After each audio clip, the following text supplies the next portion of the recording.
This book contains up to 4 sides per cassette. Side 1, RC 39130, Gone South, by Robert R. McCammon.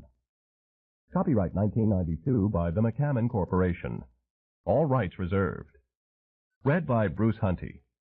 This book contains 359 pages on 9 sides.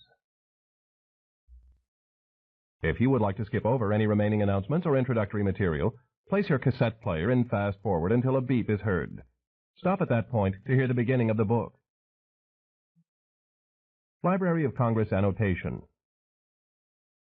Soldiers in Vietnam referred to cracking up as going south. 20-odd years later, laid off from work and struggling with Agent Orange-induced leukemia, veteran Dan finally goes south himself, accidentally shooting a bank manager over the repossession of his truck. On the run, Dan links up with a woman searching for a faith healer to remove her birthmark.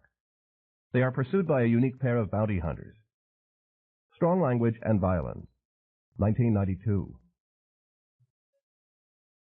From the book jacket. Flooded by memories, poisoned by the deadly fallout of Agent Orange, and desperate for work, Dan Lambert kills a man in a moment of blind fear and fury. It is an act he cannot excuse, a mistake that will change his life forever.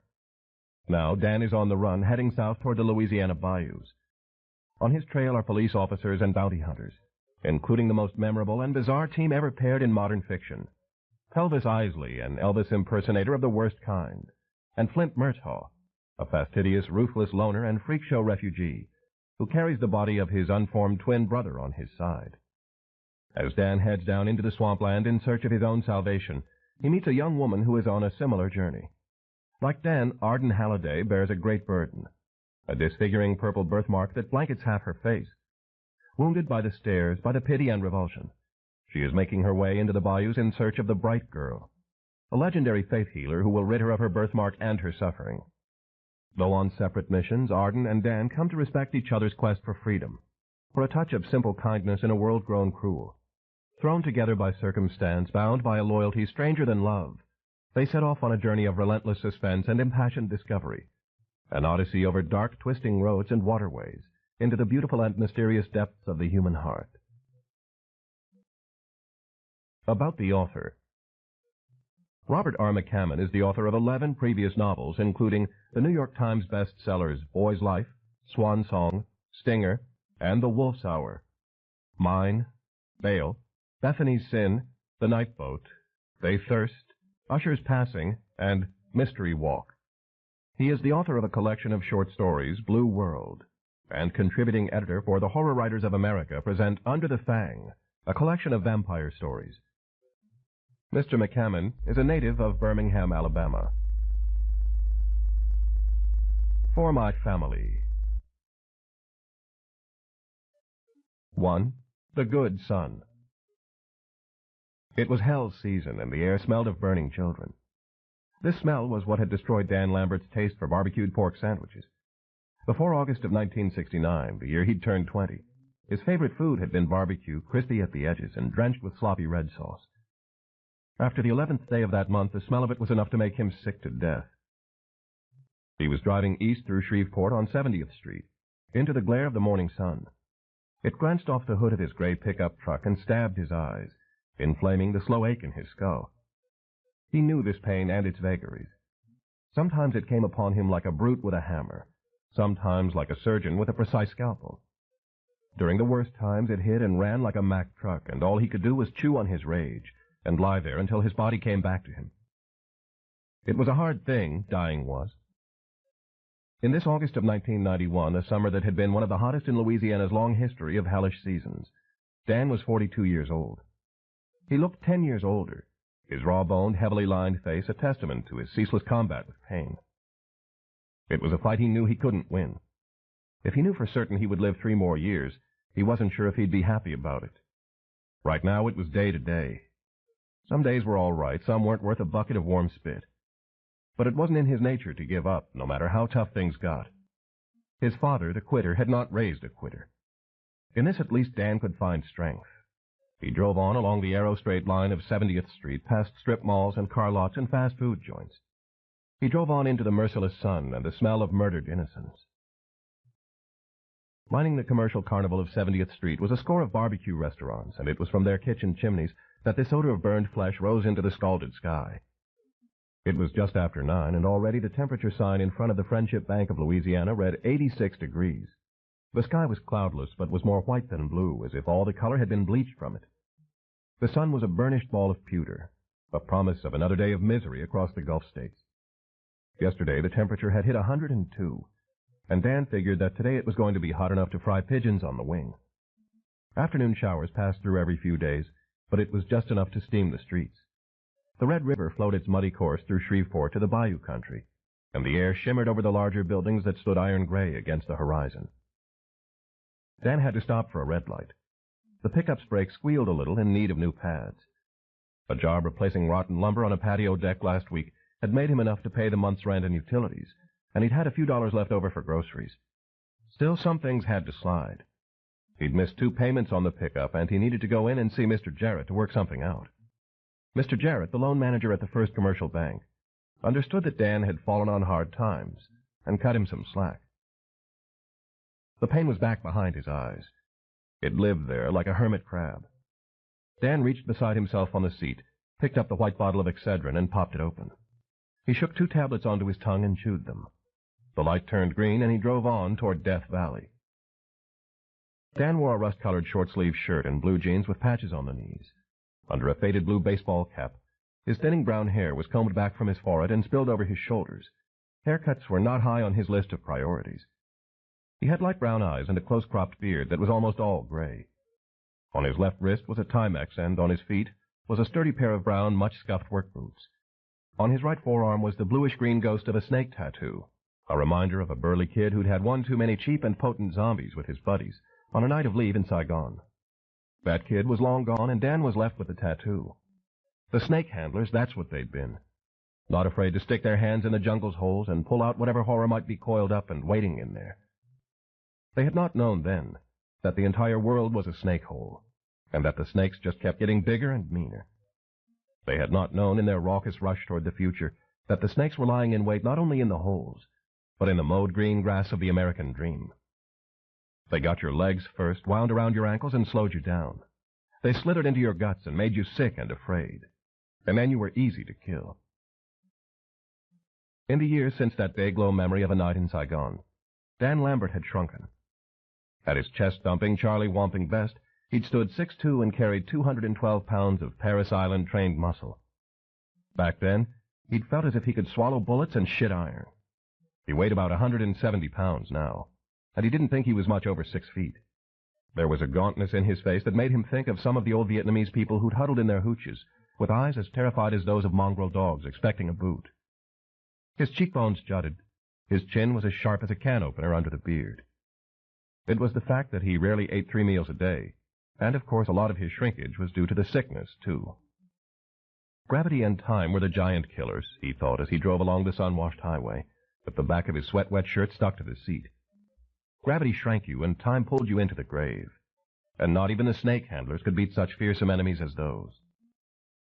He drove through pale smoke that had drifted from the chimney of Hungry Bob's barbecue shack, the cook getting all that meat good and black for the lunch crowd.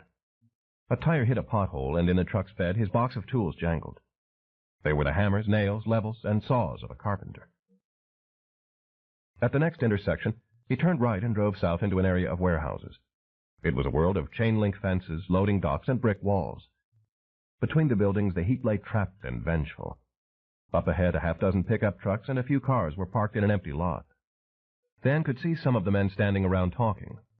Another man was sitting in a folding chair reading a newspaper, his cat hat throwing a slice of shade across his face. Standing near one of the cars was a man who had a sign hanging around his neck, and on that sign was hand-lettered, "We'll work for food." This was Death Valley.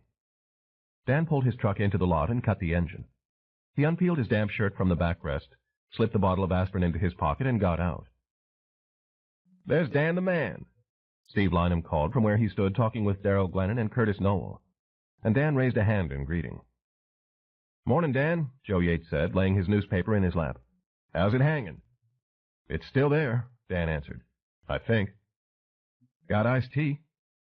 A plastic jug and a bag of Dixie cups sat on the ground next to Joe's folding chair. "Come on over. Dan joined him.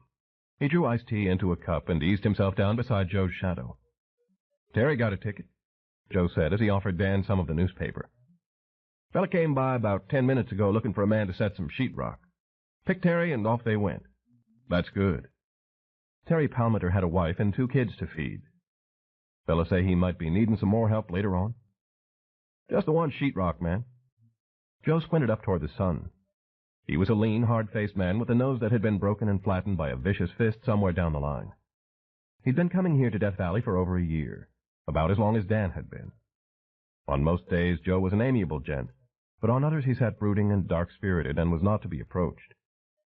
Like the other men who came to Death Valley, Joe had never revealed much about himself, though Dan had learned the man had been married and divorced the same as he had. Most of the men were from towns other than Shreveport. They were wanderers following the promise of work, and for them the roads on the map led not so much from city to city as from hot-tarred roofs to mortared walls to the raw frameworks of new houses, with pine wood so fresh that timbers wept yellow tears. "God, it's going to be a cooker today," Joe said, and he lowered his head and returned to his reading and waiting. Dan drank the iced tea and felt sweat prickling the back of his neck. He didn't want to stare, but his eyes kept returning to the man who wore the desperate hand-lettered sign. The man had sandy blonde hair, was probably in his late 20s, and wore a checked shirt and stained overalls. His face was still boyish, though it was starting to take on the tautness of true hunger.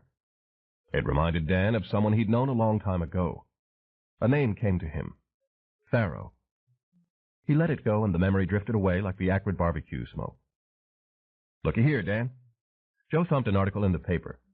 "President's economics honcho says the recession's over, and everybody ought to be in fine shape by Christmas. Says new construction's already up 30%. "Do tell," Dan said. "Got all sorts of graphs in here to show how happy we ought to be." He showed them to Dan, who glanced at the meaningless bars and arrows and then watched the man with the sign again. "Yeah, things are sure getting better all over, ain't they?" Joe nodded, answering his own cynical question. "Yes, sir. Too bad they forgot to tell the workmen." "Joe, who's that fellow over there?" Dan asked. "The guy with the sign." "I don't know." He didn't lift his gaze from the paper. "He was there when I got here. Young fella, looks to be. Hell, every man-jack of us would work for food if it came to that, but we don't wear signs advertising it, do we? Maybe we're not hungry enough yet." "Maybe not," Joe agreed, and then he said nothing else. More men were arriving in their pickups and cars, some with wives who let them out and drove off. Dan recognized others he knew, like Andy Slane and Jim Niels. They were a community of sorts, scholars in a college of hard knocks. 14 months ago, Dan had been working on the payroll of the A&A Construction Company. Their motto had been, "We build the best for less." Even so, the company hadn't been strong enough to survive the bottom falling out of the building business. Dan had lost his job of 5 years, and quickly found that nobody was hiring carpenters full-time. The first thing to go had been his house, in favor of a cheaper apartment. His savings had dwindled amazingly and frighteningly fast. Since his divorce in 1984, he'd been paying child support to Susan, so his bank account had never been well padded. But he'd never been a man who needed or expected luxuries anyway. The nicest thing in his possession was his Chevy pickup. Metallic Mist was the correct name of its color, according to the salesman, which he'd bought 3 months prior to the crash of A&A Construction. Being behind the 2 payments bothered him. Mr. Jarrett was a fair man, and Dan was not one to take advantage of fairness. He was going to have to find a way to scrape some cash together. He didn't like looking at the man who wore the hand-lettered sign, but he couldn't help it. He knew what trying to find a steady job was like. With all the layoffs and businesses going under, the help wanted ads had dried up to nothing. Skilled laborers like Dan and the others who came to Death Valley were the first to feel the hurt. He didn't like looking at the man with the desperate sign, because he feared he might be seeing his own future. Death Valley was where men who wanted to work came to wait for a ticket. Getting a ticket meant being picked for a job by anyone who needed labor. The contractors who were still in business knew about Death Valley and would go there to find help when a regular crewman was sick or they needed extra hands for a day or two. Regular homeowners sometimes drove by as well to hire somebody to do such jobs as patching a roof or building a fence. The citizens of Death Valley worked cheap. And the hell of it, Dan had learned by talking to the others, was that places like Death Valley existed in every city. It had become clear to him that thousands of men and women lived clinging to the edge of poverty through no fault of their own, but because of the times and the luck of the draw. The recession had been a beast with a cold eye, and it had wrenched families young and old from their homes and shattered their lives with equal dispassion.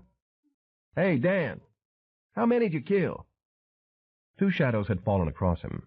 He looked up and made out Steve Lynham and Curtis Noel standing beside him with the sun at their backs. What? He asked. How many'd you kill? Curtis had posed the question. He was in his early 30s, had curly dark brown hair, and wore a yellow T-shirt with Nuke the Whales stenciled on it. How many chinks? More than 20 or less than 20? Chinks? Dan repeated, not quite grasping the point. Yeah. Curtis dug a pack of Winstons and a lighter from his jeans pocket. Charlies, Gooks, whatever you dudes called them back then. You kill more than 20 of them? Joe pushed the brim of his cap up. You fellas don't have anything better to do than invade a man's privacy? No, Curtis said as he lit up. We ain't hurting anything by asking, are we, Dan? I mean, you're proud to be a vet, ain't you? Yes, I am. Dan sipped his tea again. Most of the Death Valley regulars knew about his tour of duty, not because he particularly cared to crow about it, but because Curtis had asked him where he'd gotten the tattoo. Curtis had a big mouth, and he was on the dumb side. A bad combination. I'm proud I served my country, Dan said. Yeah, you didn't run to Canada like them draft-dodging fuckers did, huh? Steve asked. He was a few years older than Curtis, had keen blue eyes and a chest as big as a beer keg. No, Dan answered. I did what I was told. So how many? Curtis urged. More than 20? Dan released a long, weary breath.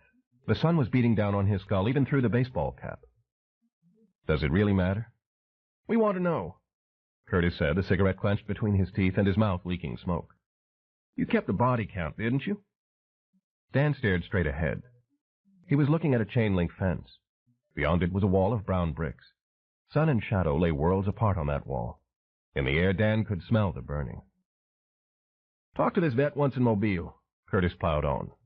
Fella was one-legged. He said he kept a body count. Said he knew how many chinks he'd killed right to the man. Jesus Christ, Joe said. Why don't you two go on and pester the shit out of somebody else? Can't you see Dan don't want to talk about it? He's got a voice, Steve replied. He can say if he wants to talk about it or not. Dan could sense Joe was about to stand up from his chair. When Joe stood up, it was either to go after a ticket or knock the ugly out of somebody. I didn't keep a body count, Dan said, before Joe could leave the folding chair. I just did my job. But you can kind of figure out how many, right? Curtis wasn't about to give up until he'd gnawed all the meat off this particular bone. Like more or less than 20? A slow pinwheel of memories had begun to turn in Dan's mind. These memories were never far from him, even on the best of days. In that slow pinwheel were fragments of scenes and events. Mortar shells blasting dirt showers in a jungle where the sunlight was cut to a murky gloom. Rice paddies shimmering in the noonday heat. Helicopters circling overhead while soldiers screamed for help over their radios, and sniper bullets ripped the air. The false neon joy of Saigon's streets and bars. Dark shapes unseen yet felt, and human excrement lying within the perimeter wire to mark the contempt the Kong had for Uncle Sam's young men. Rockets scrawling white and red across the twilight sky. Anne Margaret in thigh-high boots and pink hot pants, dancing the frug at a USO show. The body of a Kong soldier, a boy maybe 15 years old, who had stepped on a mine and been blown apart, and flies forming a black mask on his bloody face. A firefight in a muddy clearing, and a terrified voice yelling, "Motherfucker, motherfucker, motherfucker," like a strange mantra. The silver rain, drenching the trees and vines and grass, the hair and skin and eyes, and not one drop of it clean. And the village. Oh, yes, the village. Dan's mouth was very dry. He took another swallow of tea. The ice was almost gone. He could feel the men waiting for him to speak, and he knew they wouldn't leave him alone until he did. More than 20. Hot damn, I knew it. Grinning, Curtis elbowed Steve in the ribs and held out his palm. Cough it up, friend. Okay. Steve brought out a battered wallet, opened it, and slapped a $5 bill into Curtis Noel's hand. I'll get it back sooner or later. You boys ain't got trouble enough you got to gamble your money away, Joe sneered. Dan set his cup down. The hot pulse had begun beating at his temples. You laid a bet, he said as he lifted a wintry gaze to the two men. On how many corpses I left in Nam? Yeah, I bet it'd be more than 20, Curtis said. And Steve bet it'd be... I get the drift. Dan stood up. It was a slow, easy movement, though it hurt his knees. You used me and what I did to win you some cash, Curtis? Sure did. It was said proudly. Curtis started to push the $5 into his pocket. Let me see the money. Still grinning, Curtis held the bill out. Dan didn't smile. His hand whipped forward, took the money, and had it in his grip before Curtis's grin could drop. "Whoa," Curtis said. "Give it here, man. You used me in what I did, what I lived through. I think I deserve half of this, don't you?" Without hesitation, Dan tore the bill in two. "Hey, man, it's against the fucking law to tear up money." "Sue me. Here's your half." Curtis's face had reddened. "I ought to bust your fucking head is what I ought to do." "Maybe you ought to. Try, at least."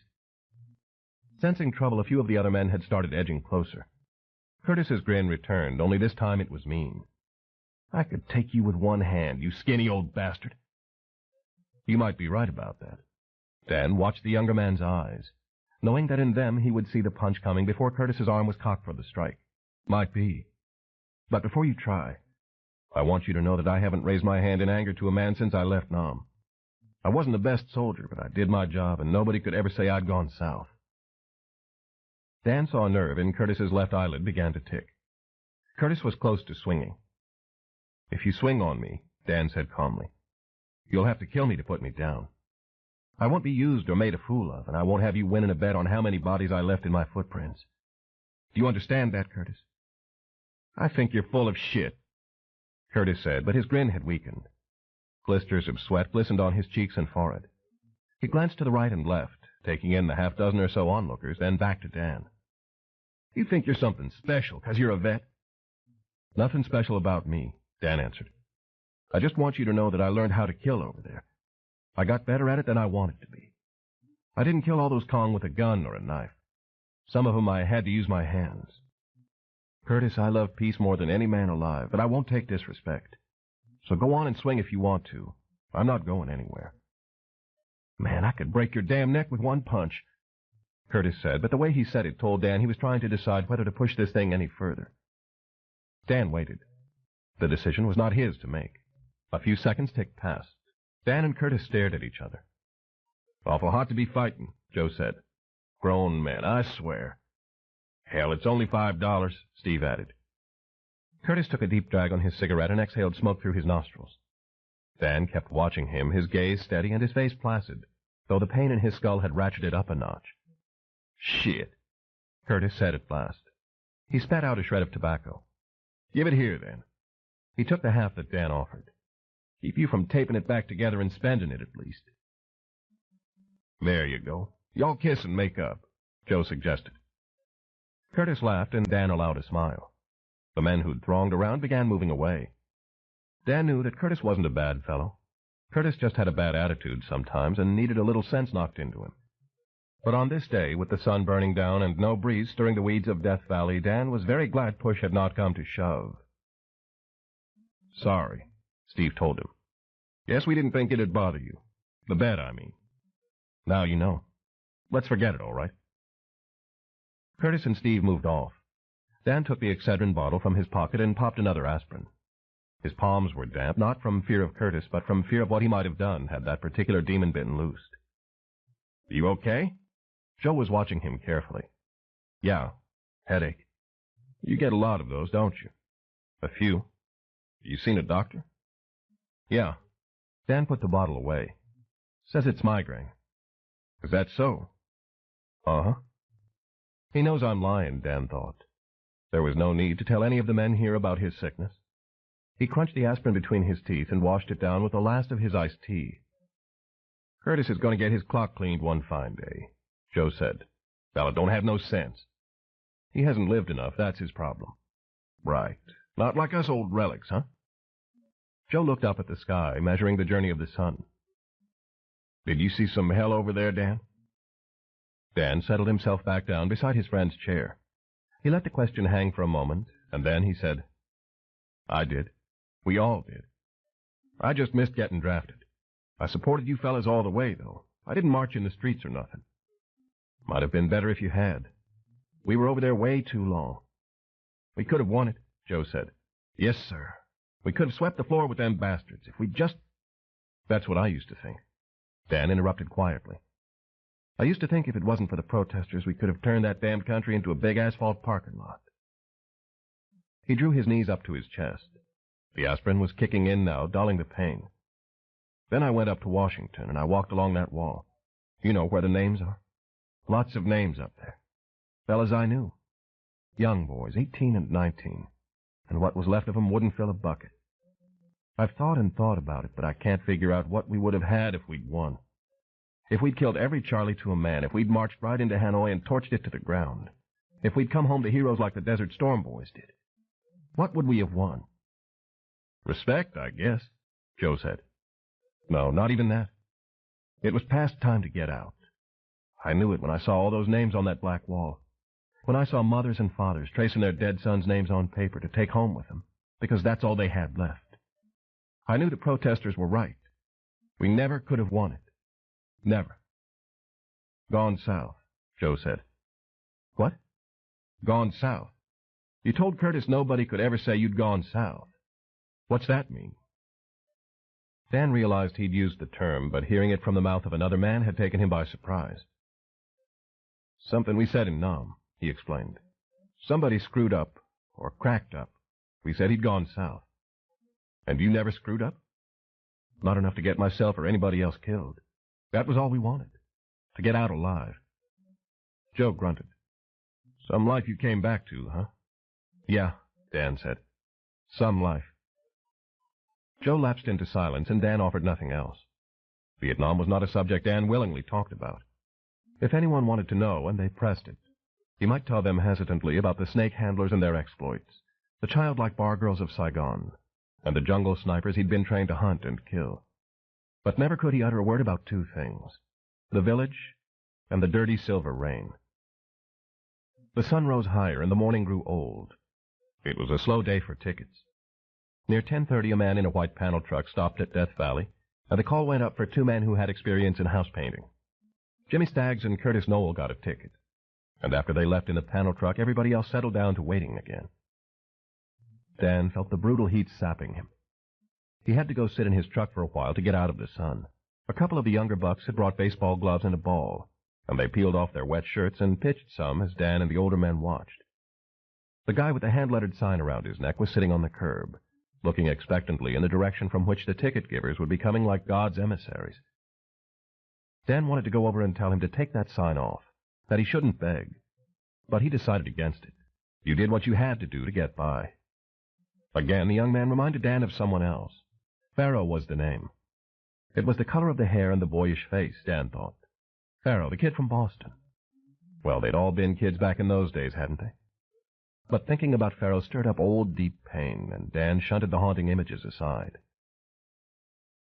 Dan had been born in Shreveport on the 5th of May in 1950. His father, who had been a sergeant in the Marine Corps, but who liked to be called Major by his fellow workers at the Pepsi bottling plant, had departed this life in 1973 by route of a revolver bullet to the roof of the mouth. Dan's mother, never in the best of health, had gone south to Florida to live with an older sister. Dan understood she had part interest in a flower shop and was doing all right. His sister Kathy, older than he by 3 years, lived in Taos, New Mexico, where she made copper and turquoise jewelry. Of the two of them, Kathy had been the rebel against the Major's rigid love-it-or-leave-it patriotism. She'd escaped just past her 17th birthday, jumping into a van with a band of folk singers, scum of the earth, the Major had called them, and hitting the road to the Golden West. Dan, the good son, had finished high school, kept his hair cut short, had become a carpenter's apprentice, and had been driven by his father to the Marine Recruiting Center to do his duty as a good American. And now Dan was waiting in the city of his birth for a ticket in the hot stillness of Death Valley. Around 11:30, another panel truck pulled up. Dan was always amazed at how quickly everybody could move when the day was passing and tickets were in short supply. Like hungry animals, the men jostled for position around the panel truck. Dan was among them. This time the call was for 4 laborers to patch and tar a warehouse's roof. Joe Yates got a ticket, but Dan was left behind when the panel truck drove away. As 12 noon passed, some of the men began leaving.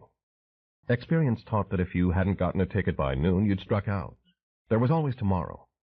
Rain or shine, Death Valley and its citizens would be here. As 1 o'clock approached, Dan got into his pickup, started the engine, and drove through the charred meat smoke for home. He lived in a small apartment complex about 6 miles from Death Valley, but on the same side of town. Near his apartment stood a combination gas station and grocery store, and Dan stopped to go inside and check the store's bulletin board. On it he'd placed an ad that said, "Carpenter needs work, reasonable rates," with his telephone number duplicated on little tags to be torn off by potential customers. He wanted to make sure all the tags weren't gone. They were not. He spent a few minutes talking to Leon, the store's clerk, and asked again if Mr. Kassab, the Saudi Arabian man who owned the store, needed any help. As usual, Leon said Mr. Kassab had Dan's application on file. The apartment building was made of tawny-colored bricks, and on these blistering days, the little rooms held heat like closed fists. Dan got out of his truck, his back sopping wet, and opened his mailbox with his key. He was running an ad in the Jobs Wanted section of the classifieds this week with his phone number and address, and he was hoping for any response. Inside the mailbox were 2 envelopes. The first, addressed to Occupant, was from a city councilman running for re-election. The second had his full name on it, Mr. Daniel Lewis Lambert, and its return address was the First Commercial Bank of Shreveport. Confidential information was typed across the envelope in the lower left corner. Dan didn't like the looks of that. He tore open the envelope, unfolded the crisp white sheet of paper within, and read it. It was from the bank's loan department. He'd already assumed as much, though this stiff formality was not Mr. Jarrett's style. It took him only a few seconds to read the paragraph under the "Dear Mr. Lambert," and when he'd finished, he felt as if he'd just taken a punch to the heart. Valued loan customer, however, action as we see proper at this time. Due to your past erratic record of payment and current delinquency, surrender the keys, registration, and appropriate papers. 1990 Chevrolet pickup truck, color metallic mist, engine serial number. "Oh, my God," Dan whispered. "Immediate repossession." Dan blinked, dazed in the white glare of the scorching sun. They were taking his truck away from him. 2. Ticking. When he pushed through the revolving door into the First Commercial Bank at 10 minutes before 2, Dan was wearing his best clothes, a short-sleeved white shirt, a tie with pale blue stripes, and dark gray slacks. He'd removed his baseball cap and combed his hair, and on his feet were black shoes instead of the workman's boots. He'd expected the usual cold jolt of full-blast air conditioning, but the bank's interior wasn't much cooler than the street. The air conditioning had conked out, the tellers sweating in their boots. Dan walked to the elevator, his fresh shirt already soaked. In his right hand was the envelope, and in the envelope was the letter of repossession. He was terrified. The loan department was on the second floor. Before he went through the solemn oak door, Dan stopped at a water fountain to take another aspirin. His hands had started trembling. The time of reckoning had arrived. The signature on the letter was not that of Robert "Bud" Jarrett. A man named Emery Blanchard had signed it. Beneath Blanchard's signature was a title, Manager. 2 months ago, Bud Jarrett had been the loan department's manager. As much as he could, Dan steeled himself for whatever lay ahead, and he opened the door and walked through. In the reception area was a sofa, a grouping of chairs, and a magazine rack. The secretary, whose name was Mrs. Fay Duval, was on the telephone at her desk, a computer screen glowing blue before her. She was 49, gray-haired, fit, and tanned, and Dan had talked to her enough to know she played tennis every Saturday at Lakeside Park. She had taken off the jacket of her peach-hued suit and draped it over the back of her chair, and a fan aimed directly at her whirred atop a filing cabinet. Dan saw that the closed door behind her no longer had Mr. Jarrett's name on it. On the door was embossed, Mr. E. Blanchard. "1 minute," Mrs. Duval said to Dan, and returned to her phone conversation. It was something to do with refinancing. Dan waited, standing before her desk. The window's blinds had been closed to seal out the sun, but the heat was stifling even with the fan in motion. At last Mrs. Duval said goodbye and hung up the phone, and she smiled at Dan, but he could see the edginess in it. She knew, of course. She'd typed the letter. "Afternoon," she said. "Hot enough for you?" "I've known worse." "We need a good rain is what we need. Rain would take the suffering out of that sky." "Mr. Jarrett," Dan said. "What happened to him?" She leaned back in her chair and frowned, the corners of her mouth crinkling. "Well, it was sudden, that's for sure. They called him upstairs a week ago Monday. He cleaned out his desk on Tuesday, and he was gone. They brought in this new fella, a real hard charger." She angled her head toward Blanchard's door. "I just couldn't believe it myself. Bud was here 8 years. I figured he'd stay till he retired." "Why'd they let him go?" "I can't say." The inflection of her voice, however, told Dan she was well aware of the reasons. "What I hear is Mr. Blanchard was a real fireball at a bank in Baton Rouge. Turned their loan department around in a year. She shrugged. Bud was the nicest fellow you'd ever hope to meet. But maybe he was too nice. He sure helped me out a lot. Dan held up the letter. I got this today. Oh, yes. Her eyes became a little flinty, and she sat up straighter. The time for a personal conversation was over. Did you follow the instructions? I'd like to see Mr. Blanchard, Dan said. Maybe I can work something out. Well, he's not here right now. She glanced at a small clock on her desk. I don't expect him back for another hour. I'll wait. Go ahead and sit down, then. We're not exactly crowded at the minute. Dan took a seat, and Mrs. Duval returned to her task on the computer screen. After a few moments, during which Dan was lost in his thoughts about how he was going to plead his case, Mrs. Duval cleared her throat and said, I'm sorry about this. Do you have enough money to make one payment? No. He'd gone through his apartment like a whirlwind in search of cash, but all he'd been able to come up with was $38.62. Any friends you could borrow it from? He shook his head. This was his problem, and he wasn't going to drag anybody else into it. Don't you have a steady job yet? No, not that either. Mrs. Duval was silent, working on the keyboard. Dan put the letter in his pocket, laced his fingers together, and waited. He didn't have to be told that he was up shit creek without a paddle, and that his boat had just sprung a leak. The heat weighed on him. Mrs. Duval got up from her chair and angled the fan a little so some of the breeze came Dan's way. She asked if he wanted a cold drink from the machine down the hall, but he said he was fine. I tell you, this damn heat in here is something awful, she said as she backed the cursor up to correct a mistake. Air conditioning busted first thing this morning. Can you believe it? It's bad, all right. Listen, Mr. Lambert. She looked at him, and he winced inside because he could see pity in her expression. I've got to tell you that Mr. Blanchard doesn't go for hard luck stories. If you could make up for one payment, that might help a whole lot. I can't, Dan said. No work's been coming in. But if I lose my truck, there's no way I can get to a job if somebody calls me. That truck, it's the only thing I've got left. Do you know anything about guns? Pardon? Guns, she repeated. Mr. Blanchard loves to go hunting, and he collects guns. If you know anything about guns, you might get him talking about them before you make your pitch. Dan smiled faintly. The last gun he'd had anything to do with was an M16. Thank you, he said. I'll remember that. An hour crept past. Dan paged through all the magazines, looking up whenever the door to the hallway opened, but it was only to admit other loan customers who came and went. He was aware of the clock on Mrs. Duval's desk ticking. His nerves were beginning to fray. At 3:15 he stood up to go get a drink of water from the fountain, and that was when the door opened and two men entered the office.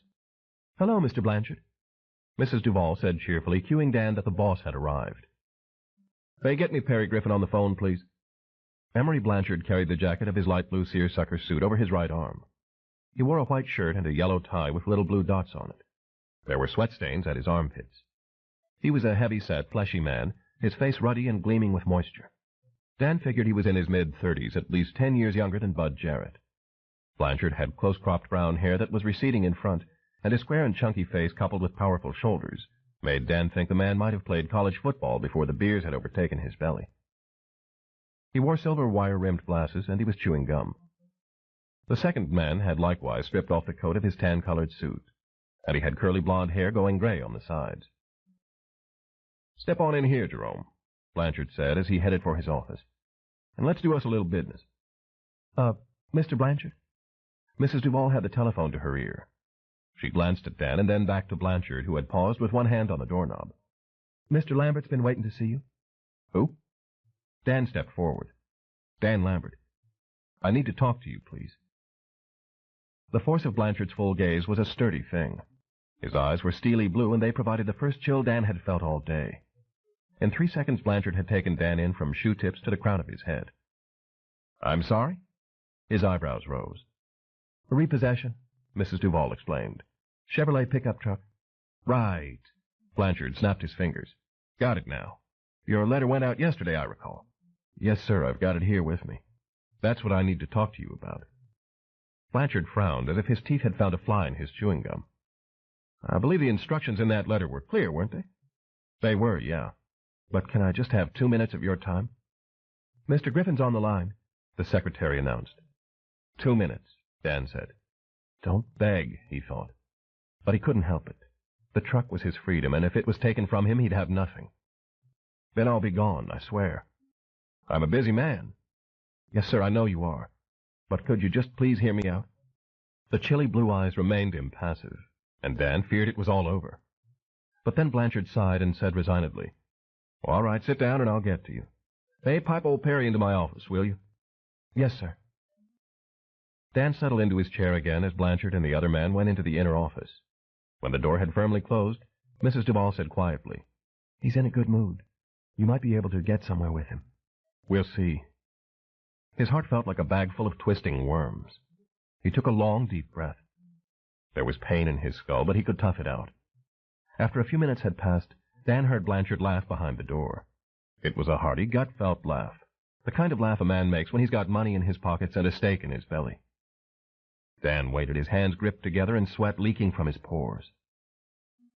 It was half an hour later when the door opened again. Jerome emerged. He looked happy, and Dan figured their business had been successful. He closed the door behind him. "See you later on, Fay," he told Mrs. Duval, and she said, "You take care now." Jerome left, and Dan continued to wait with tension gnawing his nerves. A buzzer went off on Mrs. Duval's desk, and Dan almost jumped out of his chair. She pressed a button. "Yes, sir?" "Send Mr. Lambert in," the voice said through the intercom. "Good luck," Mrs. Duval told Dan as he approached the door, and he nodded. Emery Blanchard's office was at a corner of the building and had 2 high windows. The blinds were drawn, but shards of sunlight arrowed white and fierce between the slats. Blanchard was sitting behind his desk like a lion in his den, imperial and remote. "Shut the door and have a seat," he said. Dan did, sitting in one of 2 black leather chairs that faced the desk. Blanchard removed his glasses and wiped the round lenses with a handkerchief. He was still chewing gum. The sweat stains at his armpits had grown. Moisture glistened on his cheeks and forehead. "Summertime." He spoke the word like a grunt. "Sure not my favorite season." "It's been a hot one, all right." Dan glanced around the office, noting how this man had altered it from Bud Jarrett's homey simplicity. The carpet was a red and gold oriental, and behind Blanchard, on oak shelves that still smelled of the sawmill, were thick leather-bound books, meticulously arranged tomes that were for display more than for reading. A stag's head with a 4-point rack of antlers was mounted on a wall, and beneath it a brass plaque read, "The buck stops here." Prints of fox hunts were hung on either side of the stopped buck. On the wide, smooth expanse of Blanchard's desk were framed photographs of an attractive but heavily made-up blonde woman and 2 children, a girl of 7 or 8, and a boy who looked to be 10. The boy had his father's cool blue eyes and his regal bearing. The girl was all bows and white lace. "My kids," Blanchard said. "Nice-looking family." Blanchard returned the glasses to his face. He picked up the boy's picture and regarded it with admiration. "Yance made All-American on his team last year. Got an arm like Joe Montana. He sure raised a holler when we left Baton Rouge, but he'll do fine." "I've got a son," Dan said. "Yes, sir." Blanchard put the photograph back in its place, next to a small lucite cube that had a little plastic American flag mounted inside it. Written on the cube in red, white, and blue were the words, "I supported Desert Storm." "You wait about 9 more years, you'll see Yance Blanchard breaking some passing records at LSU, I guarantee you." He swiveled his chair around to where a computer screen, a telephone, and the intercom were set up. He switched the computer on, pressed a few keys, and black lines of information appeared. "Okay, there's your file," he said. "You a Cajun, Mr. Lambert?" "No. Just wondering. Sometimes you can't tell who's a Cajun and who's not." "All righty, let's see what we've got here. Carpenter, are you? Employed at A&A Construct... Oh, you were employed at A&A Construction until November of last year. The company went bankrupt." He told Mr. Jarrett about it, of course, and it had gone into his file. "Construction business hit the rocks, that's for sure. You freelancing now, is that it?" "Yes, sir." "I see Jarrett was letting you slide some months. Delinquent 2 payments. See, that's not a good thing. We can let you get by sometimes if you're 1 payment behind, but 2 payments is a whole different story." "Yes, sir, I know that, but I kind of had an understanding with Mr. Jarrett." Even as he said it, Dan knew it was the wrong thing to say.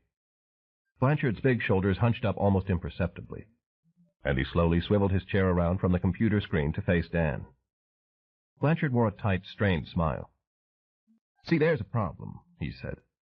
"There is no Mr. Jarrett at this bank anymore. So any understanding you might have had with him isn't valid as far as I'm concerned.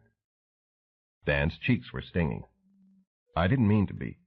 Your record speaks for itself, the other man interrupted. Can you make at least one payment today? No, sir, I can't. But that's what I wanted to talk to you about. If I could, maybe, pay you $15 a week until a job comes along. Then I could start making the regular payments again. I've never been so long between jobs before. But I figure things will pick up again when the weather cools off. Uh-huh, Blanchard said. Mr. Lambert, when you lost your job, did you look for any other kind of work? I looked for other jobs, yeah. But I'm a carpenter. That's what I've always done. You subscribe to the paper? No. His subscription had been one of the first items to be cut. They run classified ads in there every day. Page after page of them. All kinds of jobs, just begging. Not for carpenters. I've looked plenty of times. He saw Blanchard's gaze fix on his snake tattoo for a few seconds, then veer away with obvious distaste. When the going gets tough, Blanchard said, the tough get going. Ever hear that saying? If more people lived by it, we wouldn't be heading for a welfare state. I've never been on welfare. The pain flared like an engine being started deep in Dan's skull. Not one day in my life. Blanchard swiveled to face the computer screen again. He gave a grunt. Vietnam vet, huh? Well, that's one point in your favor. I wish you fellas had cleaned house like the boys did over in Iraq.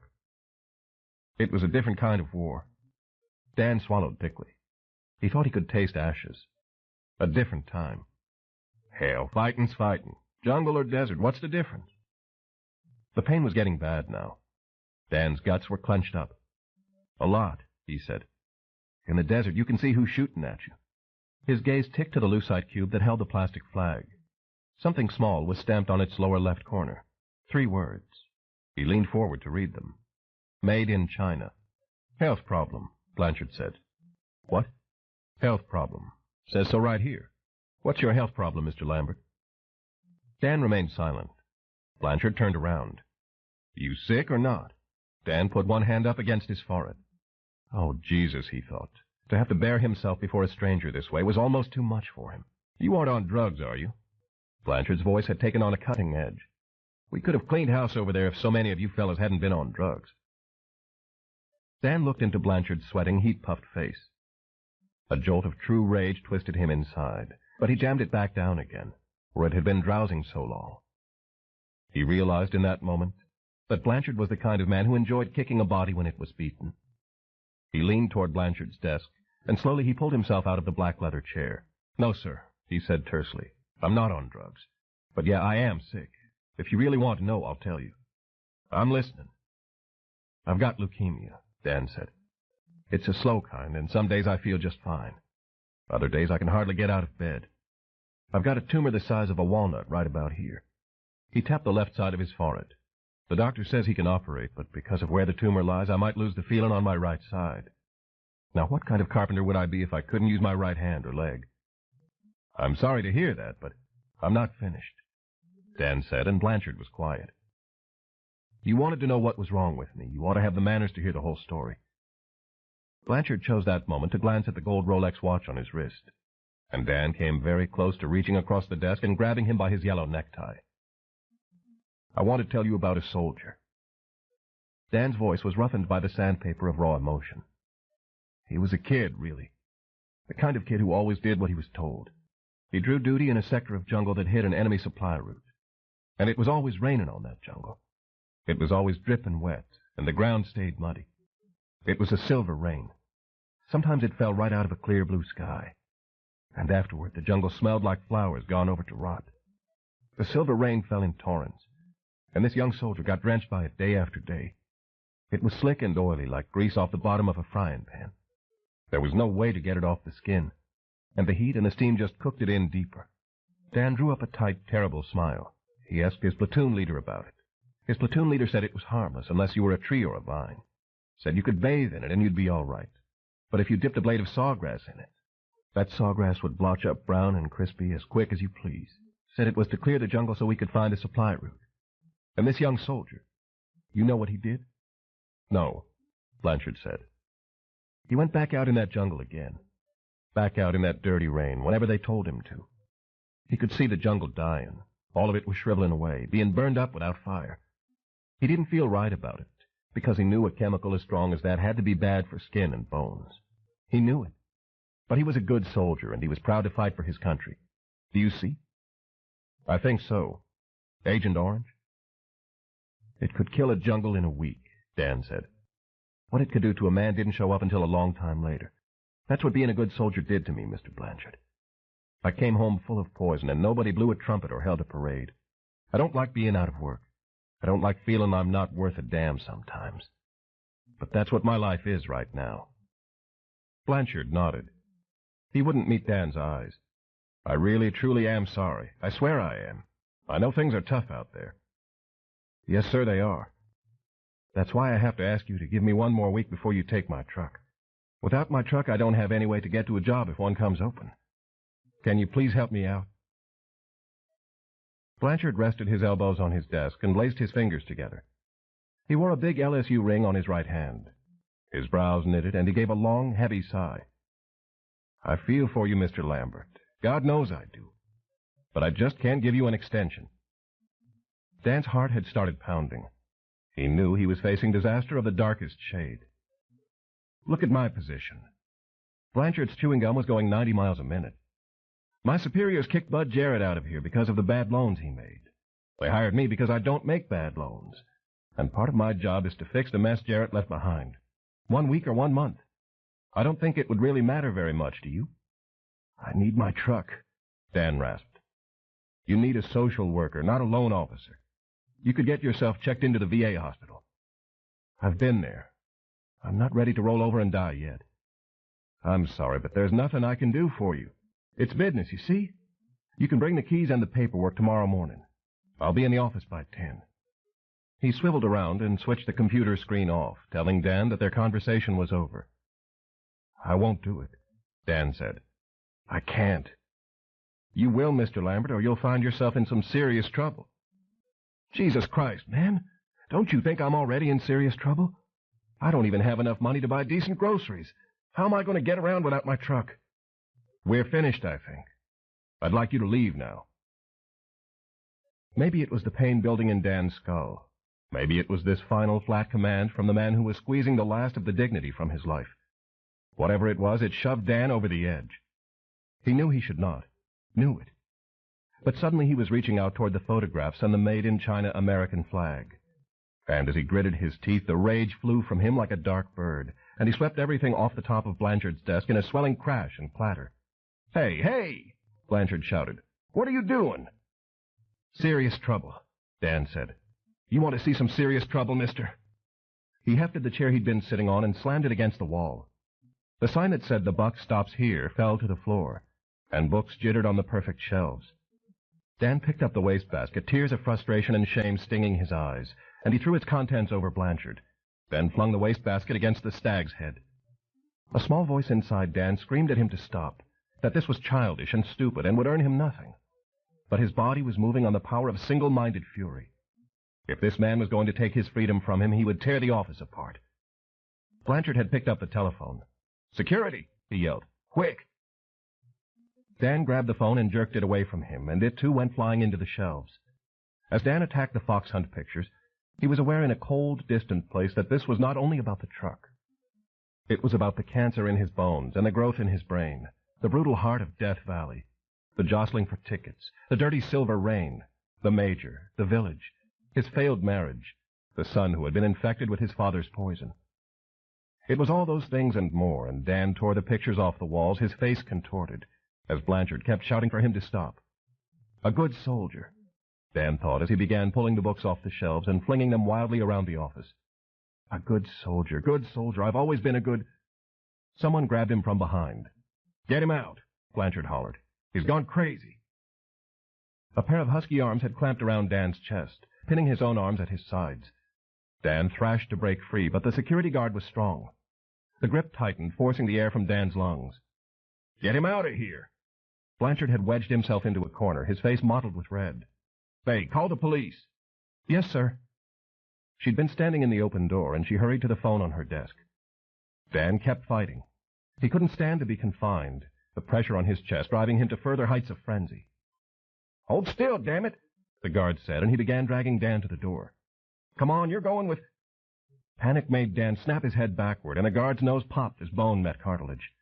The man gave a wounded grunt, and suddenly Dan was free. As Dan turned toward him, he saw the guard, a man as big as a football linebacker wearing a gray uniform, sitting on his knees on the carpet. His cap had spun away, his black hair cropped in a severe crew cut, his hands cupped over his nose with blood leaking between the sausage-thick fingers. "You busted my nose!" he gasped, his eyes slitted and wet with pain. "You sumbitch, you busted my nose!" The sight of blood skidded Dan back to reality. He hadn't meant to hurt anyone. He hadn't meant to tear up this man's office. He was in a bad dream, and surely he must soon wake up. But the bad dream took another, more wicked turn. "You sumbitch," the guard said again, and he reached with bloody fingers to the pistol in a holster at his waist. He pulled the gun loose, snapping off the safety as it cleared the leather. Going to shoot me, Dan thought. He saw the man's finger on the trigger. For an instant, the smell of ozone came to him, a memory of danger in the silver-dripping jungle, and the flesh prickled at the back of his neck. He lunged for the guard, seized the man's wrist, and twisted the gun aside. The guard reached up with his free hand to claw at Dan's eyes, but Dan hung on. He heard Mrs. Duval shout, "The police are coming!" The guard was trying to get to his feet. A punch caught Dan in the rib cage and almost toppled him, but still he held on to the guard's wrist. Another punch was coming, and Dan snapped his left hand forward with the palm out and smashed the man's bleeding nose. As the guard bellowed and fell back, Dan wrenched the pistol loose. He got his hand on the grip and fumbled to snap the safety on again. He heard a click behind him. He knew that sound. Death had found him. It had slid from its hole here in this sweltering office, and it was about to sink its fangs. Dan whirled around. Blanchard had opened a desk drawer and was lifting a pistol to take aim, the hammer cocked back and a finger on the trigger. Blanchard's face was terrified, and Dan knew the man meant to kill him. It took a second. 1 second. Something as old as survival took hold of Dan, something ancient and unthinking, and it swept Dan's sense aside in a feverish rush. He fired without aiming. The pistol's crack vibrated through his hand, up his snake-tattooed forearm and into his shoulder. Blanchard said. Blood spurted from a hole in his throat. Blanchard staggered back, his yellow necktie turning scarlet. His gun went off, and Dan flinched as he heard the bullet hiss past his head and thunk into the door jamb. Then Blanchard crashed to the floor amid the family photographs, fox hunt prints, and leather-bound books. Mrs. Duval screamed. Dan heard someone moan. It was not Blanchard nor the guard. He looked at the pistol in his hand, then at the splatter of red that lay across Blanchard's desk. "Oh, God," Dan said as the horror of what he'd just done hit him full force. "Oh, my God." No. The gears of the universe seemed to shift. Everything shut down to a hazy slow motion. Dan was aware of the guard cowering against a wall. Mrs. Duval fled into the corridor, still shrieking. Then Dan felt himself moving around the desk toward Blanchard. And though he knew he was moving as fast as he could, it was more like a strange, disembodied drifting. Bright red arterial blood was pulsing from Blanchard's throat, in rhythm with his heart. Dan dropped the pistol, got down on his knees, and pressed his hands against the wound. "No," Dan said, as if to a disobedient child. "No." Blanchard stared up at him, his chilly blue eyes glazed and his mouth half open. The blood kept spurting, flowing between Dan's fingers. Blanchard shuddered, his legs moving feebly, his heels plowing the carpet. He coughed once. A red glob of chewing gum rolled from his mouth, followed by rivulets of blood that streamed over his lower lip. "No, oh God, no, please, no, don't die," Dan began to beg. Something broke inside him, and the tears ran out. He was trying to stop the bleeding, trying to hold the blood back, but it was a tide that would not be turned. "Call an ambulance," he shouted. The guard didn't move. Without his gun, the man's courage had crumpled like cheap tin. "Somebody call an ambulance," Dan pleaded. "Hang on," he told Blanchard. "Do you hear? Hang on." Blanchard had begun making a harsh hitching noise deep in his chest. The sound filled Dan with fresh terror. He knew what it was. He heard it before in Nam. The death watch, ticking. "The police," Mrs. Duval had said. "The police are coming." Blanchard's face was white and waxen, his tie and shirt soaked with gore. The blood was still pulsing, but Blanchard's eyes stared at nothing. Murder, Dan realized. "Oh, Jesus, I've murdered him." No ambulance could make it in time. He knew it. The bullet had done too much damage. I'm sorry," Dan said, his voice cracking. His eyes blurred up with tears.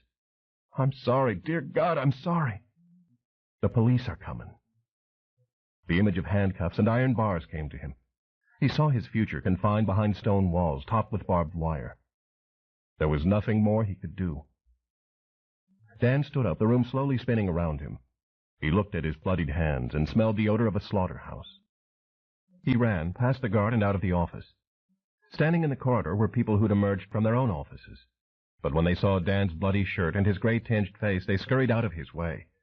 He ran past the elevator, heading for the stairwell. At the bottom of the stairwell were two doors, one leading back into the teller's area, and another with a sign that said, "Emergency exit only. Alarm will sound." As Dan shoved the exit door open, a high-pitched alarm went off in his ear. Searing sunlight hit him. He was facing the parking lot beside the bank. His truck was in a space 20 yards away, past the automatic teller machine and the drive-up windows. There was no sign yet of a police car. He ran to his truck, frantically unlocked the door, and slid behind the wheel. Two men, neither of them a police officer, came out of the emergency exit and stood gawking as Dan started the engine, put the truck into reverse, and backed out of the parking space. His brakes shrieked when he stomped on the pedal to keep from smashing the car parked behind him. Then he twisted the wheel and sped out of the lot, and with another scream of brakes and tires, he took a left on the street. A glance in his rearview mirror showed a police car, its bubble light spinning, pulling up to the curb in front of the building. He had no sooner focused his attention on the street ahead than a second police car flashed past him, trailing a siren's wail in the direction of the bank. Dan didn't know how much time he had. His apartment was 5 miles to the west. Beads of sweat clung to his face, blood smeared all over the steering wheel. A sob welled up and clutched his throat. He cried silently.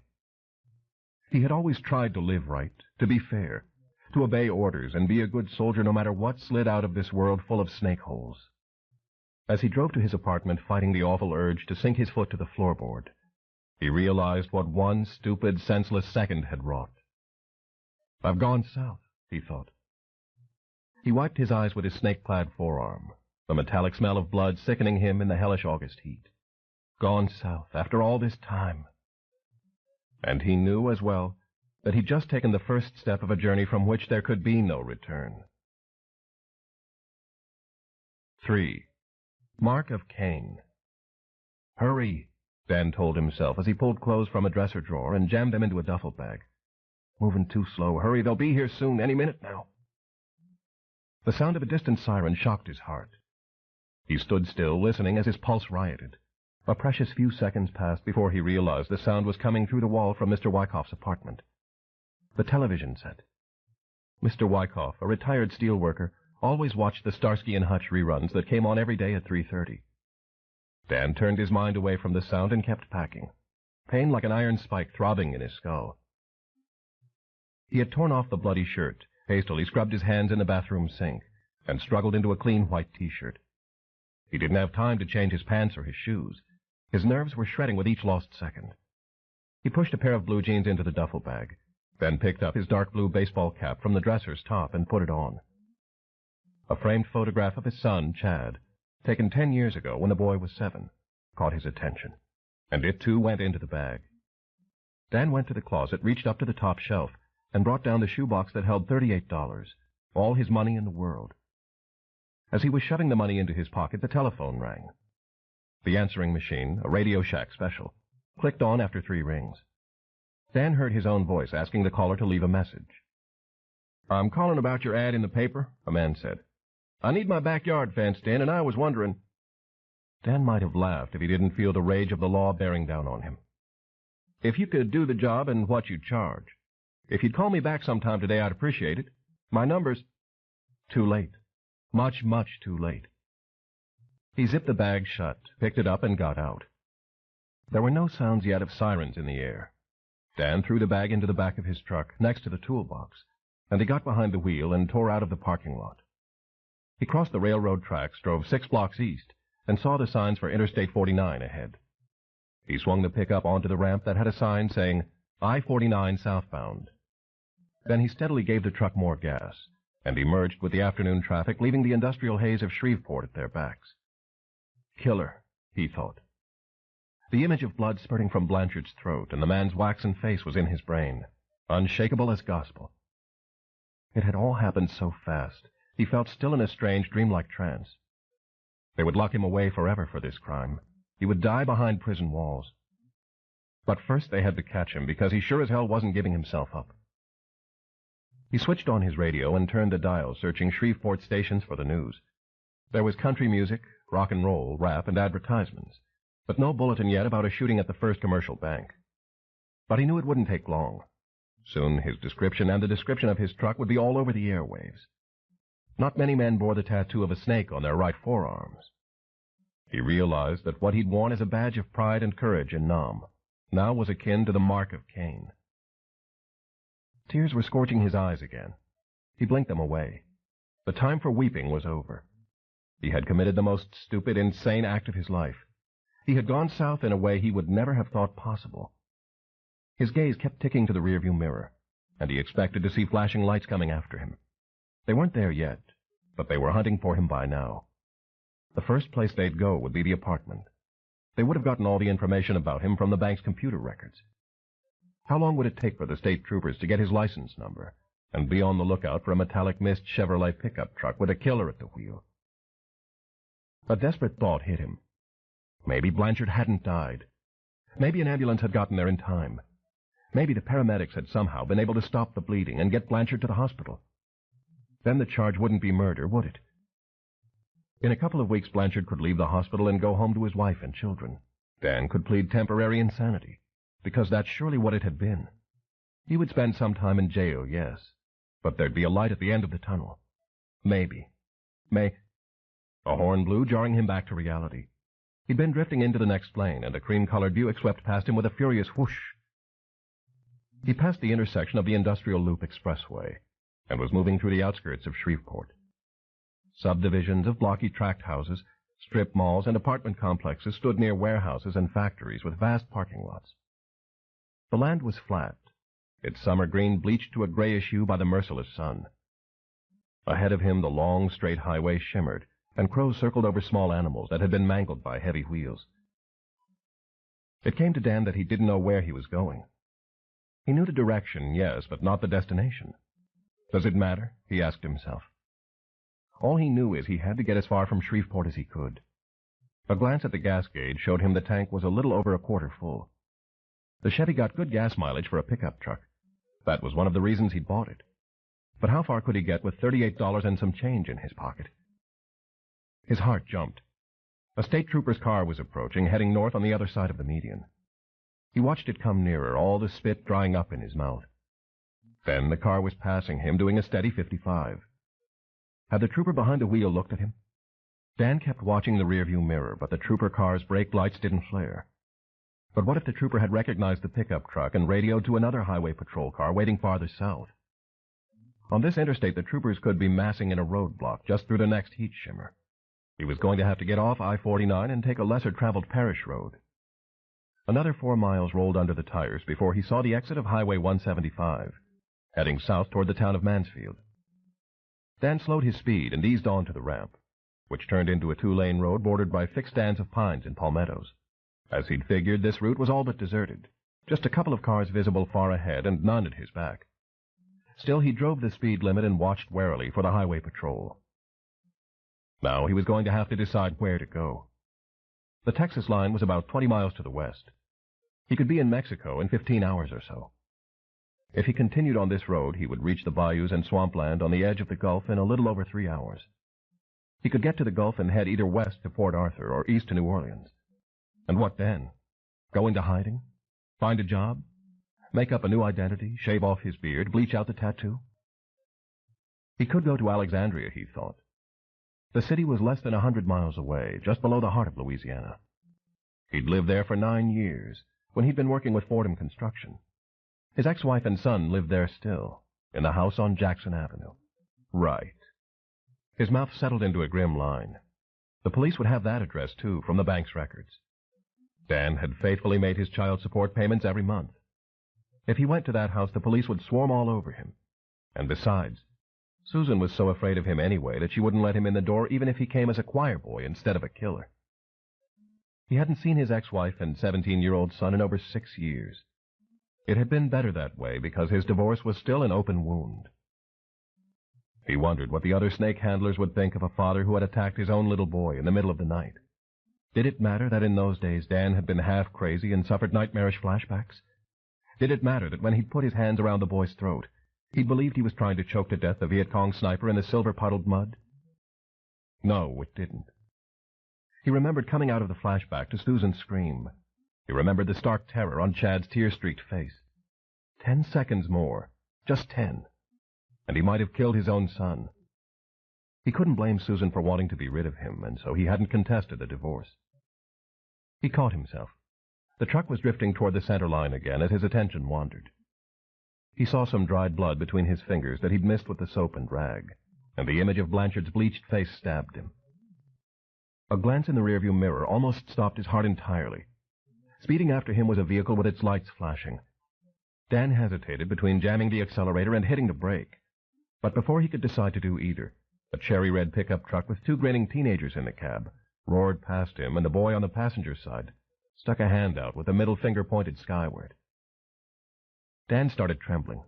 He couldn't stop it. Sickness roiled in his stomach, a maniacal drumbeat trapped in his skull. He thought for a few seconds that he was going to pass out as dark motes spun before his eyes like flecks of ash. Around the next bend, he saw a narrow dirt road going off into the woods on his right. He turned onto it and followed it 50 yards into the sheltering forest, his rear tires throwing up plumes of yellow dust. Then he stopped the truck, cut the engine, and sat there under the pines with beads of cold sweat on his face. His stomach lurched. As the fire rose up his throat, Dan scrambled out of the truck and was able to reach the weeds before he threw up. He retched and retched until there was nothing left. And then he sat on his knees, breathing sour steam as birds sang in the trees above him. He pulled the tail of his T-shirt out and blotted the sweat from his cheeks and forehead. Dust hung in the air, the sunlight lying in shards amid the trees. He tried to clear his mind enough to grapple with the problem of where to go. To Texas and Mexico? To the Gulf and New Orleans? Or should he turn the truck around, return to Shreveport, and give himself up? That was the sensible thing, wasn't it? Go back to Shreveport and try to explain to the police that he'd thought Blanchard was about to kill him, that he hadn't meant to lose his temper, that he was so very, very sorry. Stone walls, he thought.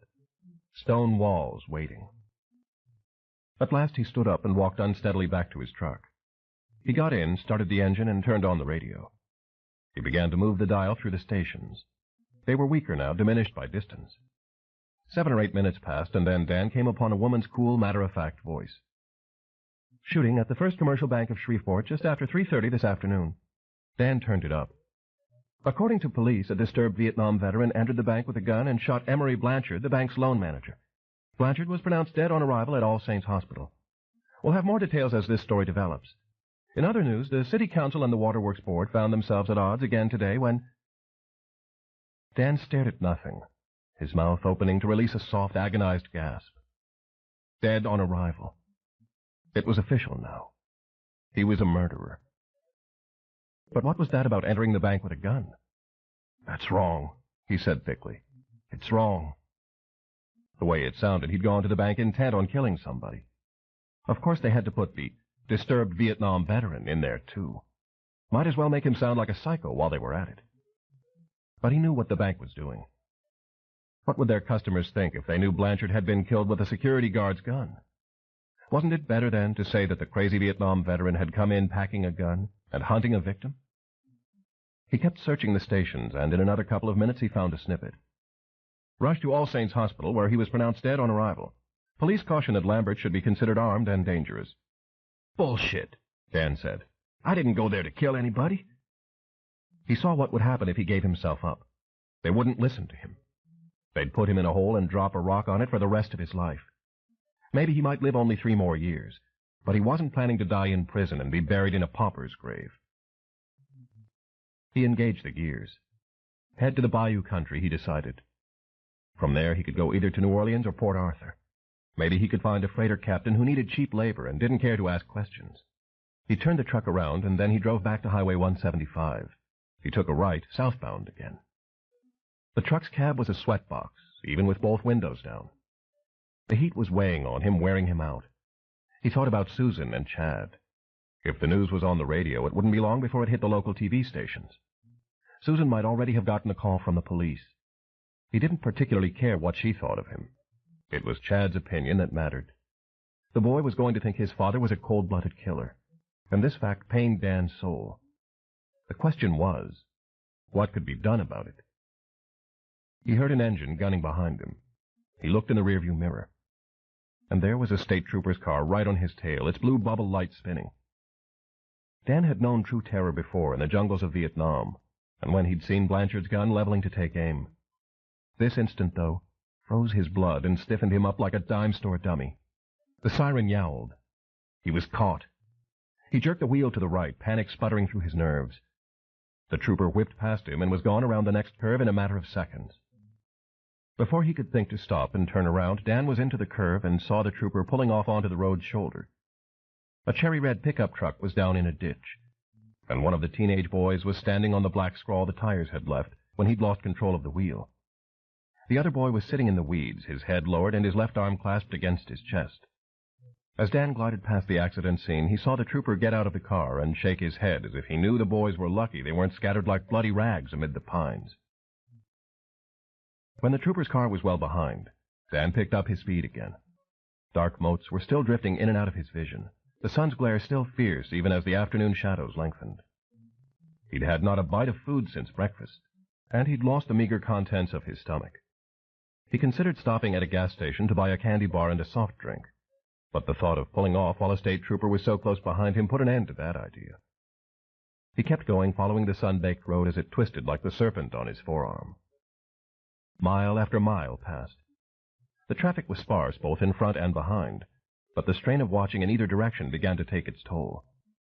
The shooting replayed itself over and over in his mind.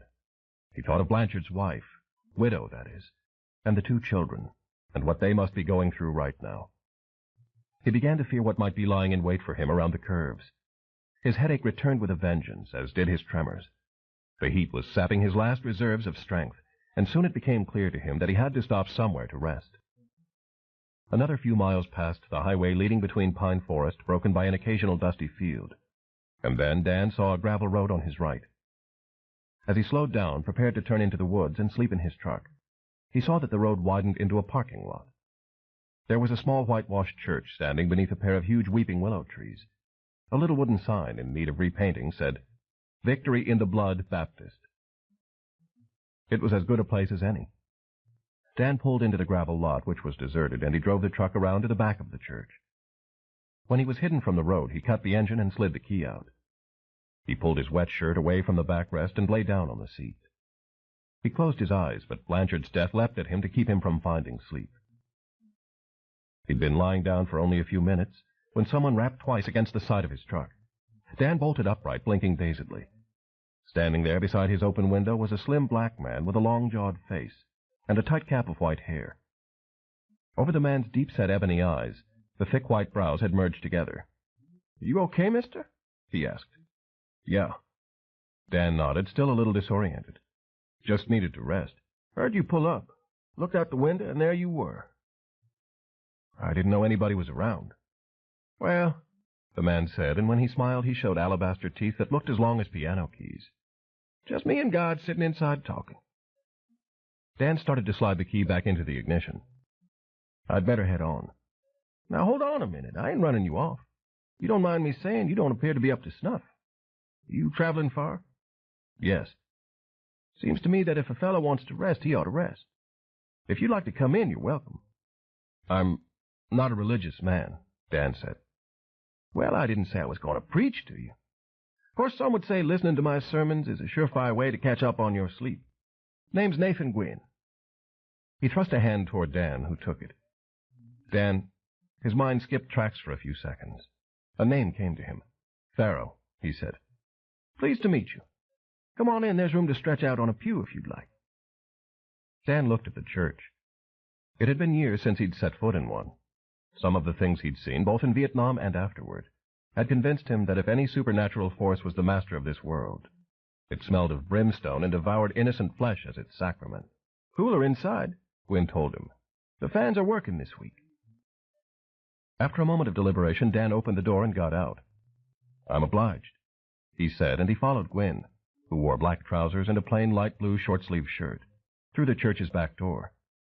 The interior of the church was Spartan, with an unvarnished wooden floor that had felt the Sunday shoes of several generations. "I was writing my sermon when I heard you," Gwyn said, and he motioned into a cubicle of an office whose open window overlooked the rear lot. End of side 1. To continue, turn the cassette over. Side 2, Gone South, by Robert R. McCammon. Continuing on page 39. 2 chairs, a desk and lamp, a file cabinet, and a couple of peach crates full of religious books had been squeezed into the little room. On the desk was a pad of paper and a cup containing a number of ballpoint pens. "Not having much luck, I'm afeard," he confided. "Sometimes you dig deep and just wind up scraping the bottom. But I ain't worried. Something'll come to me. Always does. You want some water? There's a fountain this way." Gwyn led him through a corridor lined with other small rooms, the floor creaking underfoot. A ceiling fan stirred the heat.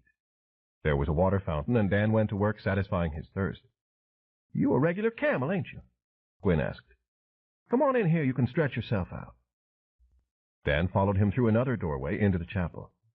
A dozen pews faced the preacher's podium, and the sunlight that entered was cut to an underwater haze by the pale green glass of the stained windows. Overhead, 2 fans muttered like elderly ladies as they turned, fighting a lost cause. Dan sat down on a pew toward the middle of the church, and he pressed his palms against his eyes to ease the pain throbbing in his skull. "Nice tattoo," Gwyn said. "You get that around here?" "No, someplace else." "Mind if I ask where you're heading from and where you're going?" "From Shreveport," Dan said. "I'm going to—" He paused.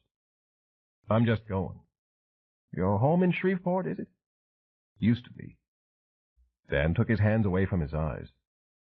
"I'm not real sure where I belong right now." A thought struck him. "I didn't see your car outside." "Oh, I walked from my house. I just live about a half-mile up the road. You hungry, Mr. Farrell?" "I could do with something, yeah." Hearing that name was strange after all this time. He didn't know why he'd chosen it. Probably it was from seeing the young man who was begging work at Death Valley. "You like crullers? I got some in my office. My wife baked them just this morning." Dan told him that sounded fine, and Gwyn went to his office and returned with 3 sugar-frosted crullers in a brown paper bag. It took about 4 seconds for Dan to consume one of them. "Have another," Gwyn offered as he sat on the pew in front of Dan. "I believe you ain't ate in a while." A second pastry went down the hatch. Gwyn scratched his long jaw and said, "Take the other one, too. My wife sure would be tickled to see a fella enjoying her bacon so much." When the third one was history, Dan licked the sugar from his fingers. Gwyn laughed, the sound like the rasp of a rusty saw blade. "Part camel, part goat," he said. "Don't you go chewing on that bag, now." "You can tell your wife she makes good crullers." Gwyn reached into a trouser pocket, pulled out a silver watch, and checked the time. "About 4:45. You can tell Lavinia yourself if you want to." "Pardon?" "Supper's at 6. You want to eat with Lavinia and me, you're welcome." He returned the watch to his pocket. "Won't be no fancy feast, but it'll warm your belly up. I can go call her, tell her to put another plate on the table." "Thanks, but I've got to get back on the road after I rest some." "Oh." Gwyn lifted his shaggy white brows. "Decide where you're going, have you?" Dan was silent, his hands clasped together. "The road will still be there, Mr. Farrell," Gwyn said quietly. "Don't you think?" Dan looked into the preacher's eyes. "You don't know me. I could be somebody you wouldn't want in your house." "True enough. But my Lord Jesus Christ says we should feed the wayfaring stranger." Gwyn's voice had taken on some of the sing-song inflections of his calling. "'Pears to me that's what you are. So if you want a taste of fried chicken that'll make you hear the heavenly choir, you just say the word and you've got it." Dan didn't have to think very long to make a decision. "All right. I'd be grateful." "Just be hungry. Lavinia always makes a whopping supper on Thursday nights anyhow." Gwyn stood up. "Let me go on back and call her. Why don't you rest some, and I'll fetch you when I'm ready to go." "Thank you," Dan said. "I really do appreciate this." He lay down on the pew as Gwyn walked back to his office. The pew was no mattress, but just being able to relax for a little while was glorious. He closed his eyes, the sweat cooling on his body. and he searched for a few minutes of sleep that might shield him from the image of Emery Blanchard bleeding to death. In his office, Reverend Gwynn was on the telephone to his wife. She stoically took the news that a white stranger named Dan Farrow was joining them for supper, even though Thursday was always the night their son and daughter-in-law came to visit from Mansfield. But everything would work out fine, Lavinia told her husband, because Terence had called a few minutes before to let her know he and Amelia wouldn't be there until after 7. There'd been a raid on a house where drugs were being sold, she told Nathan, and Terence had some paperwork to do at the jail. "That's our boy," Gwynn said. "Gonna get elected sheriff yet." When he hung up, the Reverend turned his attention again to the unwritten sermon. A light came on in his brain. Kindness for the wayfaring stranger. Yes, sir, that would do quite nicely. It always amazed him, the mysterious workings of God did. You never knew when an answer to a problem would come right out of the blue, or in this case, out of a gray Chevy pickup truck. He picked up a pen, opened a Bible for reference, and began to write an outline of his message for Sunday morning. 4. The Hand of Clint. 2 cards. I'll take 3. 2 for me, 1 card. Uh-oh, I don't like the sound of that, gents. Well, dealer's going to take 3, and see what we got. The poker game in the back room of Leopold's pool hall on the rough west end of Caddo Street in Shreveport had started around 2 o'clock. It was now 5:49, according to the regulator clock hanging on the cracked sea-green wall. Beneath a gray haze of cigarette and stogie smoke, a quintet of men regarded their cards in silence around the felt-topped table. Out where the pool tables were, balls struck together like a pistol shot, and from the aged Wurlitzer jukebox, Cleveland Crochet hollered about Sugar Bee to the wail of a Cajun accordion. The room was a hot box. 3 of the men were in shirt sleeves, the 4th in a damp T-shirt. The 5th man, however, had never removed the rather bulky jacket of his iridescent violet-blue sharkskin suit. In respect of the heat, though, he'd loosened the knot of his necktie and unbuttoned the starched collar of his white shirt. A glass of melting ice and pale, cloudy liquid was placed near his right hand. Also within reach was a stack of chips worth $319. His fortunes had risen and fallen and risen again during the progress of the game, and right now he was on a definite winning jag. He was the man who'd requested 1 card. So sure was he that he owned a hand no one else could touch. The dealer, a bald-headed black man named Ambrose, finally cleared his throat. "It's up to you, Royce." "I'm in for 5. Royce, a big-bellied man with a flame-colored beard and a voice like a rodent squeak, tossed a red chip on top of the ante. "I fold." The next man, whose name was Vincent, laid his cards face down with an emphatic thump of disgust. There was a pause. "Come on, Junior," Ambrose prodded. "I'm thinking." At age 28, Junior was the youngest of the players. He had a sallow, heavy-jawed face and unruly reddish-brown hair, sweat gleaming on his cheeks and blotching his T-shirt. He stared at his cards, a cigarette clenched between his teeth. His lightless eyes ticked to the player next to him. "I believe I got you this time, Mr. Lucky."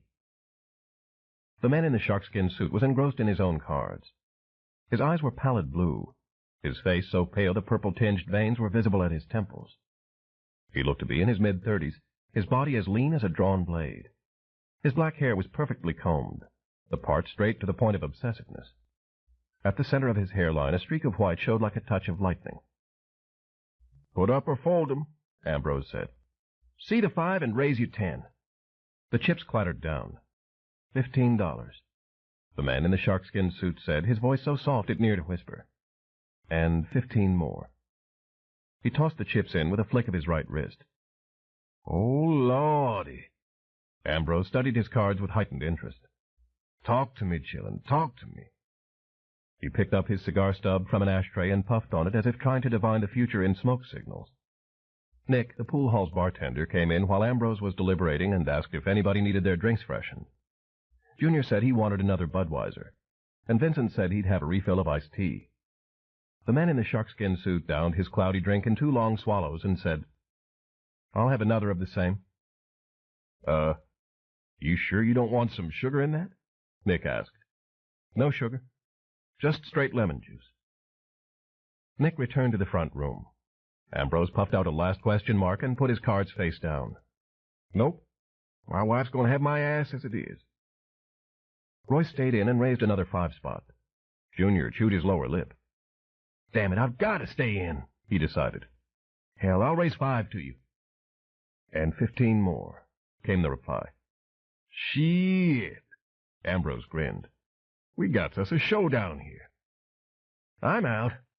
Royce's cards went on the table. Junior leaned back in his chair, his cards close to his chest and fresh sweat sparkling on his face. He glowered long and hard at the man beside him, whom he'd come to detest in the last 2 hours. You're fucking bluffing, he said. I caught you last time you tried to bluff me, didn't I? $15 to you, Junior, Ambrose said. What you gonna do? Don't rush me, man. Junior had 2 red chips in front of him. He'd come into the game with over $100. You're trying to fox me, ain't you, Mr. Lucky? The man's head turned.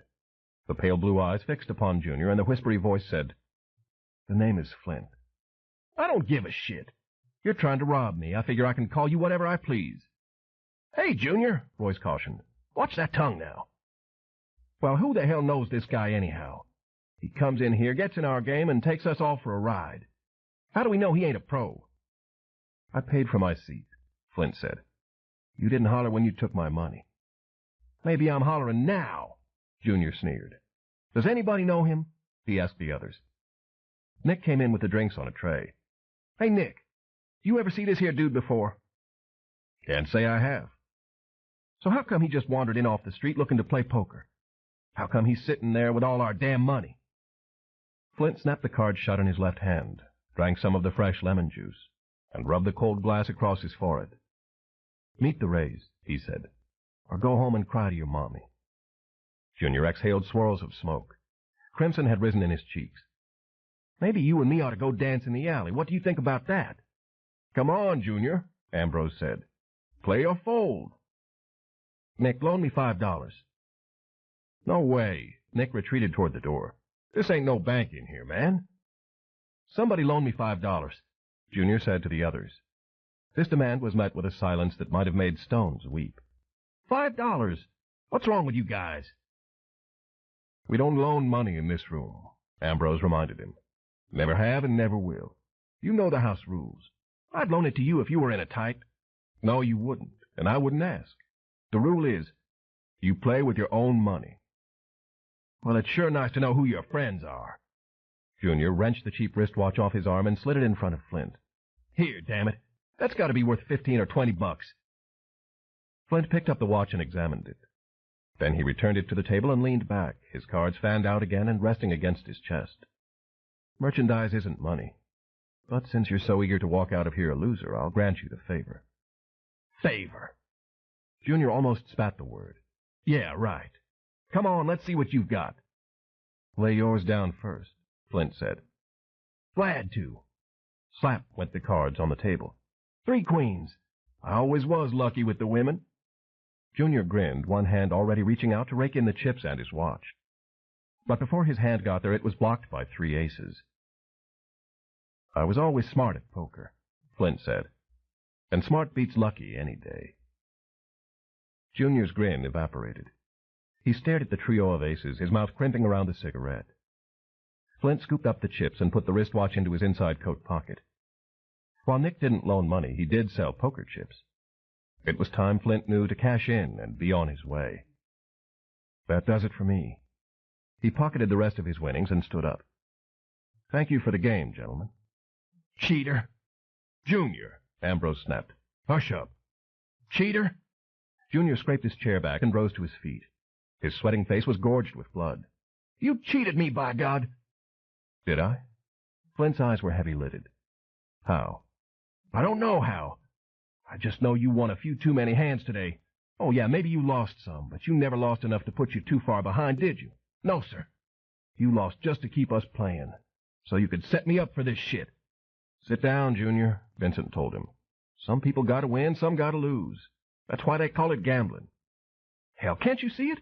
He's a pro is what he is. He came in here off the street, got in our game, and made fools out of every damn one of us. I see, Ambrose said wearily, that it's almost 6 o'clock. Honey, you'll skin my butt if I don't get home. I'll skin your butt anyhow for losing that paycheck, Royce said with a high giggle. Humility keeps me an honest man, my friends. Ambrose stood up and stretched. Junior, that look on your face could scare 8 lives out of a cat. Forget it now, hear? You can't win every day, or it wouldn't be no fun when you did. Junior watched Flint, who was buttoning his jacket. Beneath Flint's arms were dark half-moons of sweat. I say that bastard cheated. There's something not right about him. Flint suddenly turned, took 2 strides forward, and his face and Junior's were only inches apart. I'll ask you once more. Tell me how I cheated, sonny boy. You know you did. Maybe you're just slicker than owl shit, but I know you cheated somehow. Prove it, Flint said, and only Junior saw the faint smile that rippled across his thin-lipped mouth. You dirty son of a... Junior hauled back his arm to deliver a punch, but Ambrose and Royce both grabbed him and pulled him away. Let me go, Junior hollered as he thrashed with impotent rage. I'll tear him apart, I swear to God. Mister, Ambrose said, it might be best if you don't come round here again. I wasn't planning on it. Flint finished off his lemon juice, his face impassive. Then he turned his back on the other men and walked out to the bar to cash in his chips. His stride was as slow and deliberate as smoke drifting. While Nick was counting the money, Junior was escorted to the street by Ambrose, Vincent, and Royce. You'll get yours, Mr. Lucky, was Junior's parting shot before the door closed. He flies off the handle sometimes, but he's okay. Nick played the crisp green winnings in Flint's pale palm. Better not walk around with that kind of cash in this neighborhood. Thank you. He gave Nick a 20 for the advice. He started walking toward the door, his hand finding the car keys in his pocket, and over the Zydeco music on the jukebox he heard the telephone ring. Okay, hold on a minute. Hey, your name Murtaugh? Nick called. Flint stopped at the door, dying sunlight flaring through the fly-specked windows. Yes. It's for you. Murtaugh, Flint said into the phone. You seen the TV in the last half hour? It was a husky, ear-hurting voice. Smotes, calling from the shop. No, I've been busy. Well, wrap up your business and get on over here. 10 minutes. Click, and Smotes was gone. Even as 6 o'clock moved past and the blue shadows lengthened, the heat was suffocating. Flint could smell the lemon juice in his perspiration as he strode along the sidewalk. When Smotes said 10 minutes, he meant 8. It had to be another job, of course. Flint had just brought a skin back for Smotes this morning and collected his commission, 40%, on $4,000. Smotes, who was the kind of man who had an ear on every corner and in every back room, had told him about the Thursday afternoon poker game at Leopold's. And with some time to kill before going back to his motel, Flint had eased himself into what had turned out to be child's play. If he had any passion, it was for the snap of cards being shuffled, the clack of spinning roulette wheels, the soft thump of dice tumbling across sweet green felt. It was for the smells of smoky rooms where stacks of chips rose and fell, where cold sweat collected under the collar, and an ace made the heartbeat quicken. Today's winnings had been small change, but a game was a game, and Flint's thirst for risk had been temporarily quenched. He reached his ride, a black 1978 Cadillac Eldorado that had seen 3 or 4 used car lots. The car had a broken right front headlight. The rear bumper was secured with burlap twine. The passenger door was crumpled in, and the southern sun had cracked and jigsawed the old black paint. The interior smelled of mildew, and the chassis moaned over potholes like a funeral bell. Flint's appetite for gambling didn't always leave him a winner. The horses, greyhounds, and the casinos of Vegas took his money with a frequency that would have terrified an ordinary man. Flint Murtaugh, however, could by no stretch of the imagination be called ordinary. He slipped his key into the door's lock. As it clicked open, he heard another noise, a metallic snap, very close behind him, and he realized quite suddenly that he would have to pay for his inattention. Easy, Mr. Lucky. Flint felt the switchblade's tip press at his right kidney. He let the breath hiss from between his teeth. You're making a real big mistake. Do tell. Let's walk. Turn in that alley up there. Flint obeyed. There weren't many people on the sidewalk, and Junior kept close. Keep walking, Junior said as Flint turned into the alley. Ahead, in the shadows between buildings, was a chain-link fence, and beyond it a parking garage. Stop, Junior said. Turn around and look at me. Flint did, his back to the fence. Junior stood between him and the street, the knife low at his side. It was a mean-looking switchblade, and Junior held it as if he had used it before. I believe your luck's run out. Junior's eyes were still ashine with anger. Give me my money. Flint smiled coldly.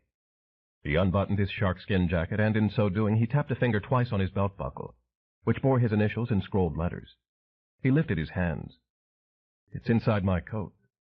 Come get it, sonny boy." "I'll cut you, damn it! I'll give you some shit like you never had before, man." "Will you? Sonny boy, I'm going to give you 3 pieces of wisdom. 1, he raised a finger of his left hand. Never play poker with a stranger. 2 fingers of his right hand went up. Never raise against a man who asks for a single card.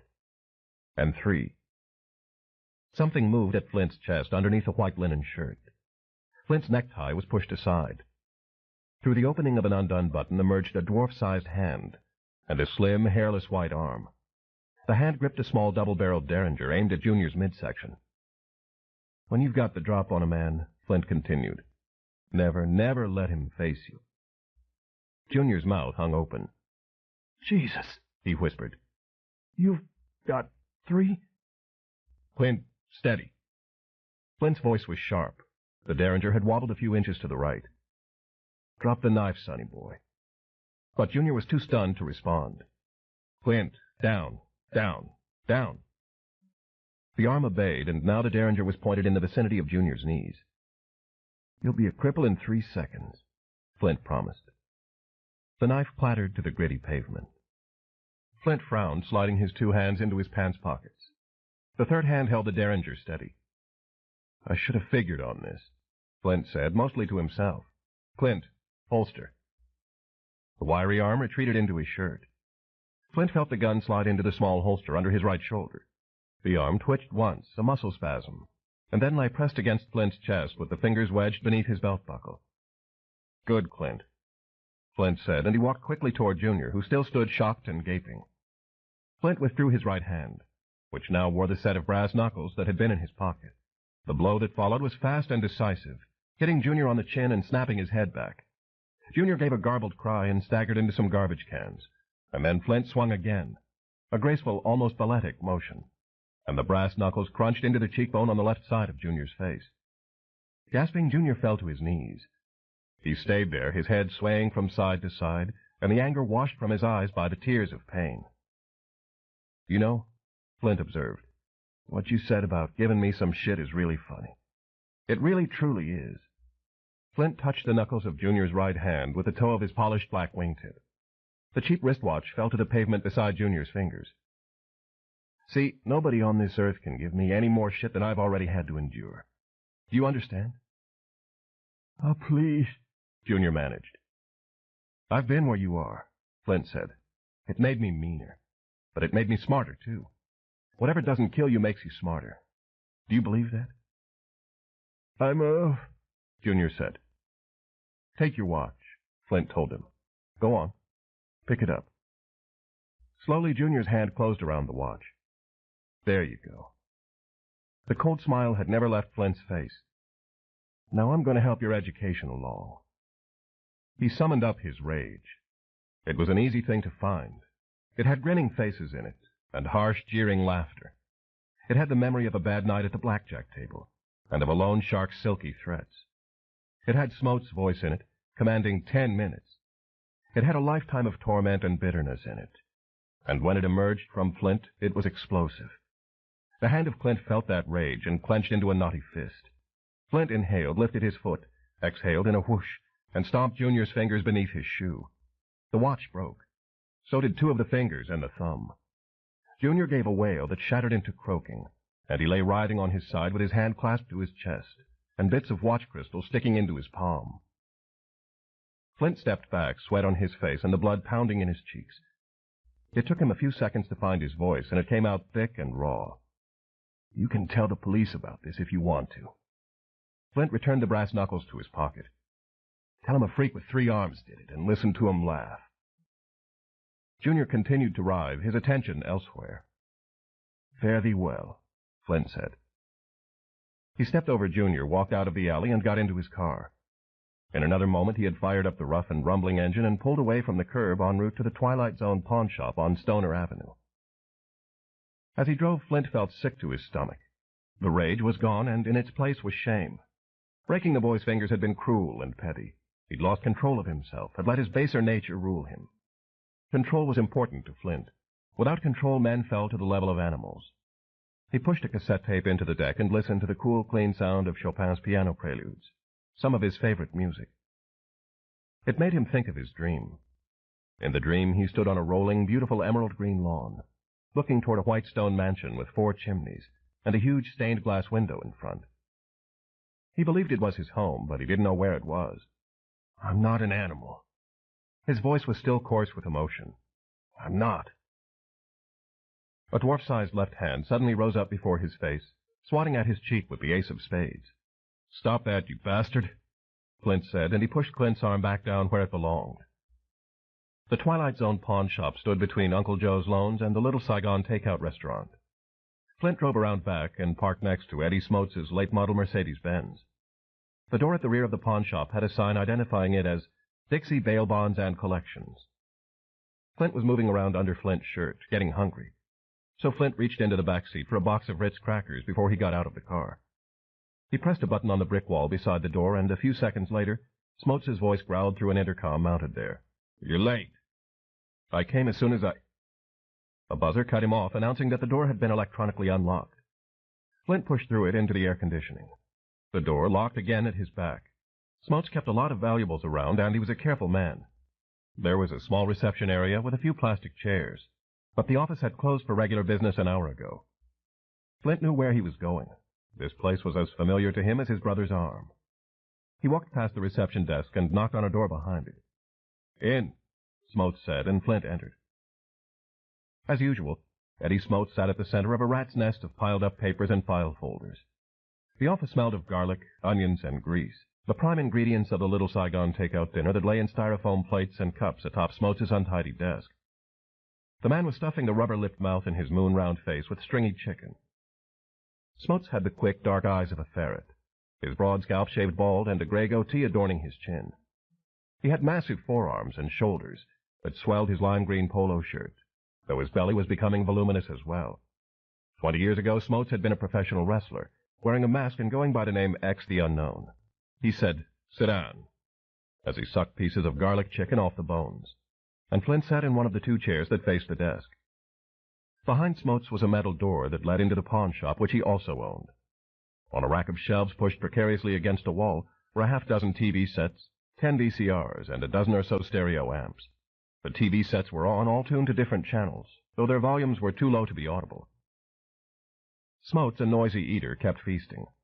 Grease glistened on his chin and in his goatee. Flint was repulsed by Smotes' lack of manners. He stared fixedly at his employer's prized collection of what Smotes called his pretties. Held in a glass curio cabinet were such items as a mummified cat with 2 heads, a severed human hand with 7 fingers floating in a jar of murky preservative, the skull of a baby with an extra eye hole in the center of its forehead, and, nature's cruelest trick, it seemed to Flint, an embalmed monkey with a 3rd arm protruding from its neck. On a shelf above the pretties were 8 photo albums that contained the pictures Smotes had collected of what seemed to be his driving passion next to making money and eating. Smotes was a connoisseur of freaks. As other men enjoyed vintage wine, fine paintings, or sculpture, Smotes craved grotesque oddities of flesh and bone. Flint, who lived in an apartment in the town of Monroe, 100 miles east of Shreveport, had never visited his employer's home in the 6 years he'd been on the Dixie payroll. But he understood from one of his fellows that Smotes kept a basement full of freak memorabilia, gleaned from 5 decades of carnival sideshows. Whatever it was that made a man long to gaze upon the most bizarre and hideous of malformed creations, it ran dark and twisted right to the roots of Smotes' soul. Such fascination disgusted Flint, who considered himself a well-bred gentleman.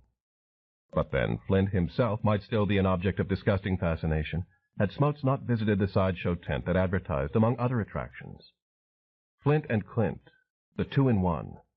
Smotes had paid Flint to go with him to a photography studio and pose shirtless for a series of pictures, which had presumably wound up with the others in the photo albums. Flint had no desire to page through the albums. He'd seen enough freaks in the flesh to last him a lifetime. "You win or lose?" Smotes asked, not looking up from his garlic chicken. "I won." "How much?" "Around 350. "That's good. I like when you win, Flint. When you're happy, I'm happy. You are happy, right?" "I am," Flint said gravely. "I like for my boys to be happy." Smotes paused, searching his plate of bones for a shred of meat. Don't like 'em to be late, though. 10 minutes ain't 15. You need a new watch? No. Flint's arm suddenly slid from the front of Flint's shirt and began scratching and tickling at his chin. Flint took a Ritz cracker from the box and put it into the fingers. Immediately, the arm withdrew, and from beneath Flint's shirt came the sound of crunching. Smotes pushed his plate aside, his fingers gleaming with grease. His eyes had taken on a feverish glint. Open your shirt, he commanded. I like to watch him eat. As much as he detested to, Flint obeyed. Smotes was the man with the wallet, and he didn't tolerate disobedience from his boys. Flint's fingers undid the buttons, letting Smotes have a clear view of the slim white dwarfish arm that was connected at the elbow to an area just beneath Flint's solar plexus. Feed him, Smotes said. Flint took another cracker from the box. He felt the soft bones of his brother move within him, a slow shifting that pressed against his own organs. Flint could smell the cracker, and his hand searched the air for it, but Flint guided it toward the fist-sized growth that protruded from his right side. Smotes was leaning forward, watching. The growth was as pale as the arm, was hairless and eyeless, but had a set of flared nostrils, ears like tiny seashells, and a pair of thin lips. As the cracker came nearer, the lips parted with a soft, wet noise, to show the small, sharp teeth and tongue that might have belonged to a kitten. The mouth accepted the cracker.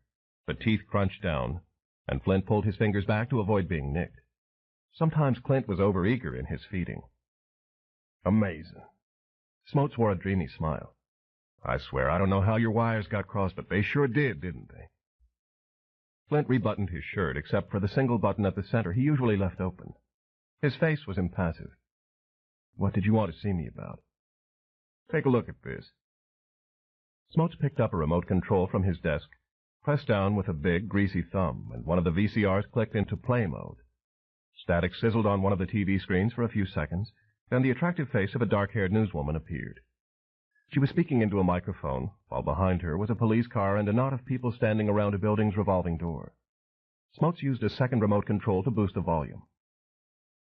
This afternoon, in what police are saying was the act of a desperate and disturbed man, the newswoman said.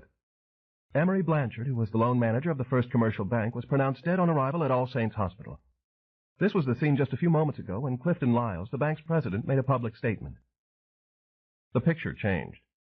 A grim-faced man with white hair was standing in front of the building, reporters holding a forest of microphones around him.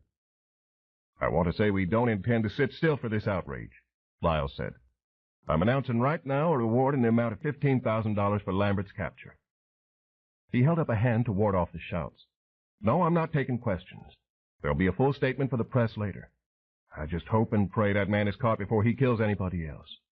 Thank you very much. The newswoman came on again. That was Clifton Lyles, president of the First Commercial Bank. As you can see behind me, there's still a lot of activity here as the police continue to... The videotaped image stopped. Smotes turned the volume down. Crazy fucker went in there and shot Blanchard. Fella lost his marbles when he found out his pickup truck was being repossessed. You up to going after this skin? Flint had been feeding Clint during the videotape.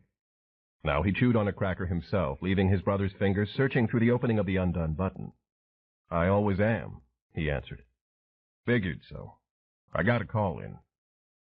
Smotes had a connection in the police department who, for a fee, fed him all the information he required. Have to move fast on this one. Tell you the truth, I don't think there's much chance of getting him. Every badge in the state will be gunning for him. But there's nothing else on the docket, so you might as well give it a try. He struck a kitchen match and lit a black cheroot, which he gripped between his teeth. He leaned back in his chair and spewed smoke toward the ceiling. Give you a chance to take the new man out on a training run. The new man? What new man? The new man I'm thinking of hiring on. Name's Isley. Came in to see me this afternoon. He's got potential, but he's green. I need to see what he's made of. We work alone, Flint said quietly. Isley's staying at the old plantation motel out by the airport. Smotes fished for his notepad on a cluttered desktop. Room number 23, he said when he'd found it. We work alone, Flint repeated a little more forcefully. Uh-huh. That may be, but I want you to take Isley along this time. Flint shifted uneasily in his chair. A small terror had begun building within him. I don't allow anyone else into my car. Are you jiving me? Smote scowled across the desk, and his scowl was not pretty. I've seen that bucket of bolts. Nothing special about it. I know, but I'm particular about who I ride with. Well, Isley ain't a nigger, if that's what bothers you. No, that's not it. Clint and me, we'd rather work alone. Yeah, you already said that, but you're elected. Billy Lee's in Arkansas on a job. Dwayne's still laid up with the flu, and I ain't heard from Tiny Boy in 2 weeks. Figure he must have gone back to the sideshow. So we need some fresh blood round here. Isley might work out just fine. Flint choked. He lived alone. If a man whose brother was trapped inside his body in a wicked twist of genetics could ever be truly alone, and preferred it that way, having to deal with another person at close quarters might drive him right up the wall. What's wrong with him? Who? Isley, Flint said, speaking slowly and carefully. Something must be wrong with him, or you wouldn't want to hire him on. Smotes drew on his cheroot and tapped ashes to the floor. I like his personality, he said at last. Reminds me of a fella I used to think real highly of. But he's a freak, right? You don't hire anybody but freaks. Now, that ain't exactly correct. I hire... He paused, mulling it over. Special talents, he decided. People who impress me for one reason or another. Take Billy Lee, for instance. He don't have to say a word. All he has to do is stand there and show his stuff, and he gets the job done. Am I right? Flint didn't answer. Billy Lee Claggins was a 6'6" tall black man who had paid his dues on the freak show circuit under the name of Popeye. Claggins, a fearsome visage, could stand there and stare at you, and the only thing moving about him would be his eyeballs, as blood pressure slowly squeezed them almost out of his skull. Faced with such a sight, the skins Claggins hunted became as hypnotized as rabbits watching a cobra flare its hood. And then Claggins sprayed a burst of mace in their eyes, snapped on the handcuffs, and that was all she wrote. Claggins had worked for Smotes for over 10 years, and he had taught Flint the ropes. Isley's got a special talent, if that's what you're getting at. A little thread of smoke leaked from the gap between his front teeth. He's a born communicator. I think he could make the fucking Sphinx talk. He knows how to work people. Used to be in show business. Didn't we all? Flint said. Yeah, but Isley's got the gift of gab. You and him, you'll make a good team. I'll take him out on a training run, but I'm not teaming up with him. Or with anybody. Okay.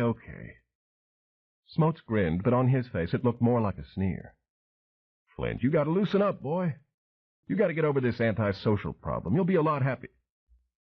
The telephone, half buried beneath file folders, rang, and Smote snatched up the receiver. Dixie Bail Bonds and Collections. Well, you took your sweet fucking time, didn't you? Let's have the story. He tossed Flint the notepad and a ballpoint pen. Daniel Lewis Lambert, Vietnam veteran, unemployed carpenter. He snorted smoke through his nostrils. Shit, man, give me something I can use. He listened, the cheroot at a jaunty angle in his mouth. Cops think he's left town, armed and dangerous. Ex-wife and son in Alexandria. What's the address? He relayed it to Flint, who wrote it down. No other relatives in state? Some bitches are going to be waiting for him to show up in Alexandria then, right? Hell, they going to get him before I even send my boy out. But give me the license number and a description of his truck anyhow. We might get lucky. Flint wrote that down as well. What's Lambert look like? Was the next question, and Lambert's description went on the notepad's page. Anything else? Okay, then. Yeah, you'll get your money this week. You hear that they picked Lambert up, you give me a call pronto. I'll be home. Yeah, same to you. He hung up. Cops figure he might be on his way to Alexandria. They'll have the house staked out for sure. Doesn't sound to me like I've got a snowball's chance in hell of grabbing him. Flint tore off the page and folded it. Too many cops in the picture. It's worth a shot. 15,000 smacks ain't hay. If you're lucky, you might catch him before he gets to the house. I'd agree with you if I didn't have to haul freight. Smotes drew on his cheroot and released a ragged smoke ring that floated toward the ceiling. Flint, he said, you been with me, 6 years going on 7? You're one of the best trackers I ever had. You're smart. You can think ahead. But you got this attitude problem, boy. You forget who pulled you out of that sideshow and who pays your bills. No, I don't, Flint answered crisply. You won't let me. Smotes was silent for a few seconds, during which he stared without blinking at Flint through a haze of smoke. You tired of this job? He asked. If you are, you can quit any time you please. Go on and find yourself some other line of work. I ain't stopping you. Flint's mouth was dry. He held Smotes' haughty stare as long as he could, and then he looked away. You work for me, you follow my orders, Smotes continued. You do what I say, you draw a paycheck. That makes sense to you? Yeah, Flint managed to say. Maybe you can grab Lambert, maybe you can't. I think Isley's got potential, and I want to see what he's made of. Only way to do that is to send him out on a run with somebody, and I say that somebody is you. So go get him and hit the road. You wasted my time and money. Flint took the box of crackers and stood up. He pushed his brother's arm down under his shirt and held it there. Now that he'd been fed, Flint would be asleep in a few minutes. Unless he was called upon, all he basically did was eat and sleep. Flint's eyes found the three-armed monkey in the curio cabinet, and the same surge of anger that had made him break Junior's fingers swelled up in him and almost spilled out. I'll give Isley a call and tell him you're on the way, Smotes said. Check in with me from the motel. I'm not an animal, Flint thought. Blood pulsed in his face. He felt Clint's bones twitch within him like the movement of someone trapped in a very bad dream. Standing there ain't going to get you nowhere, Smotes told him. Flint turned away from the three-armed monkey and the bald-headed man behind the desk. When the door had closed at Flint's back, Smotes released a harsh little hiccup of a laugh. His belly shook. He crushed his cheroot out in a plate of grease and bones, and it perished with a bubbly hiss. His laughter gurgled and swelled. Flint Murtaugh was on his way to meet the pelvis. 5. A ways to go. 3 hours after shooting a man to death, Dan Lambert found himself sitting on a screened porch, a ceiling fan creaking overhead with a glass of honeysuckle tea in his hand, and a black woman offering him a refill from a purple pitcher. No, ma'am, thank you, he said. Let me get on back to the kitchen, then. Lavinia Gwynn put the pitcher down on the wicker table between Dan and Reverend Gwynn. Terence and Amelia ought to be here about another half hour. I hope you don't mind me staying. I didn't know your son was coming over when your husband invited me. Oh, don't you worry. We got plenty. Always cook up a feast on Thursday nights. She left the porch, and Dan sipped his tea and listened to the cicadas in the green woods around the Reverend's white-clapboard house. The sun was sinking lower, the shadows growing between the trees. Reverend Gwynn occupied a wicker rocking chair, his fingers laced around his tea glass, and his face set with the expression of a man who is calm and comfortable with life. You have a nice house, Dan said. We like it. Had a place in the city once, but it was like living in an alarm clock. Lavinia and me don't need much to get by on. I used to have a house, in Alexandria. My ex-wife and son still live there. Is that where you're headed, then? Dan took a moment to think about his answer. It seemed to him now that all along he'd known the house on Jackson Avenue was his destination. The police would be waiting for him there, of course. But he had to see Chad, had to tell his son that it had been an accident, a terrible collision of time and circumstance, and that he wasn't the cold-blooded killer the newspapers were going to make him out to be. Yes, he said. I believe I am. Good for a man to know where he's going. Helps you figure out where you've been. That's for damn sure. Dan caught himself. Sorry. Oh, I don't think the Lord minds a little rough language now and again, as long as you keep his commandments. Dan said nothing. Thou shalt not kill, he was thinking. Tell me about your son, Gwynn said. How old is he? 17. His name's Chad. He's a mighty good boy. You see a lot of him? No, I don't. His mother thought it was for the best. Gwynn grunted thoughtfully. Boy needs a father, I'd think. Maybe so, but I'm not the father Chad needs. How's that, Mr. Farrell? I messed up some things, Dan said, but he didn't care to elaborate. A moment passed during which the smell of frying chicken drifted out onto the porch and made the hunger pangs sharpen in Dan's belly. Then Reverend Gwynn said, Mr. Farrell, excuse me for saying so, but you look like a man who's seen some trouble. Yes, sir, Dan nodded. That's about right. You care to unburden it? Dan looked into the Reverend's face. I wish I could. I wish I could tell you everything I've been through, in Vietnam and after I left that damned place. But that's no excuse for what I did today. He looked away again, shamed by Gwen's compassion. Whatever you did, it can be forgiven. Not by me. Not by the law, either. He lifted the cool glass and pressed it against his forehead for a few seconds. His eyes closed. I wish I could go back and make everything right. I wish I could wake up and it'd be morning again, and I could have another chance. He opened his eyes. That's not how life works, though, is it? No, Gwyn said. Not this life, at least. I'm not much of a religious man. Maybe I saw too many young boys get blasted to pieces you couldn't have recognized as part of anything human. Maybe I heard too many cries for God that went unanswered. Dan swigged down the rest of his tea and set the glass aside. That might sound cynical to you, Reverend, but to me it's a fact. Seems to me no one's life is easy, Gwyn said, a frown settling over his features. Not the richest nor the poorest. He rocked gently back and forth, the runners creaking. You say you've broken the law, Mr. Farrow? Yes. Can you tell me what you've done? Dan took a long breath and let it go slowly. The cicadas trilled in the woods, two of them in close harmony. I killed a man today, he answered, and he noted that Gwyn ceased his rocking. A man at a bank in Shreveport. I didn't mean to. It just happened in a second. It was like a bad dream, and I wanted to get out of it, but I couldn't. Hell, I was never even a very good shot. One bullet was all it took, and he was gone. I knew it soon as I saw where I'd hit him. What had this man done to you? Dan had the sudden realization that he was confessing to a stranger, but Gwyn's sincere tone of voice urged him on. Nothing, really. I mean, the bank was repossessing my pickup. I snapped, just like that.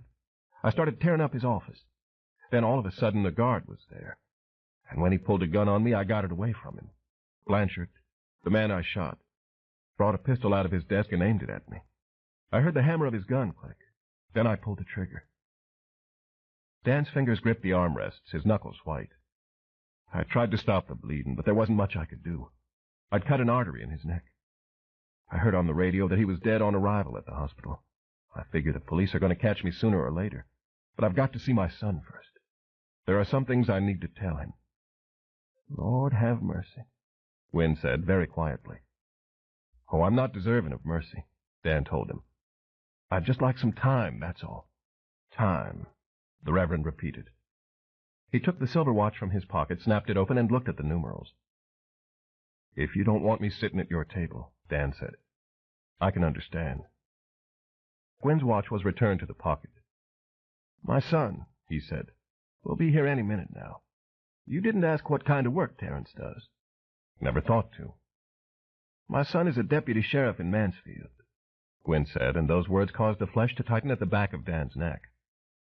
Your description on the radio? Yes. Terrence might not have heard about it. Then again, he might have. Gwyn held Dan's gaze with his dark, intense eyes. Is what you've told me the truth, Mr. Farrow? It is. Except my name's not Farrow. It's Lambert. Fair enough. I believe you. Gwyn stood up, leaving the chair rocking. He went into the house, calling for his wife. Dan left his chair as well, his heart beating hard. He heard the Reverend say, Yeah, Mr. Farrow's got a ways to go, and he's not going to be staying for dinner after all. Oh, that's a shame, Lavinia answered. The chicken's all done. Mr. Farrow? There was just a trace of tension in Gwyn's voice. You care to take some chicken for the road? Yes, sir, Dan said from the front door. I sure would. The Reverend returned carrying a paper bag with some grease stains on the bottom. His wife was following along behind him. What's your hurry, Mr. Farrow? Our boy ought to be here directly. Mr. Farrow can't stay. Gwyn pushed the paper bag into Dan's hand. He's got to get to New Orleans, didn't you say, Mr. Farrow? I believe I might have, Dan said as he accepted the fried chicken. Well, I'm awful sorry you're not going to be joining us at the table, Lavinia told him. You got family waiting for you? Yes, he does, Gwyn said. Come on, Dan, I'll walk you to your truck. You take care on that road now, Lavinia continued, but she didn't leave the porch. Crazy things can happen out there. Yes, ma'am, I will. Thank you. When he and the Reverend had reached the pickup and Lavinia had gone back inside, Dan asked, Why are you helping me like this? You wanted some time, didn't you? I'm giving you a little bit. You better get on in there. Dan slid into the driver's seat and started the engine. He realized that some of Blanchard's dried blood still streaked the steering wheel. He could have waited. Just turned me in when your son got here. What? And scare Lavinia half to death? Take a chance on my boy getting hurt? No, sir. Anyhow, seems like you've had enough trouble today without me making more for you. But you listen to me now. The sensible thing to do is turn yourself in after you see your son. The police ain't savages. They'll give an ear to your story. All running's going to do is make things worse. I know that. One more thing, Wynne said, his hand on the window frame. Maybe you're not a religious man, but I'll tell you something true. God can take a man along many roads and through many mansions. It's not where you are that's important. It's where you're going that counts. Hear what I'm saying? I think so. Well, you keep it to heart. Go on now, and good luck to you. Thanks. I'll need it, he thought. He put the Chevy into reverse. So long. Wynne let go of the truck and stepped back. The Lord be with you. Dan nodded and reversed the truck along the dirt drive that led from the Reverend's house to the cracked concrete of Highway 175. Wynne stood watching him go as Dan backed onto the road and then put the truck's gears into first. The Reverend lifted his hand in a farewell gesture, and Dan drove away, heading southbound again, but this time rested, his head clear and for the moment free of pain, and a paper bag full of fried chicken on the seat beside him.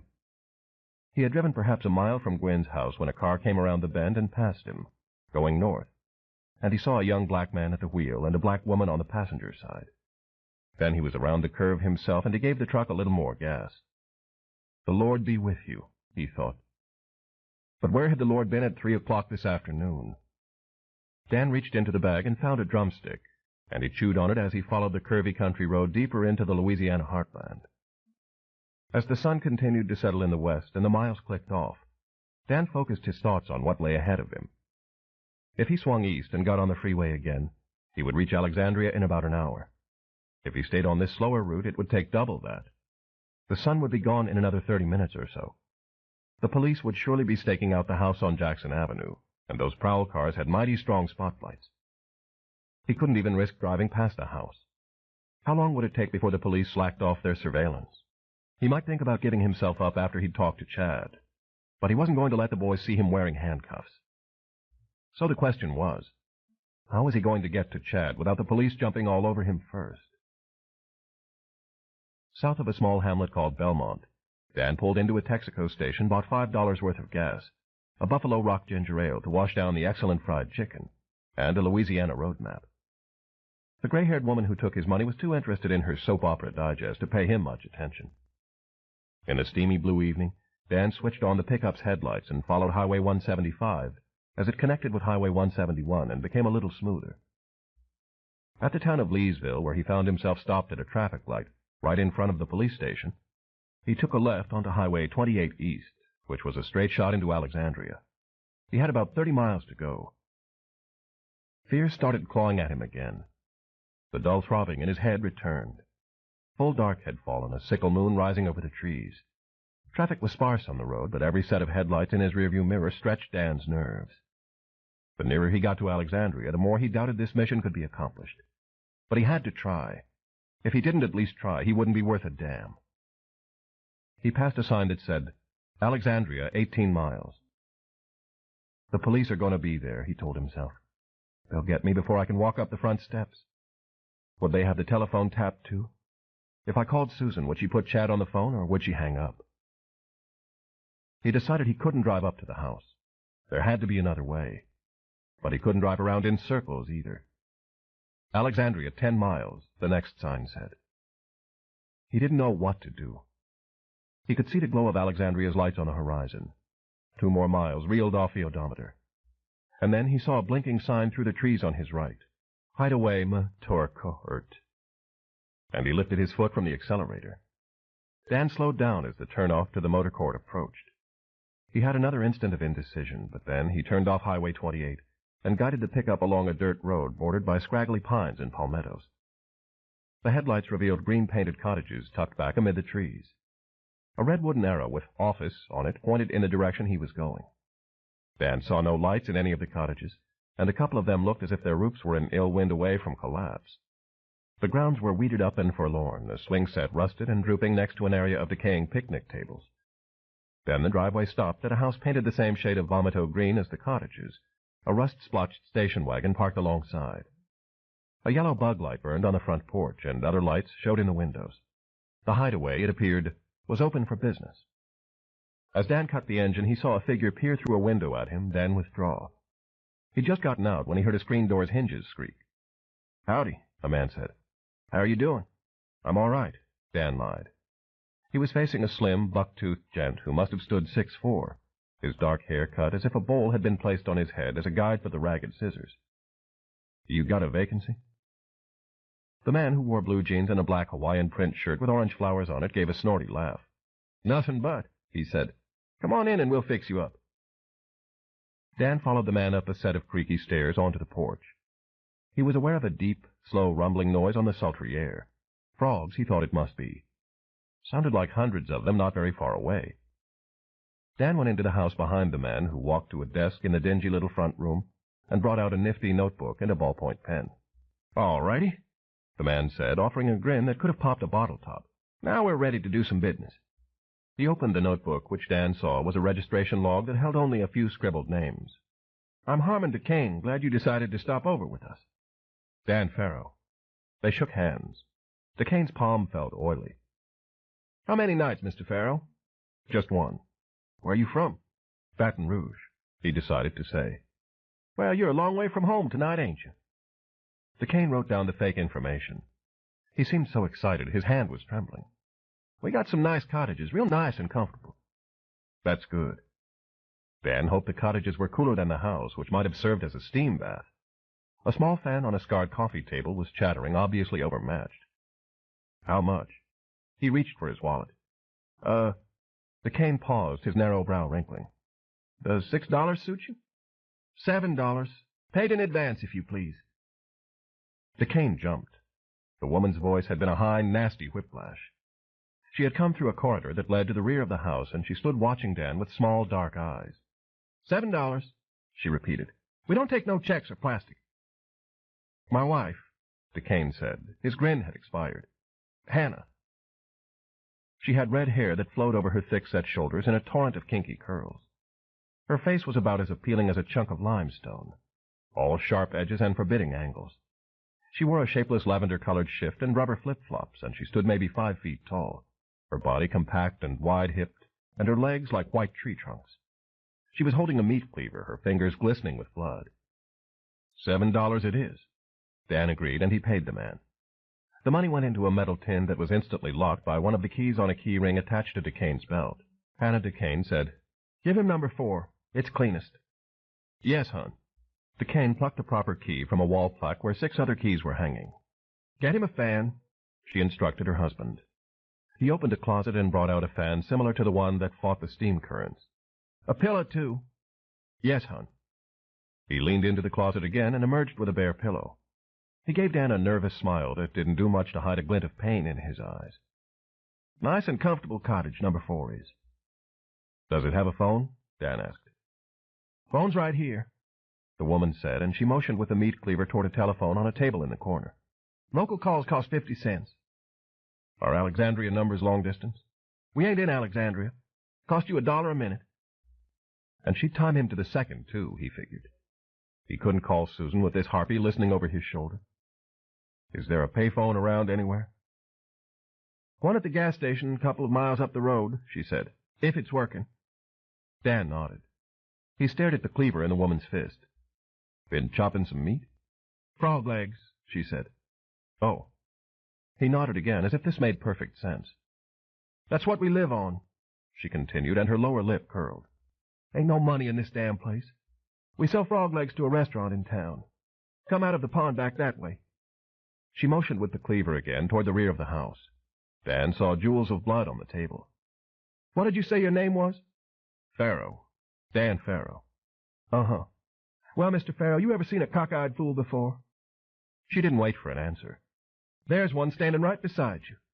Ever heard of a cockeyed fool buying a damn motel on the edge of a swamp pond, and then putting every damn penny into a damn fairyland?" "Hon?" Harmon's voice was very quiet. "Please." "Please my ass," she hissed. "I thought we was going to be making some money by now. But no, I got a damn fool for a husband, and I'm up to my elbows in frog legs." "I'll show you to your cottage." Harmon started for the door. "Watch where you step," Hannah DeCane warned Dan. "Them frogs are breeding back in that pond. There's hundreds of 'em around here. Show our guest the fairyland while you're at it, why don't you?" This last statement had been hurled at her husband like a bucketful of battery acid. He ducked his shoulders and got out of the house, and Dan darted another glance at the woman's meat cleaver before he followed. "Enjoy your stay," she said as he went through the door. Holding the fan and the pillow, Harmon climbed into the pickup truck, and Dan got behind the wheel. Harmon made a slight nasal whistling sound as he breathed, kind of like a steam kettle on a slow boil. "Number 4's up that road," he said with an upward jerk of his chin. "Turn right." Dan did. "Woman's always on me," Harmon said bitterly. "So I messed up. So what? Ain't the first man in the world to mess up. Won't be the last, neither." "That's true," Dan agreed. "It's that way." Harmon motioned to a weed-grown pathway meandering off into the woods. "What is? The cottage?" "No, the fairyland. There's your cottage up ahead." The headlights showed a dismal-looking green-daubed dump waiting ahead, but at least the roof appeared sturdy. Also revealed by the headlights was a squattage of frogs, maybe 24 or more, on the dirt road between Dan's truck and the cottage. Dan hit the brake, but Harmon said, "Hell, run 'em over, I don't give a damn." Dan tried to ease through them. Some squawked and leapt for safety, but others seemed hypnotized by the lights, and met their maker in a flattened condition. Dan parked in front of the cottage and followed DeCane inside, the noise of the frogs a low, throbbing rumble. He hadn't expected much, so he wasn't disappointed. The cottage smelled of mildew and Lysol, and the pent-up heat inside stole the breath from his lungs. DeCane turned on the lights and plugged in the fan, which made a racketing sound as if its blades were about to come loose and fly apart. The bed's mattress had no sheet, and none was offered. Dan checked the bathroom and found 2 fist-sized frogs croaking on the shower tiles. DeCane scooped them up and tossed them out the back door. Then he presented the key to Dan. "Check-out time's 12 noon. Of course, we're not expecting a rush, so you can take your time. I'll be leaving early anyway." "Okay." He'd already put the pillowcase on the pillow and directed the fan's sullen breeze toward the bed. "You need anything else?" "Not that I can think of." Dan didn't plan to sleep here. He was going to bide his time for a few hours and then call Susan from the gas station's payphone. He walked outside with DeCane and got his duffel bag from the truck.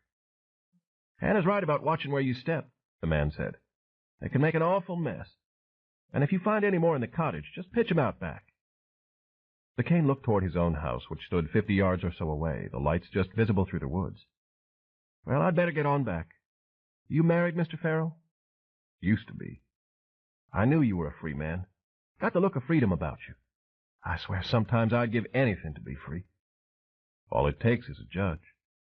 DeCane grunted. "And let her steal me blind? Oh, she laughs at me and calls me a fool. But someday I'll show her.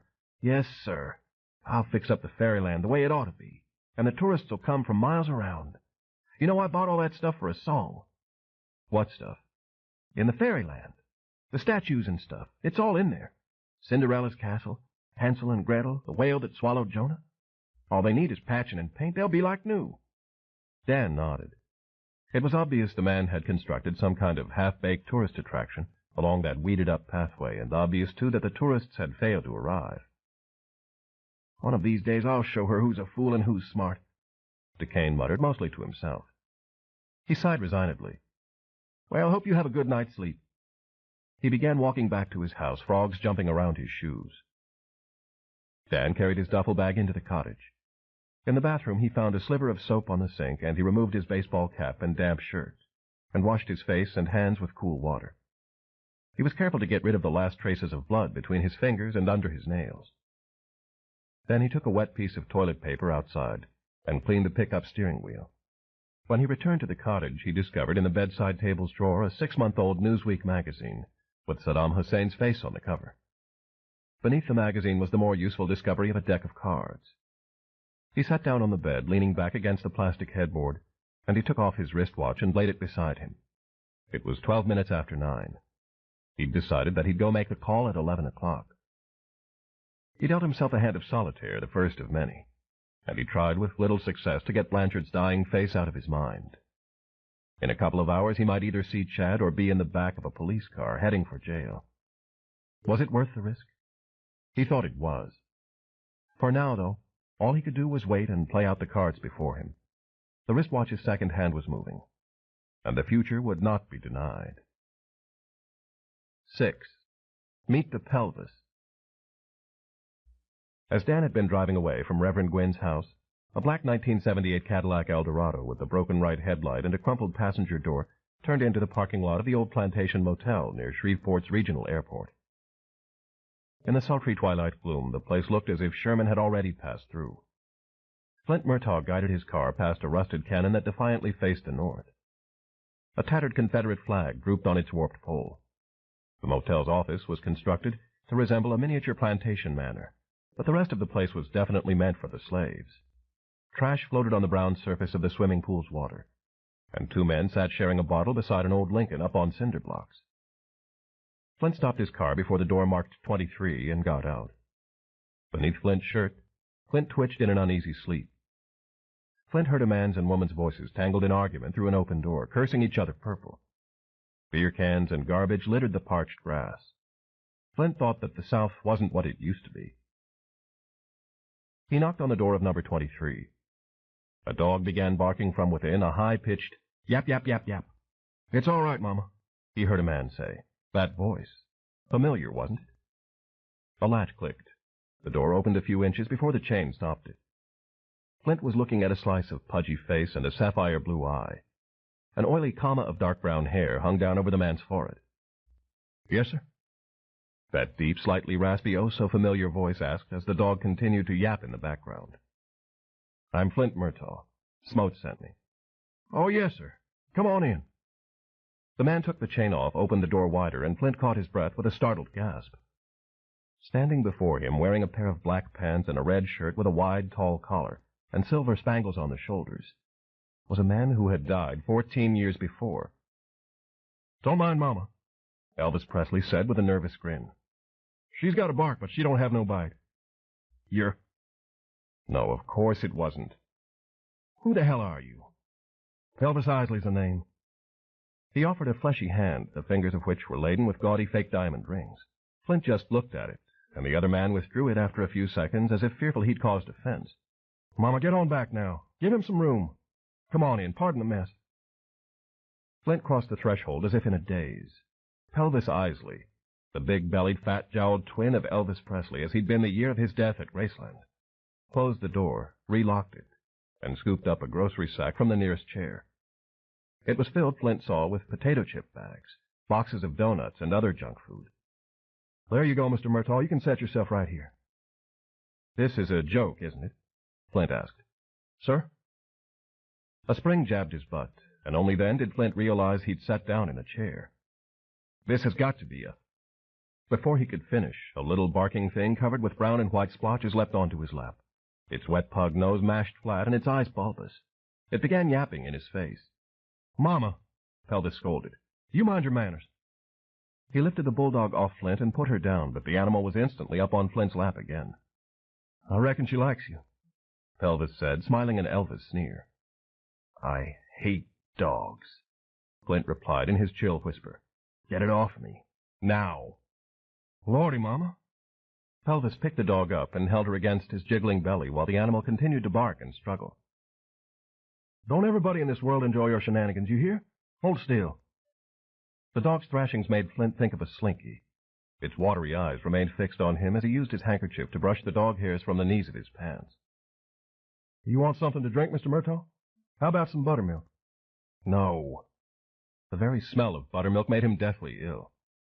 "Got some pickled pig's feet if you want a bite to—" "Isley," Flint interrupted. "How much did that bastard pay you?" "Sir?" "Smotes. How much did he pay you to pull this joke on me?" Pelvis frowned. He and the struggling dog wore the same expression. "I don't believe I know what you mean, sir." "Okay, it was a good joke. See, I'm laughing." Flint stood up, his face grim. He glanced around the cramped little room and saw that Isley's living habits were the equivalent of buttermilk and pickled pig's feet. On one wall, a large poster of Elvis Presley had been thumbtacked up. It was the dangerous cat-sneer face of the young Elvis, before Las Vegas stole the Memphis from his soul. On a table was a beggar's banquet of cheap plaster Elvis statues and busts, a cardboard replica of Graceland, a framed photograph of Elvis standing with his gloomy, hollow-eyed mother, and a dozen other Elvis knickknacks and gewgaws that Flint found utterly repugnant. Another wall held a black velvet portrait of Elvis and Jesus playing guitars on the steps of what was presumably heaven. Flint felt nauseated. How can you stand to live in all this crap? Elvis looked stunned for a few seconds. Then his grin flooded back. Oh, now you're joshing me. The dog got away from him and slipped to the floor, then leapt up onto the bed amid empty Oreo and Chips Ahoy cookie bags and started yapping again. Listen, I've got a job to do, so I'll just say fare thee well and get out. Flint started for the door. Mr. Smote said you and me was going to be partners, Elvis said with a hurt whine. Said you was going to teach me everything you knew. Flint stopped with his hand on the latch. Said you and me was going to track a skin together, Elvis went on. Hush, Mama. Flint wheeled around, his face bleached to the shade of the white streak in his hair. You mean, you're telling me this is not a joke? No, sir. I mean, yes, sir. Mr. Smote's called. Fella come from the office to get me, 'cause that's where the phone is. Mr. Smote said you was on your way and we was going to track a skin together. Is that the same as being a bounty hunter? Elvis took the other man's shocked silence as agreement. See, that's what I want to be. I took a detective course by mail from one of them magazines. I was living in Vicksburg then. Fellow who runs a detective agency in Vicksburg said he didn't have a job for me, but he told me all about Mr. Smotes. Like how Mr. Smotes was always on the lookout for, let's see, how'd he put it? Special talent, I think he said. Anyhow, I come from Vicksburg to see Mr. Smotes, and we had us a talk this afternoon. He said for me to hang around town a few days. Maybe he'd give me a tryout. So I guess this is what this is, huh? You've got to be insane, Flint rasped. Elvis kept grinning. Been called worse, I reckon. Flint shook his head. The walls seemed to be closing in on him, and on all sides there was an Elvis. The dog was yapping, the noise splitting his skull. The awful stench of buttermilk wafted in the air. Something close to panic grabbed Flint around the throat. He whirled toward the door, wrenched the latch back, and leapt out of the foul, Elvis-sized room. As he ran along the breezeway toward the office with Clint twitching under his shirt, he heard the nightmare calling behind him. Mr. Murtaugh, sir? You all right? In the office, where a Confederate flag was nailed to the wall next to an oil portrait of Robert E. Lee, Flint all but attacked the payphone. Hey, careful there, the manager warned. He wore blue jeans, a monster truck T-shirt, and a rebel cap. That's motel property. Flint shoved a quarter into the slot and punched Smotes' home number. After 4 rings, Smotes answered. Yeah? I'm not going out with that big shit sack, Flint sputtered. No way in hell. Ha, Smotes said. You trying to be funny or what? Take it easy, Flint. What's eating you? You know what, damn it. That Isley. Hell, he thinks he's Elvis. I'm a professional. I'm not going on the road with somebody who belongs in an asylum. Isley's sane as you or me. He's one of them Elvis impersonators. Smotes let out a laugh that so inflamed Flint he almost jerked the phone off the wall. Looks just like him, don't he? Yeah, he looks like a big shit sack. Hey. Smotes' voice had taken on a chill. I was a fan of Elvis's. Grilled my first piece of pussy with Jailhouse Rock playing on the radio, so watch your mouth. I can't believe you'd even think about hiring him on. He's as green as grass. Did you know he took a detective course by mail? Uh-huh. That puts him ahead of where you were when I hired you. And as I recall, you were pretty green yourself. Billy Lee raised hell about having to take you out your first time. Maybe so, but I didn't look like a damn fool.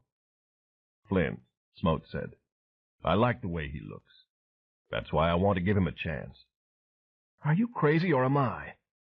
I hire people I think can get the job done. I hired you because I figured you were the kind of man who could get on a skin's track and not let loose no matter what.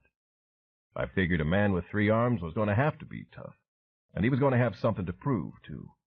And I was right about that, wasn't I? Well, I've got the same feeling about Isley. A man who walks and talks and looks like Elvis Presley's got to have a lot of guts, and he's already been down a damn hard road. So you ain't the one to be sitting in judgment of him and what he can or can't do. Hear? I can't stand being around him. He makes me so nervous I can't think straight. Is that so? Well, that's just what Billy Lee said about you, as I remember. Now cut out the belly aching and you and Isley get on your way. Call me when you get to Alexandria. Flint opened his mouth to protest again, but he realized he would be speaking to a deaf ear, because Smotes had already hung up. Shit! Flint seethed as he slammed the receiver back onto its hook. Watch your language there, the manager said. I run a refined place. Flint shot him a glance that might have felled the walls of Fort Sumter. and wisely the manager spoke no more. At number 23, Flint had to wait for Isley to unlock the door again. The heat hung on him like a heavy cloak, anger churning in his constricted belly. He understood the discomfort of pregnancy, only he had carried this particular child every day of his 33 years. Inside the room, the little bulldog barked around Flint's shoes, but was smart enough not to get in range of a kick. "You okay, Mr. Murtaugh?" Isley asked, and the dumb innocence of his Elvis voice was the match that ignited Flint's powder keg. He grasped Isley's collar with both hands and slammed his bulk up against the Elvis poster. "Ouch," Pelvis said, showing a scared grin. "That kind of smarted." "I dislike you," Flint said icily. "I dislike you, your hair, your clothes, your dead fat hillbilly, and your damn ugly dog." He heard the mutt growling and felt it plucking at his trouser leg, but his anger was focused on Isley. "I believe I've never met anybody I dislike worse. And Clint doesn't care for you worth a shit either." He let go of Pelvis's collar to unhook a button. "Clint, out!" His brother's hand and arm slid free like a slim white serpent. The fingers found Pelvis's face and began to explore his features. Pelvis made a noise like a squashed frog. "You know what you are to me?" Flint asked. "Dirt. If you get under my feet, I'll step on you. Got it?" "Lordy, lordy, lordy." Pelvis stared transfixed at Clint's roving hand. "You have a car?" "Sir?" "A car. Do you have one?" "Yes, sir. I did. Well, Priscilla broke down on me when I was coming back from seeing Mr. Smotes. Had to get her towed to the shop." His eyes followed the searching fingers. "Is that, like, a magic trick or something?" Flint had hoped that if he had to take this fool with him, Isley would at least be confined to his own car. Then, without warning, Isley did the unthinkable thing. "Mr. Murtaugh," he said, "that's the damnedest best trick I ever saw." And he reached out, took Clint's hand in his own, and shook it. "Howdy there, partner." Flint almost passed out from shock. He couldn't remember anyone ever touching Clint. The sensation of a stranger's hand clasped to Clint's was like a buzzsaw raked up his spine. "I swear you could go on television with a trick as good as that." Isley continued to pump Clint's arm, oblivious to the danger that coiled before him. Flint gasped for breath and staggered backward, breaking contact between Isley and his brother. Clint's arm kept bobbing up and down, the little hand still cupped. You... Words could not convey Flint's indignation. Mama had seen this new development and had skittered away from Flint's legs, bouncing up onto the bed where she rapid-fired barks at the bobbing appendage. "You don't touch me," Flint said. "Don't you ever dare touch me again." Isley was still grinning. This man, Flint realized, had the power to drive him stark, raving insane. "Get packed," he said, his voice choked. "We're leaving in 5 minutes, and that mutt's staying here." "Oh, Mr. Murtaugh, sir." At last Isley's face showed genuine concern. "Mama and me go everywhere together." "Not in my car." He shoved Clint's arm back down inside his shirt, but Clint came out again and kept searching around as if he wanted to continue the handshaking. "I'm not carrying a damn mutt in my car." "Well, I can't go, then." Pelvis sat down on the bed, his expression petulant, and at once Mama was in his lap, licking his double chins. "I don't go nowhere without Mama." "Okay, good. Forget it. I'm leaving." Flint had his hand on the doorknob when Pelvis asked in all innocence, "You want me to call Mr. Smotes and tell him it didn't work out?" Flint stopped. He squeezed his eyes shut for a few seconds. The rage had leapt up again from where it lived and festered, and it was beating like a dark fist behind the door of his face. "I'll call him," Pelvis said. "Ain't no use you wasting the quarter." Leave the hillbilly jerk, Flint thought. To hell with Smotes, too. I don't need him or his lousy job. I don't need anybody. But his anger began to recede like a bayou tide, and beneath it was the twisted, busted-up truth. He could not go back to the sideshow, and without Smotes, what would he do?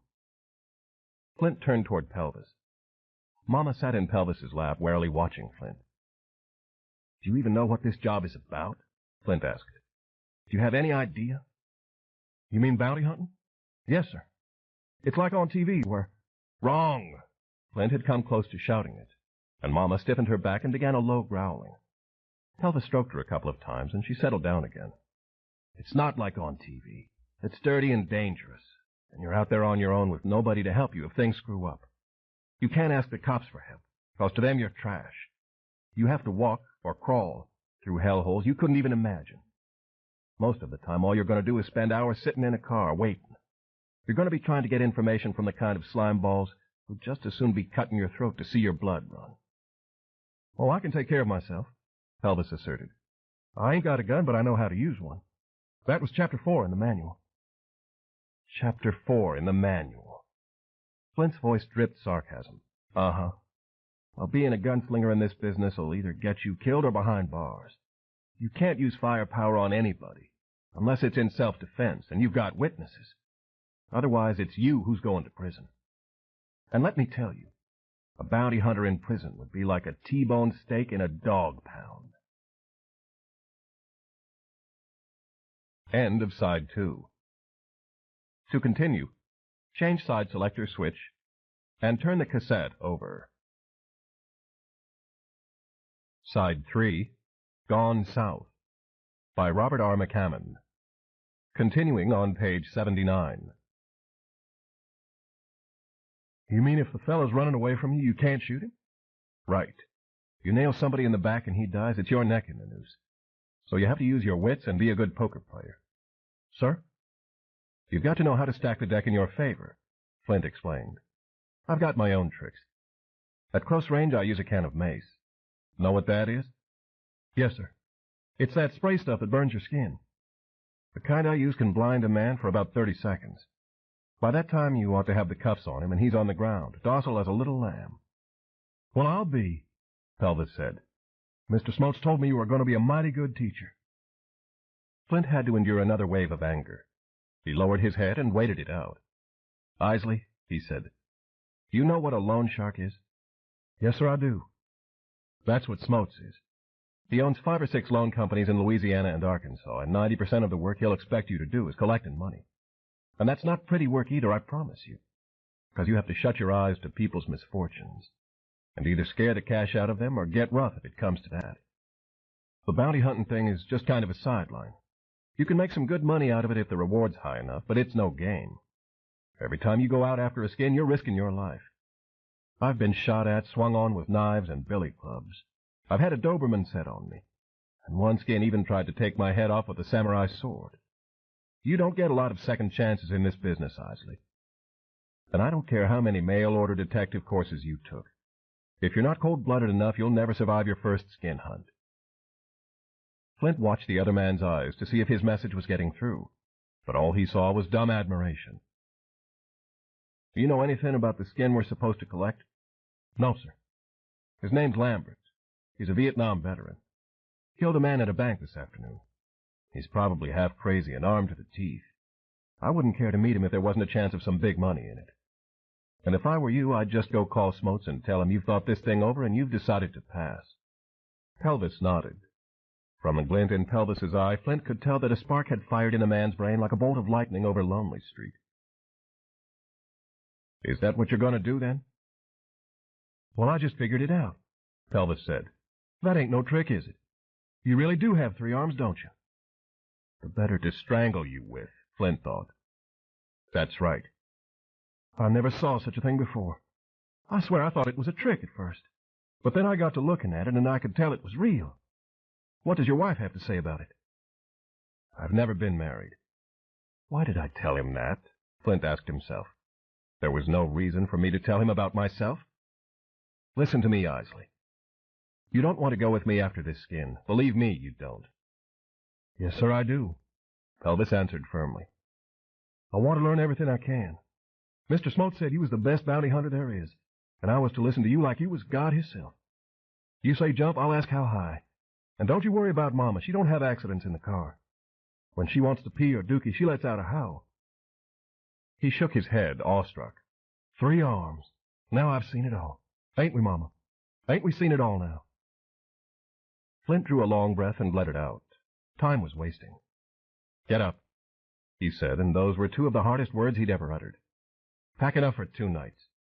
Yes, sir, yes, sir. Pelvis fairly jumped up from the bed. He started throwing clothes into a brown suitcase covered with Graceland, Memphis, and Las Vegas stickers. Mama had sensed Pelvis's excitement, and she began running in circles around the room. For the first time, Flint saw that Pelvis was wearing a pair of honest-to-God blue suede shoes that were run down at the heels. "I can't believe I'm doing this," he muttered. "I must be out of my mind." "Don't you worry, I'll do whatever you say," Pelvis promised. Underwear, socks, and gaudy shirts were flying into the suitcase. "I'll be so quiet you'll hardly know I'm there." "I'll bet." "Whatever you say, that's my command. Do you mind if I load up some groceries? I get kind of hungry when I travel." "Just do it in a hurry." Pelvis stuffed another grocery sack with glazed donuts, peanut butter crackers, Oreos, and dog biscuits. He smiled broadly, his idol sneering at Flint over his shoulder. "We're ready." One very, very important rule. Flint stepped toward Pelvis and stared at him face to face. "You're not to touch me. Understand? And if that dog touches me, I'm throwing it out the window. Hear?" "Yes, sir, loud and clear." Pelvis's breath made Flint wince. It smelled of buttermilk. Flint turned away, pushed Clint's arm under his shirt, and stalked out of the wretched room. Pelvis hefted the suitcase and the groceries, and with a stubby, wagging tail, Mama followed her king. 7. Big Old Frog. Dan pushed a quarter into the payphone slot outside an Amoco gas station on Highway 28, less than 7 miles west of Alexandria. It was 20 minutes after 11, and the gas station was closed. He pressed the O and told the operator his name was Daniel Lewis, and he wanted to make a collect call to Susan Lambert at 1219 Jackson Avenue in Alexandria. He waited while the number clicked through. Pain thrummed in his skull, and when he licked his lips, his tongue scraped like sandpaper. 1 ring, 2, 3, 4. They're not home, he thought. They're gone because Susan knew I'd want to see. 5 rings, 6. Hello? Her voice was as tight as barbed wire. "I have a collect call for Susan Lambert from Daniel Lewis," the operator said. "Will you accept the charges?" Silence. "Ma'am?" the operator urged. The silence stretched. Dan heard his heartbeat pounding. Then, "Yes, I'll accept the charges." "Thank you," Dan said when the operator had hung up. "The police are here. They're waiting to see if you'll show." "I knew they would be. Are they listening in?" "Not from in here. They asked me if I thought you'd call, and I said no. We hadn't talked for years. It has been years, you know." "I know." He paused, listening for clicks on the line. He heard none, and he'd have to take the risk that the police had not gone through the process of tapping the wires. "How's Chad?"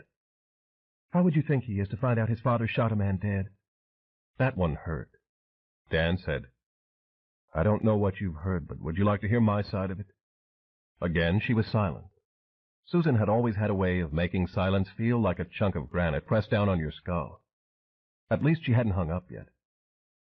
"The bank fired Mr. Jarrett, their loan manager," he began. "They hired a new man, and he was going to repossess my truck. He said some bad things to me, Susan.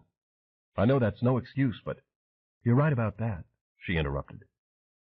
"I just went crazy for a minute. I started tearing his office up. All I could think of was that without my truck I was one more step down the hole. A guard came in and he pulled a gun on me.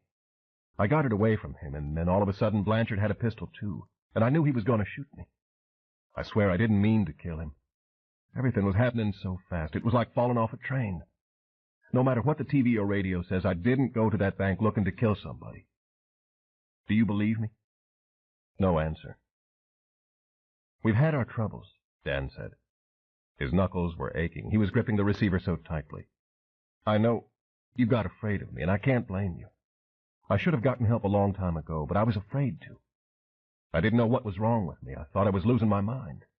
I had a lot to work through. Maybe you won't believe me, but I never lied to you, did I?" "No," she replied. "You never lied to me." "I'm not lying now. When I saw the gun in Blanchard's hand, I didn't have time to think. It was either him or me. After it was done, I ran because I knew I'd killed him. I swear to God that's how it happened." "Oh, Jesus," Susan said in a pained voice. "Where are you?" Here was the question Dan had known she would ask. Did he trust her that the police were not listening? Wouldn't she have had to sign forms or something to permit them to run a tap? They were no longer man and wife and had a troubled history, so why would the police assume she wouldn't tell them if he called? "Are you going to tell them?" he asked. "They said if I heard from you I was to let them know." "Are you?" "They told me you'd be armed and dangerous. They said you might be out of your mind and you'd probably want money from me. That's a crock of bullshit. I'm not carrying a gun, and I didn't call you for money. Why did you call me, Dan? I'd like to see Chad. No, She said at once. absolutely not. I know you don't care much for me. I don't blame you. But please believe me, Susan. I don't want to hurt anybody. I'm not dangerous. I made a mistake. Hell, I've made a lot of mistakes. You can fix this one, She said. You can give yourself up and plead self-defense. Who's going to listen to me? Hell, that guard's going to say I had the gun stashed in my clothes. The bank will stand behind him. Because they sure won't admit a sick old vet could get a pistol away from... Sick? What do you mean, sick? He hadn't wanted this thing to come up because he needed no sympathy. I've got leukemia, he said. From the Agent Orange, I think. The doctors say I can last maybe 2 years. 3 at the most. Susan didn't respond, but he could hear her breathing. If the police take me, I'll die in prison, he went on. I can't spend the last 2 years of my life withering away behind bars. I just can't. You damn fool! She suddenly exploded. My God! Why didn't you let me know? It's not your concern. I could have given you some money. We could have worked something out if you were in trouble. Why'd you keep sending the money for Chad every month? Because he's my son. Because I owe you. Because I owe him. You were always too stubborn to ask for help. That was always your problem. Why, in the name of God, couldn't you? Her voice cracked, a sound of emotion that astonished Dan. Couldn't you break down just a little bit and call me? I'm calling you now, Dan said. Is it too late? She was silent. Dan waited. Only when he heard her sniffle and clear her throat did he realize she was weeping. I'll put Chad on, she said. Please, he said before she could leave. Can't I see him? Just for 5 minutes? Before I called, I thought it'd be enough to hear his voice. But I need to see him, Susan. Isn't there some way? No. The police told me they're going to watch the house all night. Are they out front? Could I slip in the back? I don't know where they are or how many. All I've got is a phone number they gave me. I figure it's to a mobile phone, and they're sitting in a car somewhere on the street. The thing is, Dan said, I'd like to see both of you. After tonight, I'm hitting the road. Maybe I can get out of the country if I'm lucky. Your name and picture's all over the news. How long do you think it'll be before somebody recognizes you, and the law either tracks you down or shoots you down? You do know about the reward, don't you? What reward? The president of that bank's put $15,000 on your head. Dan couldn't hold back an edgy laugh. Hell, all I was asking for was a week's extension. Now they're ready to spend $15,000 on me? No wonder the economy's so screwed up. You think this is funny? Susan snapped, and again her voice was thick with emotion. It's not a damn bit funny. Your son's going to always know his father was a killer. You think that's funny, too? No, I don't. But that's why I want to see him. I want to explain things. I want to see his face, and I want him to see mine. There's no way, unless you want to give yourself up first. Listen, maybe there is, he said, his shoulder pressed against a wall of rough bricks. If you're willing, I mean. It depends on you. A few seconds passed in which Susan made no response. You want to hear the idea? He urged. I can't make any promises. Just hear me out. When I hang up, dial that number and tell them I called. What? Tell them they were right. I've got 2 or 3 guns and I sound like I'm out of my head. Tell them I said I was coming over to see you as soon as I could get there. Then tell them you're afraid to stay in the house and you want to spend the night at a motel. That won't work. They'll know I'm lying. Why will they? They're not watching you, they're watching the house. They already believe I'm carrying a load of guns and I'm raving mad, so they'll want you to get out. They'll probably clear the whole block. They'd follow me, Dan. No, it wouldn't work. It's worth a try. They might send a man to follow you to the motel and make sure you get checked in. But likely as not, he won't stay around very long. The only thing is, you've got to make 'em believe you're scared to death of me. That used to be true, she said. You're not still scared of me, are you? No, not anymore. All I'm asking for is 5 minutes, Dan said. Then I'm gone. She paused, and Dan knew he'd said all he could. At last she sighed heavily. I'll need some time to get a suitcase packed. You want me to call you when we get settled? No, I shouldn't stay where I am, and I don't have a phone in my room. Can we meet somewhere? All right.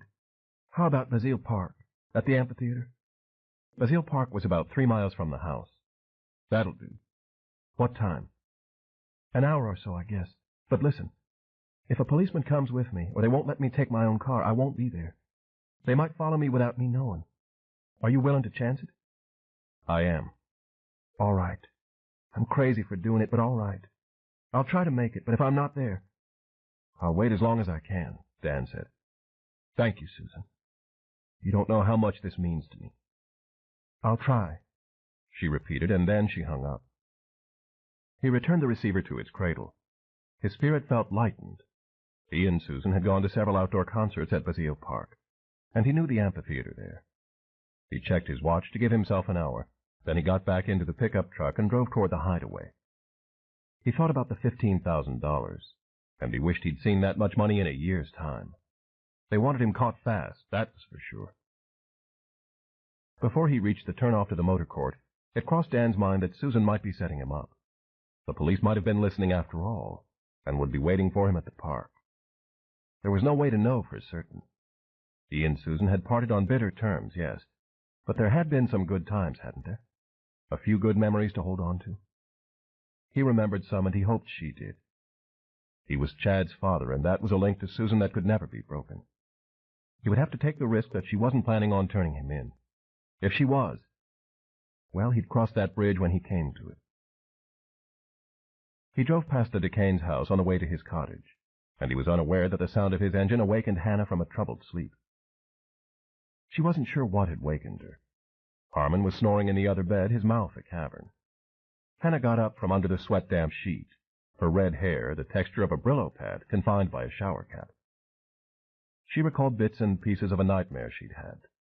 The monster in it had been a warty frog with skinny human legs.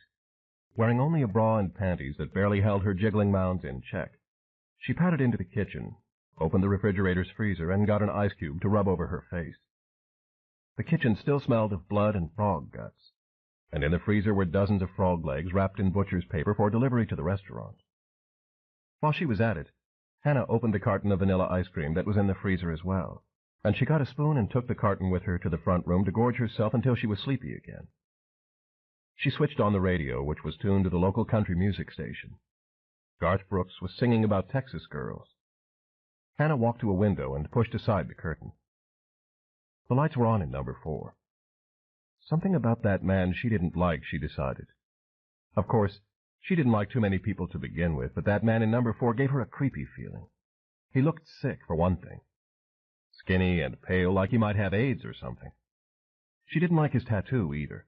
Her first husband had been in the Merchant Marine, was illustrated from wrists to shoulders, and she couldn't abide anything that reminded her of that shiftless son of a bitch. Well, he'd be gone soon enough. They'd be $7 richer, and every cent helped. Hannah plopped down on the sofa, her spoon strip-mining the ice cream. Reba McEntire serenaded her, and Hannah saw the bottom of the carton. The news came on, the newscaster talking about a fire last night in Pineville. The Alexandria Town Council was meeting to discuss pollution in the Red River. An Annandale woman had been arrested for abandoning her baby in the bus station's bathroom. A mentally disturbed Vietnam veteran had shot to death an official at a bank in Shreveport, and $15,000 reward has been offered. Hannah's spoon paused in its digging. By the First Commercial Bank for the capture of Daniel Lewis Lambert. Police consider Lambert armed and extremely dangerous. Lambert was last seen driving a gray 1989 Chevrolet pickup truck. He is 42 years old, 6'1" with a slim build. He wears a beard and... Hannah had a mouthful of ice cream. She stared at the radio, her eyes widening. Has the tattoo of a snake on his right forearm. Police advise extreme caution if Lambert is sighted. The number to call is... She couldn't swallow. Her throat had seized up. As she bolted to her feet, she spat the contents of her mouth onto the floor, and a cry spiraled out. Harmon! Harmon, get up this minute! Harmon wasn't fast enough for her. He found himself being grabbed by both ankles and hauled out of bed. You crazy? He yelped. What's the matter? He's a killer. Hannah's hair, which had a life of its own, had burst free from the shower cap. Her eyes were wild, her mouth rimmed with ice cream foam. I knew something was wrong with him. I knew it when I seen him. He killed a man in Shreveport, got that tattoo on his arm. $15,000 reward, hear me? Huh? Harmon said. Hannah grasped him by the collar of his red check pajamas. $15,000! She shrieked into his face. By God, we're going to get us that money. Now stand up and put your clothes on. As Harmon pulled on his pants and Hannah struggled into her shapeless shift, she managed to drill the story through his thick skull. Harmon's face blanched, his fingers working his shirt buttons into the wrong holes. He started for the telephone. I'll go call the law right now. A vice-like hand clamped to his shoulder. You listen to me, she thundered. You want to throw that money out the window? You think the cops won't cheat us out of every damn penny? You're dumber than a post. We're going to catch him and take him in ourselves. But, Hannah, he's a killer. He ain't nothing but a big old frog. She glowered, her hands on her stocky hips. Except his legs are worth $15,000, and you and me are going to take him to market. So you just shut up and do what I say. Understand? Harmon shut up, his thin shoulders bowed under the red-headed pressure. Hannah left the room, and Harmon heard her rummaging around in the hallway's closet. Harmon got his ring of keys from the bureau and hooked them around a belt loop, his fingers trembling. When he looked up, Hannah was holding the double-barreled shotgun that was their protection against burglars. He said, That gun's so old, I don't know if it'll even... She squelched him with a stare that would freeze time. Hannah also held a box of shells. There were 5 inside, and she loaded the shotgun and then pushed the other 3 shells into a pocket. We got to get him out in the open, she said. Get him outside where he can't get to his guns. We ought to call the law, Hannah. Jesus, I think I'm about to heave. Do it later, she snarled. He might be a crazy killer, but I don't know many men who can do much killing when they've got their legs blowed off. Now you just do what I say, and we'll be rich as Midas. She snapped the shotgun's breech shut, slid her feet into her rubber flip-flops, and stalked toward the front door. Come on, damn it, she ordered when she realized Harmon wasn't following, and he came slinking after her as pale as death. 8. Mysterious Ways. In number 4, Dan checked his watch and saw it was time to go. He'd swallowed 2 aspirin and laid down for a while, then had put on clean underwear and socks and the pair of blue jeans from his duffel bag. Now he stood before the bathroom's dark-streaked mirror, wetting his comb and slicking his hair back. He put on his baseball cap and studied his face with its deep lines and jutting cheekbones. Susan wasn't going to recognize him. He was afraid again, the same kind of gnawing fear as when he'd walked into the bank. More than likely, this was the last time he would ever see his son. He hoped he could find the words he needed. First things first, getting to Basile Park without being stopped by the police. Dan hefted the duffel bag over his shoulder, picked up the cottage's key, and opened the front door into the humid night. The frogs had quieted except for a few low burps. Dan went to hit the wall switch to turn off the ceiling's bulb when he heard a metallic clink from the direction of his pickup truck, and he realized with a jolt that someone was standing there at the light's edge, watching him. Dan whipped his head toward the sound. "Hey, hey," a man said nervously. It was Harmon DeCane, sweat sparkling on his cheeks. He lifted his hands to show the palms. "Don't do nothing rash now." "You scared the hell out of me. What are you doing here?" "Nothing. I mean to say, I saw the lights." He kept his hands upraised. "Thought you might need something." "I'm pulling out," Dan said, his nerves still jangling. "I was going to stop at your house and leave the key on the porch." "Where you heading? It's awful late to be on the road, don't you think?" "No, I've got places to go." He advanced on DeCane, intending to stow his duffel bag in the rear of the truck, and the other man retreated. That clinking noise coming from the key ring that Dan saw was fixed to one of DeCane's belt loops. Dan abruptly stopped. His radars had gone up. He smelled a snake coiled in its hole. "You all right?" "Sure I'm all right. Why wouldn't I be all right?" Dan watched the man's eyes. They were glassy with fear. He knows, Dan thought. Somehow he knows. "Here's the key," he said, and he held it out. "Okay, sure. That's fine." Dan saw DeCane's eyes dart at something behind him. The woman, Dan realized. He had the mental image of a meat cleaver coming at him. He set himself and whirled around, bringing the duffel bag off his shoulder in a swinging blow. Boom! Went a gun seemingly right in his face. He felt the heat and the shock wave, and suddenly the burning rags of the duffel bag were ripped from his hands, and the fiery shreds of his clothes were flying out of it like luminous bats. Hannah DeCane staggered backward, holding a shotgun with smoke boiling from the breech. Dan had an instant to register that the duffel bag had absorbed a point-blank blast. And then the woman righted herself, and a holler burst from her sweat-shining face. Dan saw the shotgun leveling at his midsection. He jumped away from its dark double eyes, a heartbeat before a gout of fire spewed forth, and he landed on his belly in the weeds. His ears were ringing, but over that tintinnabulation he heard a wet smack and a crump of buckshot hitting metal. He scrambled into the woods that lay alongside the cottage, his mind shocked loose of everything but the need to run like hell. Behind Dan, Harmon DeCane was watching his shirt turn red. The impact had lifted him up and slammed him back against the pickup truck, but he was still on his feet. He pressed his hands against his stomach, and the blood ran between his fingers. He stared, blinking rapidly, through the haze of smoke that swirled between him and his wife. "Now you've done it," he said, and it amazed him that his voice was so calm. He couldn't feel any pain yet. From his stomach to his groin was as cold as January. Hannah gasped with horror. She hadn't meant to fire the first time. She'd meant to lay the barrels up against the killer's skull. But his bag had hit the gun and her finger had twitched. The second time she'd been aiming to take him down before he could rush her. Harmon kept staring at her as his knees began to buckle. And then the rage overcame Hannah's shock, and she bellowed, "I told you to get out of the way! Didn't you hear what I told you?" Harmon's knees hit the ground. He swallowed thickly, the taste of blood in his mouth. "Shot me," he rasped. "You damn bitch! Shot me! It's not my fault. I told you to move. You stupid ass, I told you to move." Harmon groaned as the first real pain tore at his tattered guts. Blood was pooling in the dust below him. Hannah turned toward the woods, her face made even uglier by its rubber-lipped contortion. "You ain't getting away!" she yelled into the dark. She popped the shotgun open and reloaded both barrels. "You think I'm letting $15,000 get away in my woods? You're crazy. You hear me, Mr. Killer?" Dan heard her. He was lying on his stomach in the underbrush and stubby palmettos, 40 feet from where the woman was standing. He'd seen Harmon fall to his knees, had seen the woman reloading her shotgun. Now he watched as Hannah walked to her husband's side. She looked down at Harmon's damp, agonized face. "You mess up every damn thing," she said coldly, and then she lifted the shotgun and fired a shell into the pickup's left front tire. The tire exploded with a whoosh of air, and the pickup lurched like a pole-axed horse. Dan almost cried out, but he clasped a hand over his mouth to prevent it. "You ain't going nowhere in your truck," Hannah shouted toward the woods. "You might as well come on out." Dan still wore his baseball cap, beads of sweat clinging to his face. All his other clothes were blown to rags, his metallic mist Chevrolet pickup crippled. His hopes of getting to Basile Park blasted to pieces, too. The red-haired witch held the shotgun at hip level, its barrels aimed in his direction. "Come on out, Mr. Killer," she yelled.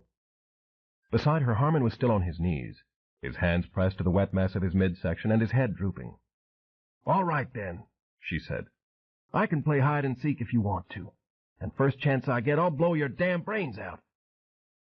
She suddenly began stalking into the woods almost directly toward where Dan was stretched out.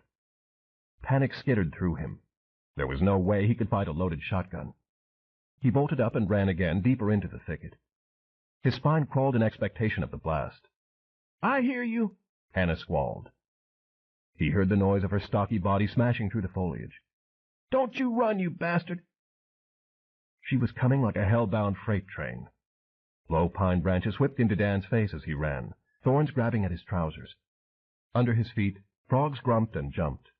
His right shoe caught a root and he staggered, coming perilously close to falling. The underbrush was dense, and the noise he was making would have brought his Vietnam platoon leader down on his head like a 50-pound anvil. He had neither the quick legs nor the balance of his youth. All he cared about at the moment was putting distance between himself and a shotgun shell. And then he smelled oily stagnance, and his shoe splashed into water. Mud bogged him down. It was the frog pond. "You want to go swimming?" Hannah shouted from behind him. Dan couldn't see how large the pond was, but he knew he didn't dare try to get across it. The woman would shoot him while he was knee-deep in muck. He backed out of the water to firmer earth and set off again through weeds and brush that edged the pond. No longer could he hear the woman following him, and it leapt through his mind that she knew these woods and might be hunkered down somewhere ahead. He pushed through a tangle of vines. Up beyond a canopy of pines and willow trees he caught sight of a few stars, as distant as Basile Park seemed to be. And then he entered a stand of waist-high weeds, and he walked right into the arms of the figure that stood in front of him. In that instant he probably gained a dozen or so new gray hairs. He came close to wetting his pants. But he swung at the figure's head, and pain shot through his knuckles when he connected with its jaw. The figure toppled over, and it was then that Dan realized it was a plaster mannequin. He stood over it, wringing his bruised hand. He could make out 2 more mannequins nearby, as if frozen in hushed conversation, their clothes weather-beaten rags. Dark shapes lay before him, but he was able to discern what seemed to be a carousel half covered with kudzu. He had stumbled into Harmon Duquesne's fairyland. He went on past the rotting facade of a miniature castle. There was a broken-down Conestoga wagon and a couple of rusted car hulks. Bricks were underfoot, and Dan figured this was supposed to have been the main street of an enchanted village. Other mannequins dressed as cowboys and Indians stood about, the citizens of Duquesne's imagination. Dan moved past a huge tattered fabric shape with rotting wooden ribs that he thought might have been Jonah's whale, and suddenly he was looking at a high mesh fence, topped with barbed wire, that marked the edge of Duquesne's property. I can climb the fence, he decided. The barbs will be tough, but they'll be kinder than that damn shotgun. Once I get over, I can... Can what?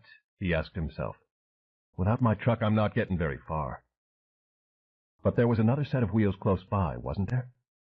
The station wagon parked next to the Duquesne's house. He remembered the key ring on Harmon's belt loop. Would the station wagon's key be on it? Would the car even run? It had to. How else did they get their frog legs to market? But to get the key ring, he would have to double back through the woods and avoid the woman. And that was a tall and dangerous order. He stood there for a moment, his hands grasping the fence's mesh. Beyond the fence was just more dark woods. If he had any hope of getting to Basile Park, he would have to go back for the key ring. Dan let go of the fence. He drew a deep breath and released it. His head was hurting again, but the ringing in his ears had ceased. He turned away from the fence and started back the way he'd come, creeping slowly and carefully, his senses questing for sound or motion. A one-armed mannequin wearing a crown or tiara of some kind, a deformed fairy princess, stood on his right in the high weeds as he neared Jonah's whale. And suddenly, Dan caught a sinuous movement from the corner of his eye, over beside a crumbling structure festooned with kudzu. He was already diving into the weeds as the shotgun boomed, and a split second later the princess's head and neck exploded in a shower of plaster. He lay on his side, breathing hard. Got you, didn't I? Hannah shouted. I know I winged you that time. He heard the shotgun snap open and then shut again. The woman was striding toward him, her flip-flops making a smacking noise on the bricks. Dan felt what seemed to be a length of pipe next to his shoulder. He reached out and touched cold fingers. It was the princess's missing arm. He picked it up and rose to his feet. There was Hannah Duquesne, 10 feet in front of him, the shotgun aimed just to his left. He flung the plaster arm at her, saw it pinwheel around and slam into her collarbone, and she bellowed with pain and fell on her rump, the shotgun going off into the air. Then Dan tore away through the weeds with the speed of desperation, leaving the woman cursing at his back. He found the pond again and ran along its boggy edge. In another few minutes he pushed out of the underbrush 20 yards away from his lamed pickup truck. Harmon Duquesne was still in the same position, kneeling with his head bowed and his hands clasping his bloody middle. Dan leaned over the man and grasped the key ring. Duquesne's eyes were closed, his breathing ghastly. Dan pulled the keys loose, and suddenly Duquesne's eyes opened, and he lifted his head, blood leaking from the corner of his mouth. Hannah? Duquesne gasped. Be still, Dan told him. Which key starts the station wagon? Don't hurt me. I'm not going to hurt you. Which key starts the... Duquesne's mouth stretched open. He shrieked in a voice that sliced the night. Hannah! He's got the keys! Dan would have slugged him if the man hadn't been gut-shot. He stood up as Duquesne continued to sound the alarm. In a couple of minutes, the woman would be all over him. Dan ran along the road toward the Duquesne's house. Harmon's shouting faded, but the damage was done. Reaching the station wagon, Dan opened the door on its groaning hinges and slid behind the wheel. The inside of the car smelled like the frog pond. He tried to jam a key into the ignition, but it refused. The next key balked as well. He saw a blurred movement, and by the house lights made out Hannah Duquesne running toward him on the road, her hair streaming behind her, her sweating face a rictus of rage. She was holding the shotgun like a club, and Dan realized she must be out of shells, but she could still knock his brains out of his ears. The third key would not fit. You ain't getting away, she roared. You ain't getting away. Dan's fingers were slippery with sweat. He chose not the fourth key, but the fifth. It slid in. He turned it and pressed his foot down on the gas pedal. The station wagon went boom, and a gout of black smoke flew from the exhaust. Dan jammed the gear shift into reverse, and the car obeyed like a glacier.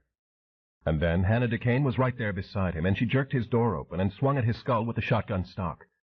Dan had seen the blow coming, and he ducked down in the seat as the shotgun slammed against the doorframe. Then Hannah was lunging into the car after him, even as Dan picked up speed in reverse, and she tried to claw at his eyes with one hand while the other beat at him with the gun. He kicked out at her, caught her right hip, and she staggered back. Then he swerved the car around in a bone-jarring half-circle, and dust bloomed up between him and the woman. Dan shoved the gear shift into drive, floored the accelerator, and the car rattled forward. One of the side windows suddenly shattered inward from another blow of the shotgun stock, bits of glass stinging Dan's neck. He looked back, saw Hannah DeCane running after him as the station wagon picked up speed, and she cursed his mother and tried to grab hold of the open door again. Then he was leaving her behind, and he found the headlight switch an instant before he would have smashed into a weeping willow tree. As it was, he jerked the wheel and scraped a dent along the passenger side. He got the door closed, looked in the rearview mirror, but could see nothing through the swirling dust. It wouldn't have surprised him, though, if Hannah DeCane had been hanging on to the exhaust pipe with her teeth. Then he reached Highway 28 and steered toward Alexandria and Basile Park. The woman had given him a blow on the left shoulder with a shotgun stock, and though it hurt like hell, it wasn't broken. Better that than a cracked skull. He debated stopping at the Amico station to call an ambulance, but he figured Hannah would run into the house first thing and do it.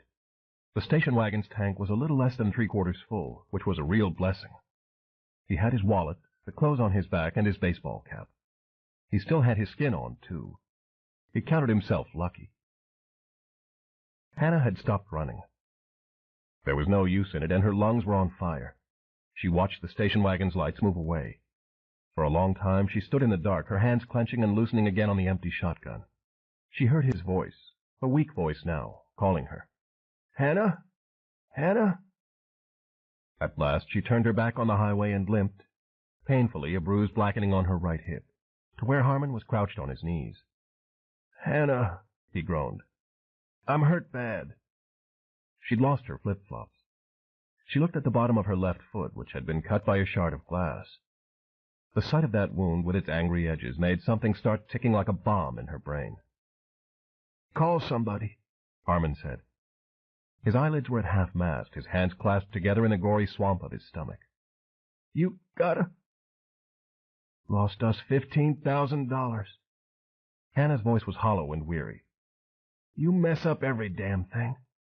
"No, I didn't. It was you messed up." She shook her head. "He read you, Harmon. He knew. I told you to get out of the way, didn't I? And there went $15,000 down the road. Oh, my God, what I could have done with that She stopped speaking and stared blankly at the dust, a pulse beating at her temple. "I'm hurting," Harmon said. "Uh-huh. The thing is, they could probably sew you up at the hospital." He reached up a bloody hand for her. "Hannah, I need help." "Yes, you do," she answered. "But from now on, I think I'm going to help myself." Her eyes had taken on the glitter of small, hard stones. "Too bad that killer stopped here. Too bad we found out who he was. Too bad he fought the shotgun away from you." "What?" Harmon whispered. "I tried to help you, but I couldn't. I ran into the woods and hid. And then I seen what he'd done to you. Have you lost your mind?" "My mom always told me the Lord moves in mysterious ways," Hannah said. "I never believed her till this very minute." Harmon watched his wife lift the shotgun over her head like a club. He made a soft, mewling noise. The shotgun stock swung down with all the woman's bitter fury behind it. There was a noise like an overripe melon being crushed. The shotgun rose up again. Sometime during the next half-dozen blows, the stock splintered and broke away. When it was done, Hannah DeCane was bathed in sweat and gasping, and she had bitten into her lower lip. She looked down at the ruins and wondered what she had ever seen there. She wiped the shotgun's barrel off with the hem of her shift, dropped it on the ground beside the crumpled form, and then she limped into the house to make the call. 9. Time the Thief. The rust-splotched station wagon crept through the streets of Alexandria, past the dark and quiet houses, past the teardrop-shaped street lamps, past sprinklers hissing on the parched brown lawns. Dan drove slowly, alert for the police. His shoulder was stiffening. His body felt as if he'd been tumbled a few times inside a cement mixer. But he was alive and free, and Basile Park was less than a mile away. He'd seen no police cars and only a few other vehicles out at this late hour. He turned onto a street that led into the manicured park, following it past an area of picnic tables and tennis courts. A sign pointed the way to the amphitheater, beyond a public parking lot. His heart sank. The lot was empty. But maybe she hadn't been able to shake the police. Maybe a lot of things. Or maybe she'd just decided not to show up. He decided to wait. He stopped the station wagon, cut the lights and the engine, and sat there in the dark, the song of cicadas reaching him from a nearby stand of pines. What had happened to his pickup truck still speared him. This whole nightmare was accountable to the truck, and it had taken that red-haired witch 2 seconds to destroy its usefulness. Damn, but he was going to miss it. A real working man's truck, he recalled the salesman saying. Easy payments, good warranty, made in America. Dan wondered what Blanchard's wife and children were feeling like about now, and he let the thoughts of his pickup truck go. Time ticked past. After 30 minutes, Dan decided to give her 15 more. When the 15 was gone, he stopped looking at his watch. She wasn't coming. 5 more minutes. 5 more, and then he'd accept it and leave. He leaned back and closed his eyes, listening to the night sounds. It took only a few heartbeats, only a few breaths, and he was back in the village again. The name of the village was Choyat. It was in the lowlands, where rice paddies steamed under the August sun, and the jungle hid sniper nests and snake holes. The platoon had stopped at Choyat while Captain Aubrey and the South Vietnamese translator hunkered down in the shade to ask the village elders about Kong activity in the sector. The elders answered reluctantly and in riddles. It was not their war. As the other snake handlers waited, 8 or 9 children gathered around for a closer look at the foreign giants. A new man, green as grass, just in a few days before, sitting next to Dan, opened his knapsack and gave one little boy a chocolate bar. Hershey, the man said. He was from Boston, and he had a clipped Yankee accent. Can you say that? Hershey. Hishy, the child answered. Good enough. Why don't you give some of that to your... But the little boy was already running away, peeling the tinfoil back and jamming the chocolate into his mouth, with other children yelling in pursuit. The Bostonian, his eyes cornflower blue in a young, unlined face, his hair as yellow as the sun, had looked at Dan and shrugged. I guess they don't go in for sharing around here. Nope, Dan had replied. If I were you, I'd leave it to the captain to do the trading. You'll be wanting that in a few hours. I'll survive. Uh-huh. Well, if I were you, I'd do what I was told and no more. Don't offer, don't volunteer, and don't be giving away your food. It was just a chocolate bar. So what? You'll find out in a minute. It was actually less than a minute before the green Bostonian was surrounded by shouting children with their hands thrust out.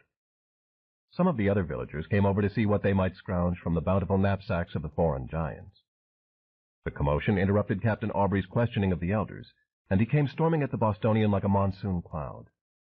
It was explained to the soldier that he was not to be giving away his food or any other item in his possession, that the elders didn't want gifts, because the Kong had been known to slaughter whole villages when they found canned goods, mirrors, or other trinkets.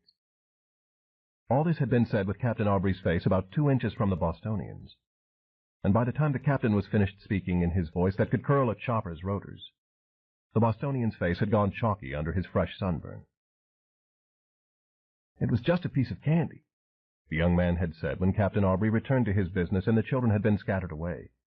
It's no big deal. Dan had looked at the Bostonian's sweat-damp shirt and seen his name printed there in black stencil over the pocket. Pharaoh. Out here everything's a big deal, Dan had told him. Just lay low, do what you're supposed to, and don't go south. You might live for a week or 2. The platoon had left Choyat, moving across the flat, gleaming rice paddies toward the dark wall of jungle that lay beyond.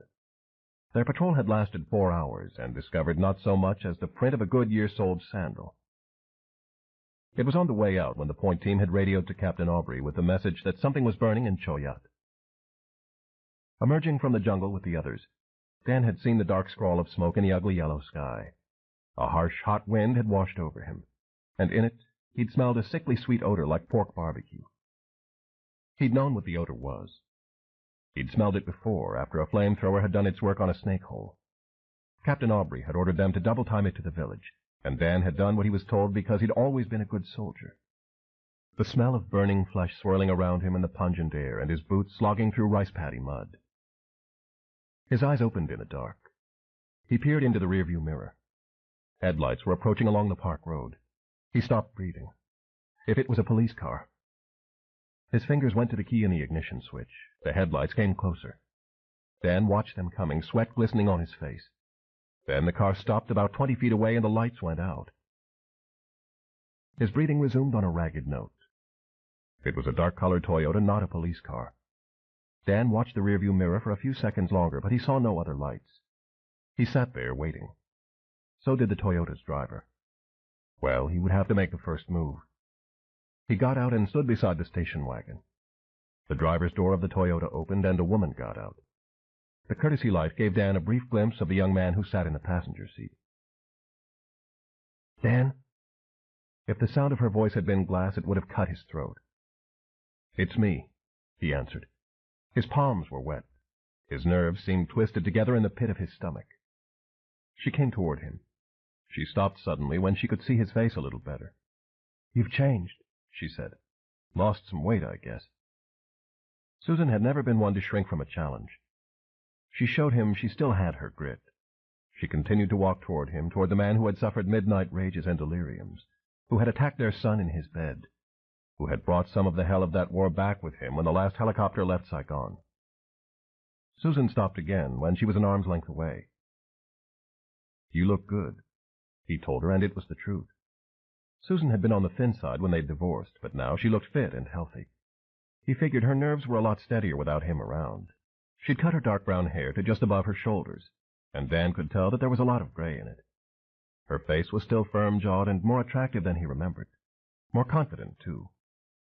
There was some pain in her eyes, which were a shade between gray and green. She wore jeans and a short-sleeved pale blue blouse. Susan was still Susan. A minimum of makeup, no flashy jewelry, nothing to announce that she was anything other than a woman who accepted no pretense. You must be doing all right, he said. I am. We both are. He looked anxiously toward the park road. Susan said, I didn't bring the police. I believe you. I told him you called and that I was afraid to stay at the house. I wouldn't have taken so long, but they had one of their men follow me to the Holiday Inn. He sat out in the parking lot for about an hour. Then, all of a sudden, he raced off, and I thought for sure they'd caught you. Dan figured the man had gotten a radio call. By now, the police must be swarming all over the Hideaway motor court. I thought you'd be in a pickup truck, Susan said. I stopped at a motel outside town, and the couple who owned the place found out who I was. They tried to get the reward by blasting me with a shotgun. The woman gut-shot her own husband by accident and then blew out one of the truck's tires. Only way I could get here was by taking their car. Dan, Susan's voice cracked. Dan, what are you going to do? I don't know. Keep from getting caught, I hope. Maybe find a place where I can rest a while and think some things through. He offered a grim smile. This hasn't been one of my best days. Why didn't you tell me you needed money? Why didn't you tell me you were sick? I would have helped you. We're not man and wife anymore. It's not your problem. Oh, that's just great. Her eyes flashed with anger. It's not my problem. So you get yourself jammed in a corner and you wind up killing somebody. You think it's always you against the world. You never would let anybody help you. I could have given you a loan if you'd asked.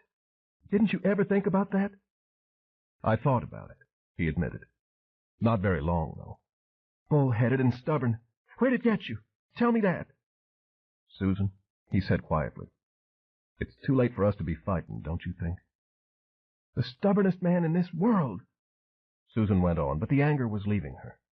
She put a hand up against her forehead. Oh, Jesus. Oh, my God. I can't even believe this is real. You ought to see it from where I'm standing. The leukemia. When'd you find out? In January. I figure it had to be the Agent Orange. I knew it was going to show up in me sooner or later. He started to tell her about the knot in his brain. That, too, he felt, had to do with the chemical, but he let it slide.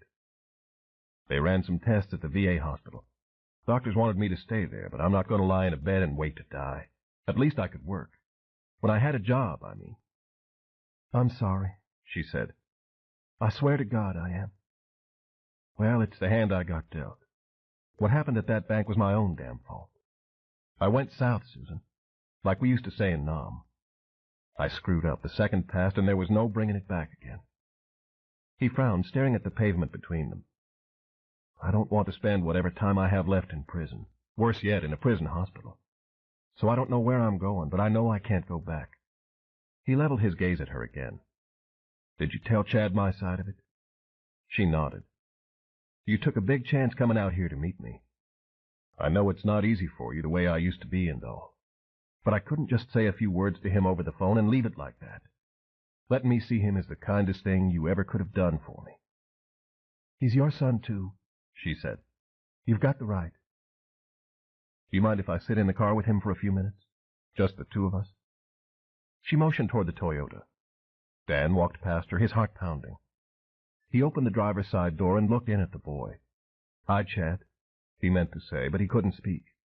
At 17 years, Chad was hardly a boy anymore. He was husky and broad-shouldered, as Dan himself used to be. He was so changed from the picture Dan had, the picture left behind at the Hideaway Motor Court, that the sight of him was like a punch to Dan's chest. Chad's face had lost its baby fat and taken on the angles and planes of manhood. His sandy brown hair was cut short, and the sun had burnished his skin. Dan caught the scent of Aquavelva. The young man must have shaved before they'd left the motel. Chad wore khaki trousers and a blue and red tie-dyed T-shirt, the muscles in his arms defined. Dan figured he did outdoor work, maybe light construction or yard keeping. He looked fine, and Dan realized this was going to be a lot tougher than he'd thought. Do you recognize me? He asked. Kinda, Chad said. He paused, thinking it over. Kinda not. Dan eased into the driver's seat, but he left the door ajar to keep the courtesy light on. It's been a long time. Yes, sir, Chad said. You working this summer? Yes, sir. Helping Mr. McCullough. What kind of work? He's got a landscaping business. Puts in swimming pools, too. That's good. You helping your mom around the house? Yes, sir. I keep the grass cut. Dan nodded. Chad's speech was a little hesitant, and there was a dullness in his eyes. Otherwise, there was no outward sign of Chad's mental disability. Their son had been born, as the counselor put it, learning disabled, which meant his thinking processes were always going to be labored, and tasks involving intricate detail would be difficult for him. This fact of life had added to the fuel of Dan's anger in those bad years, had made him curse God and strike out at Susan. Now, tempered by time, he thought that the Agent Orange might have afflicted Chad. The poison that had seeped into Dan had dwelled in his sperm for years, like a beast in a basement, and passed from him through Susan into their son. None of what he suspected could be proven in any court of law, but Dan thought it was true as surely as he remembered the oily feel of the dirty silver rain on his skin. Watching Chad try to put his thoughts together was like someone struggling to open a rusted lock. Most times the tumblers fell into place, but Dan remembered that when they didn't, the boy's face became an agony of frustration. You've really grown up, Dan said. I swear, time's a thief. Sir? Chad frowned. The abstract statement had passed him by. Dan rubbed the bruised knuckles of his right hand. The moment had arrived. Your mom told you what I did, didn't she? Yes, sir. She said the police are after you. That's why they came to the door. Right. You'll probably hear a lot of bad things about me. You're going to hear people say that I'm crazy, that I walked into that bank with a gun, looking to kill somebody. Dan was speaking slowly and carefully, and keeping eye contact with his son. But I wanted to tell you, face to face, that it's not true. I did shoot and kill a man, but it was an accident. It happened so fast it was like a bad dream. Now that doesn't excuse what I did. There's no excuse for such a thing. He paused, not knowing what else to say. I just wanted you to hear it from me, he added. Chad looked away from him and worked his hands together. Did that man you killed, did he do something bad to you? I wish I could say he did, but he was just doing his job. You gonna give yourself up? No. Chad's gaze came back to him. His eyes seemed more focused and intense. Mom says you can't get away. She says they'll find you sooner or later. Well, Dan said, I'm planning on it being later. They sat in silence for a moment, neither one looking at the other. Dan had to say this next thing. He couldn't recall his father, the spit and polish major, ever saying it to him, which made saying it doubly difficult and doubly important. "I wasn't such a good father," he began. "I had some things inside me that wouldn't let go. They made me blind and scared. I wasn't strong enough to get help either. When your mom told me she wanted a divorce, it was the best thing she could have done for all of us." Tears suddenly burned his eyes, and he felt a brick wedged in his throat. "But not one day goes by that I don't think about you, and wonder how you're doing. I know I should have called or written you a letter, but I guess I didn't know what to say. Now I do." He cleared his throat with an effort. "I just wanted you to know I love you very, very much, and I hope you don't think too badly of me." Chad didn't respond. Dan had said everything he needed to. It was time to go. "You going to take good care of your mom?" "Yes, sir." Chad's voice was thick. "Okay." He put his hand on his son's shoulder, and it crossed his mind that he would never do this again. "You hang tough here." Chad said, "I've got a picture." "A picture? Of what?" "You." Chad reached into his back pocket and brought out his wallet. He slid from it a creased photograph. "See?" Dan took it. The photo, which Dan recalled was snapped at a Sears studio, showed the Lambert family in 1978. Dan, burly and beardless, his face sunburned from some outdoors carpentry job, but his eyes deep-set and haunted, and Susan were sitting against a paper backdrop of summer mountains, the 4-year-old Chad smiling between them. Chad's arms were clutched to their shoulders. Susan, who appeared frail and tired, wore a brave smile. Looking at the picture, Dan realized it was the image of a man who hadn't yet learned that the past was a more implacable enemy than any Viet Cong crouched in a snake hole. He had given his nightmares power over him, had refused to seek help because a man, a good soldier, did not admit weakness. And in the end, that war he'd survived had taken everything of worth away from him. It was the picture, he thought, of a man who'd gone south a long, long time ago. "You have a picture of me?" Chad asked. Dan shook his head, and Chad took a folded piece of paper from the wallet. "You can have this one if you want it." Dan unfolded the paper. It was a picture of Chad in a football uniform, the number 59 across his chest. The camera had caught him in a posed lunge, his teeth gritted and his arms reaching for an off-frame opponent. "I cut it out of last year's annual," Chad explained. "That was the day the whole team got their pictures taken. Coach Pierce said to look mean, so that's what I did." "You did a good job of it. I wouldn't care to line up against you." He gave his son a smile. "I do want this. Thank you." He refolded the picture and put it in his own pocket, and he returned the Sears studio photograph to Chad. And now, as much as he wished it weren't so, he had to leave. Chad knew it, too. "You ever coming back?" he asked. "No," Dan said. He didn't know quite how to end this. Awkwardly, he offered his hand. "So long." Chad leaned into him and put his arms around his father's shoulders. Dan's heart swelled. He hugged his son, and he wished for the impossible, a rolling back of the years. He wished the dirty silver rain had never fallen on him.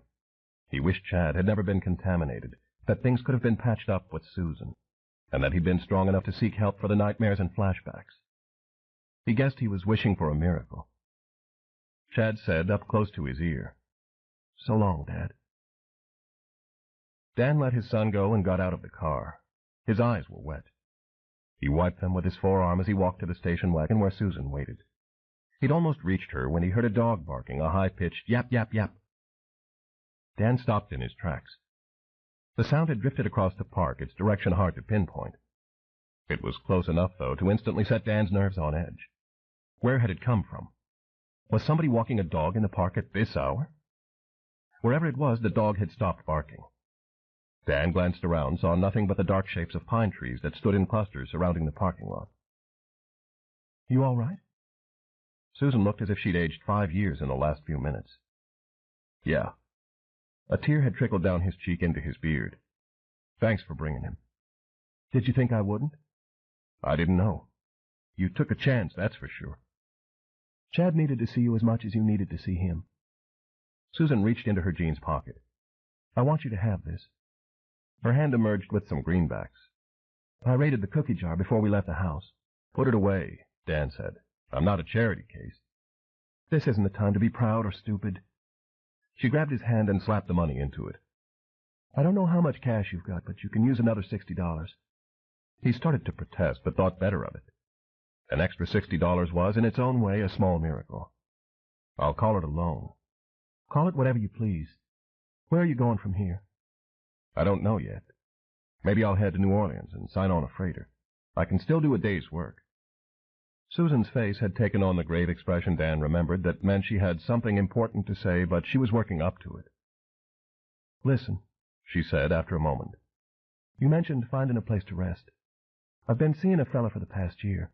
He works for an oil company, and we've talked about maybe getting more serious. You mean married serious? He frowned, not exactly sure how he felt about this bolt from the blue. Well, you picked a fine time to tell me. Just hear me out. He's got a cabin in a fishing camp down in the bayou country south of Houma. The camp's called Vermilion. Gary's in Houston. He won't be back till next week. It took a few seconds for what Susan was saying to get through to him. Before Dan could respond, Susan went on. Gary's taken Chad and me down there a few weekends. He checks on the oil rigs, and we do some fishing. There's no alarm system. Nothing much there to steal. The nearest neighbor's a mile or so away. Bringing Chad was enough, Dan told her. You don't have to. I want to, she interrupted. The cabin's 2 or 3 miles past the bridge, up a turnoff on the left. It's on the road that's a straight shot out of Vermilion. Painted gray with a screened-in porch. Wouldn't be hard to get past the screen and break a window pane. What would Gary say about that? I'll explain things. There'll be food in the pantry. You wouldn't have to go out. Dan grasped the door's handle, but he wasn't yet ready to leave. The police would be out there hunting him in the night, and he was going to have to be very, very careful. I could use a day or two of rest, figure out what to do next. He hesitated. Is this fella, Gary, is he good to you? He is. He and Chad get along real well, too. Dan grunted. It was going to take him some time to digest this news. Chad needs a father, he said, in spite of the pain it caused him. Somebody who takes him fishing, stuff like that. I'm sorry, Susan said. I wish I could do more for you. You've done enough, more than enough. He pushed the money into his pocket. This is my problem, and I'll handle it. Stubborn as hell. Her voice had softened. Always were, always will be. He opened the station wagon's door. Well, I guess this is good. A flashlight clicked on. Its dazzling beam hit Dan's eyes and blinded him.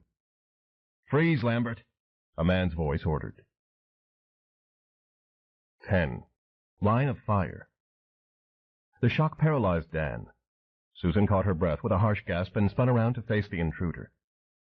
Easy, easy, the man behind the flashlight cautioned. He had a whispery, genteel southern accent. Don't do anything foolish, Lambert. I'm armed. He was standing about 20 feet away. Dan expected to be hit by a second light, and then the policeman would rush in, slam him against the car, and frisk him. He lifted his hands to shield his face from the stabbing white beam. I'm not packing a gun. That's good. It was a relief to Flint Murtaugh, who had crept up from the edge of the parking lot by keeping the woman's car between himself and the fugitive. He'd been standing there for a couple of minutes in the darkness, listening to their conversation. In his left hand was the flashlight, in his right was a .45 automatic, aimed just to Lambert's side. Put your hands behind your head and lock your fingers. It's over, Dan thought. He could run, maybe, but he wouldn't get very far. Where were the other policemen, though? Surely there wasn't just the one. He obeyed the command. Susan was squinting into the light. She talked to the policeman in charge of the stakeout on her house and to the one who'd followed her to the Holiday Inn. She hadn't heard this man's voice before. Don't hurt him, she said. It was self-defense. He's not a cold-blooded killer. Flint ignored her. Lambert walked toward me, slowly. Dan paused. Something was wrong. He could feel it in the silence. Where were the backup policemen? Where were the police cars, the spinning bubble lights, and the crackling radios? They should have converged on him by now, if they were even here. Come on, move it, Flint said. Lady, step out of the way. Lady, Susan thought. The other policeman had addressed her as Mrs. Lambert. Who are you? Flint Murtaugh. Pleased to meet you. Lambert, come on. Wait, Dan. Susan stepped in front of him to take the full force of the light. "Show me your badge." Flint clenched his teeth. His patience was already stretched thin from the hellish drive with Pelvis Isley and Mama. He was in no mood for complications. Flint had never cared to know the names of all the characters Elvis Presley had played in his wretched movies. Trying to make Isley cease jabbering about Presley was as futile as trying to make that damn mutt stop gnawing at fleas. Flint was tired, and his sharkskin suit was damp with sweat. Clint was agitated by the heat and kept twitching, and it was long past time for a cold shower and a glass of lemon juice. "I'd like to see your badge," Susan repeated, the man's hesitation fueling her doubt. "Flint Murtaugh," he'd said. Why hadn't he said Officer Murtaugh? "Listen, I'm not planning on a long relationship with you people, so let's cut the chatter." Flint had taken a sidestep so the light hit Lambert's face again. Susan moved to shield her ex-husband once more. "Lady, I told you to step out of the way. Do you have a badge or not?" Flint's composure was fast unraveling. He wanted Lambert to come to him because he didn't want to have to pass the woman. If she grabbed for the flashlight or the gun, things could get messy. He wished he'd circled around the other side and crept up on Lambert from behind to keep the woman from being between them. It was Isley's fault, he decided, for screwing up his concentration. Flint had a small spray can of mace in his inside coat pocket, and he suspected that he might have to use it. "Lady," he replied, "that man standing there is worth $15,000 to me. I've come from Shreveport to find him, and I've had a hard night. You really don't want to get yourself involved in this." "He's not a policeman," Dan said to Susan. "He's a bounty hunter. You working for the bank?" "Independent contract. Keep your fingers locked now. Don't cause any more trouble."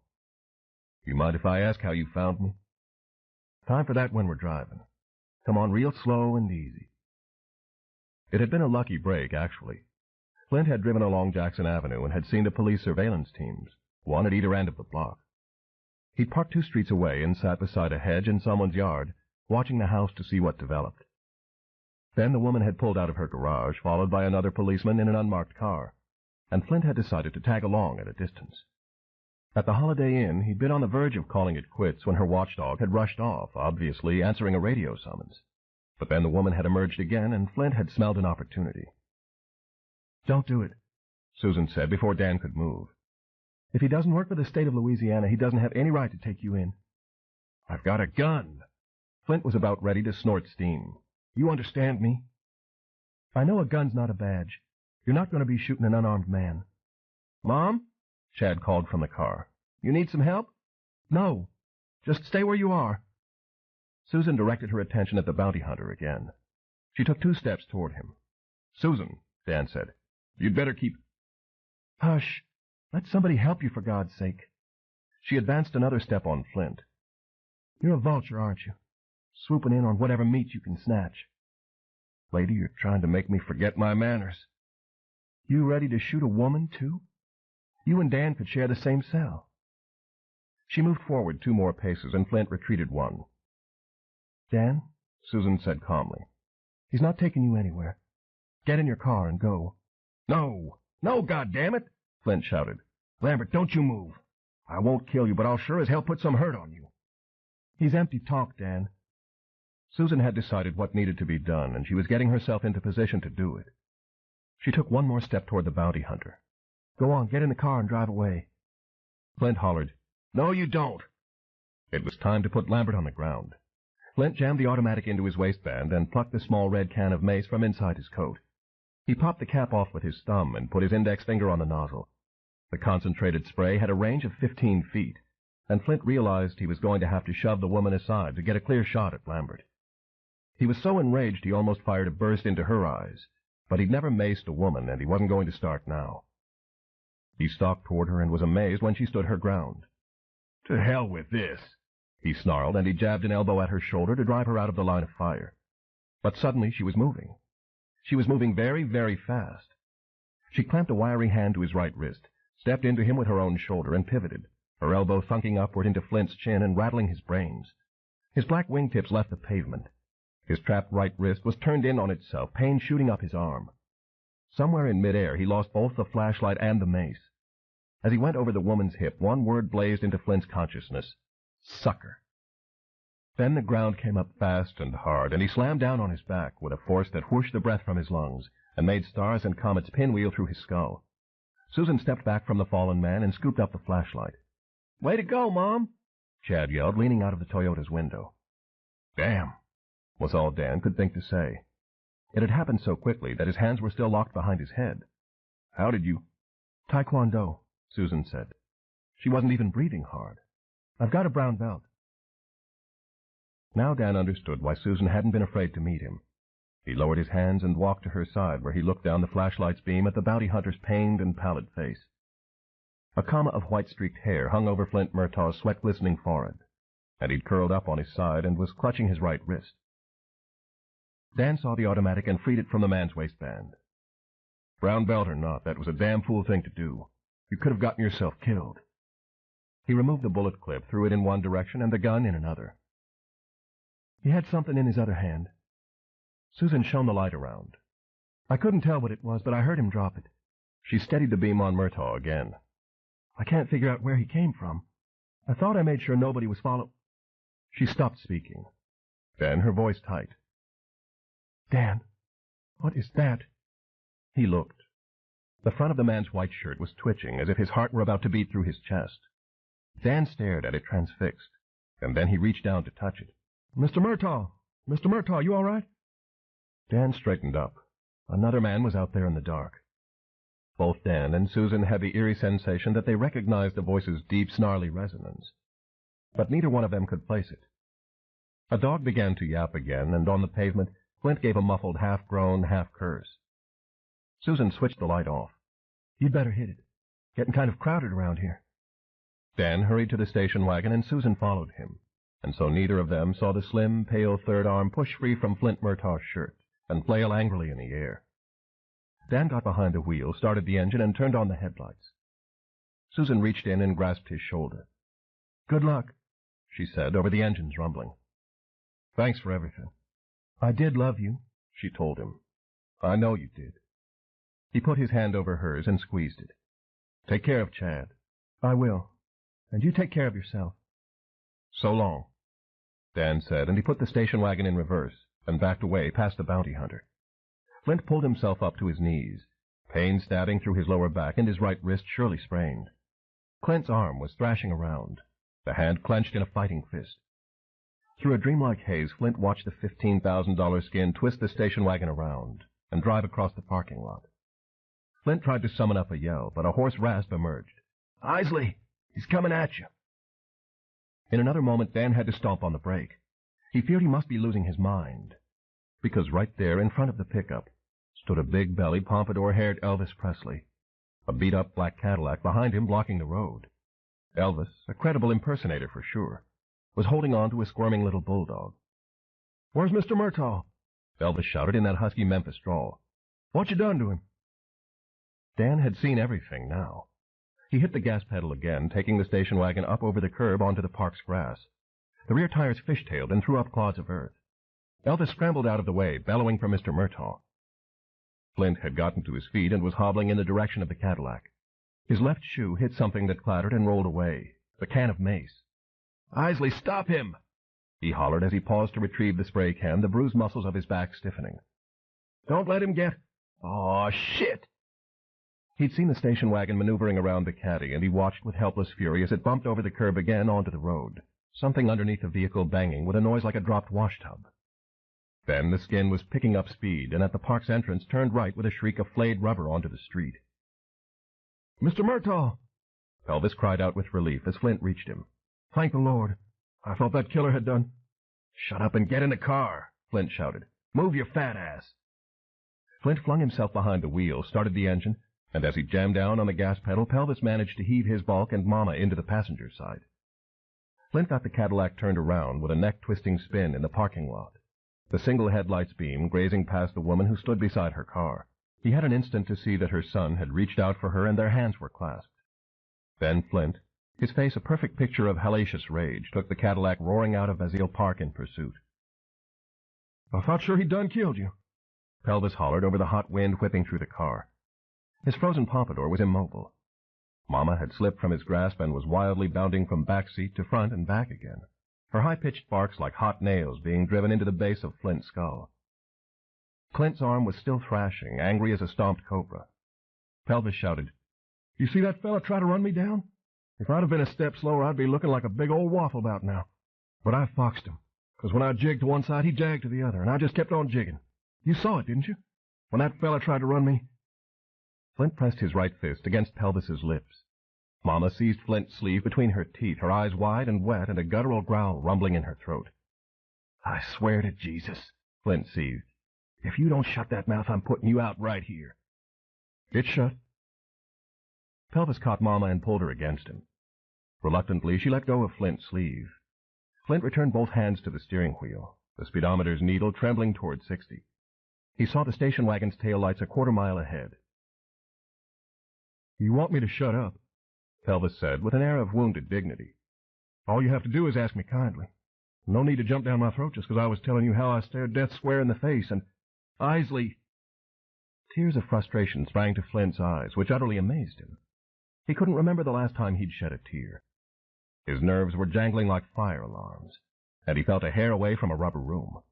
The speedometer's needle was passing 65, the Cadillac's aged frame starting to shudder. But they were gaining on the station wagon, and in another few seconds they'd be right up on its rear fender.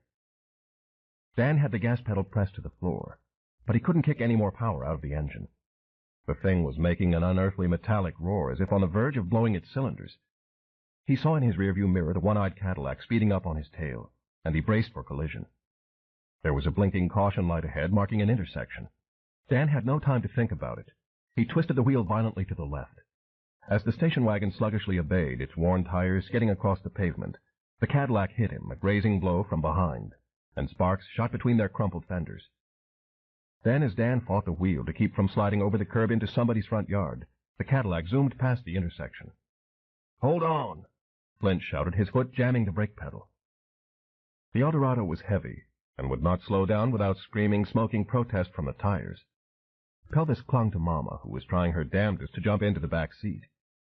Flint reversed to the intersection, the bitter smoke of burned rubber swirling through the windows, and turned left onto a winding street bordered by brick homes with manicured lawns and honest-to-God white picket fences.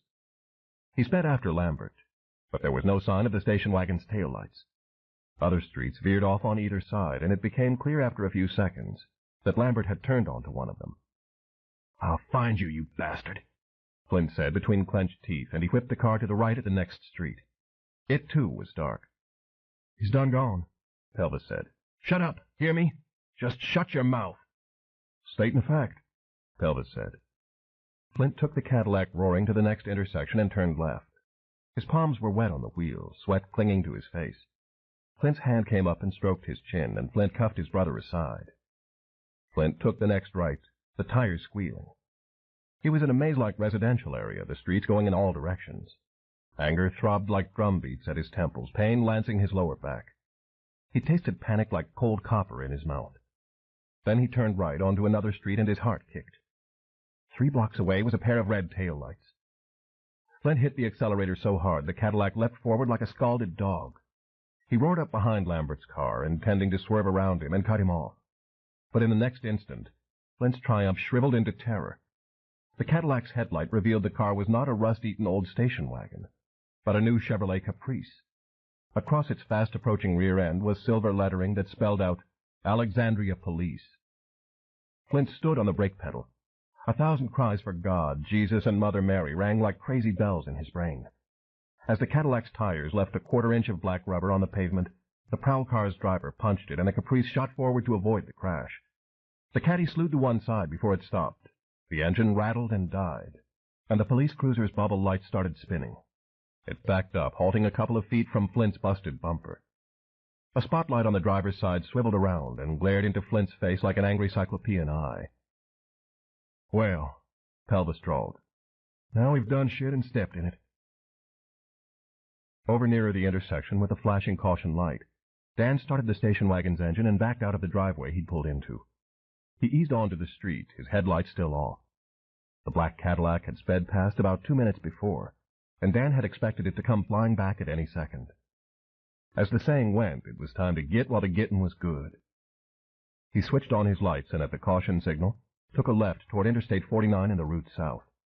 There were no cars ahead of him, nor any in his rearview mirror. But it was going to be a long night and a long drive yet before he could rest. He breathed a goodbye to Alexandria, and a good riddance to the bounty hunters. Flint, still stunned by the sudden turn of events, was watching the red and blue light spin around. Isley, you're a jinx, he said hoarsely. That's what you are, a jinx. 2 policemen were getting out of the car. Flint pushed the can of mace under his seat. Clint's arm resisted him, but he forced it inside his shirt and buttoned his coat. The 2 officers both had young, raw-boned faces, and they didn't appear happy. Before they reached the Cadillac, Flint dug his wallet out and pressed his left arm over his chest to pin Clint down. Keep your mouth zipped, he told Pelvis. I'll do all the talking. The policeman who walked up on Flint's side of the car had a fresh crew cut and a jaw that looked as if it could chop wood. He shone a flashlight into Flint's eyes. You near about broke our necks, you know that? Look what you did to my cap.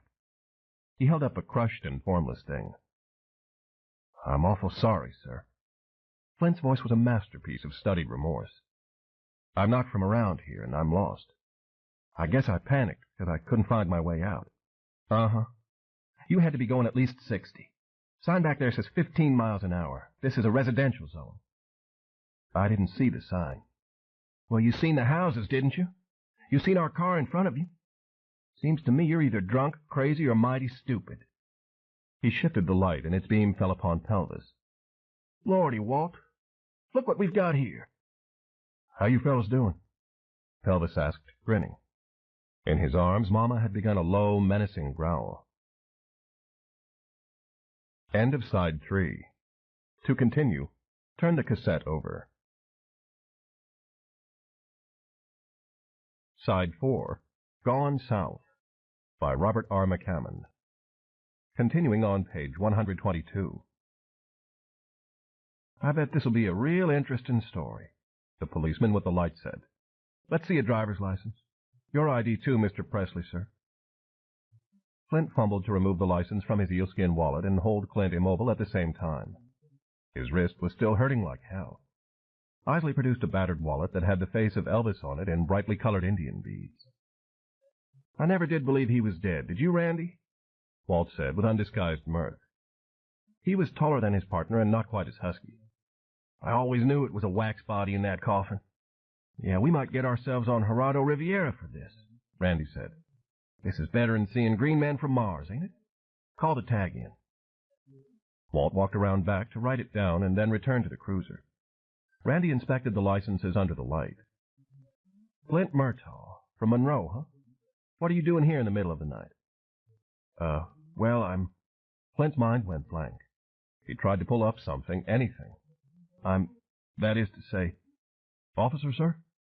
Pelvis spoke up, and Flint winced. We're trying to find the Holiday Inn. I believe we must have took the wrong turn. The light settled on Pelvis's face. The Holiday Inn's over toward the interstate. The sign's lit up. It's hard to miss. I reckon we did, though. Randy spent a moment examining Pelvis's license. Clint gave a twitch under Flint's shirt, and Flint felt sweat dripping from his armpits. Pelvis Isley, Randy said. That can't be your born name. No, sir, but it's my legal name. What's your born name? Well, sir, I go by the name that's written down, right? Pelvis ain't a name, it's a bone. What name did your mama and daddy give you? Or was you hatched? Flint didn't care for the nasty edge in the policeman's voice. Hey, I don't think there's any call to be. Hush up. I'll come back to you. Don't you worry about it. I asked for your born name, sir. Cecil, came the quiet reply. Cecil Isley. Cecil. Randy slurred the name, making it sound like something that had crawled out from under a swamp log. You dress like that all the time, Cecil? Yes, sir, Pelvis answered in all honesty. In his lap, Mama continued her low growling. Well, you're about the damnedest sight I ever laid eyes on. You mind telling me what you're in costume for? Listen, officer, Flint said. He was terrified Pelvis was going to start blabbering about being a bounty hunter, or about the fact that Lambert was somewhere close by. I was the one driving, not him. Mr. Murtaugh? Randy leaned his head nearer, and Flint had the startling thought that he'd seen the policeman's face before, when its thin-lipped mouth was twisted into a cruel grin, and the garish midway lights threw shadows into the deep-set eye sockets. When I want you to speak, I'll ask you a question. Hear me? His was the face of 1,000 others who had come to the freak show to leer and laugh, to fondle their girlfriends in front of the stage, and spit tobacco on Flint's polished shoes. Flint felt a hard knot of disgust in his throat. Clint lurched under his shirt, but luckily Flint had a firm grip, and the policeman didn't see. "There's no reason to be rude," Flint said. Randy laughed, which was probably the worst thing he could have done. It was a humorless, harsh laugh, and it made Flint want to smash it back through the man's teeth.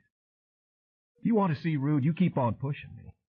You come flying up my rear end and almost wreck my car. I'm not about to kiss you for it. Now, you're real close to a night in jail, so you'd best just sit there and keep your mouth shut." Flint stared sullenly at him, and the policeman glared back. "It's a clean tag," Walt said, returning from the cruiser's radio. "I'm just about to get the story from Cecil," Randy told him. "Let's hear it." "Well, sir." Pelvis cleared his throat. Flint waited, his head lowered.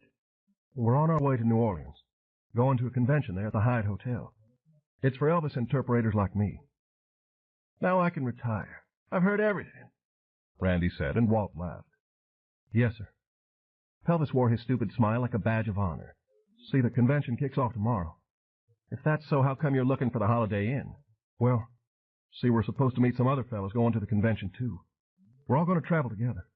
I reckon we just missed seeing the sign, and then we got all turned around. You know how it is, being in a strange place, not knowing where you are, and it's so late and everything. Couldn't find no phone, and I'm telling you, we were getting mighty scared. 'Cause these days you got to be careful where you wind up.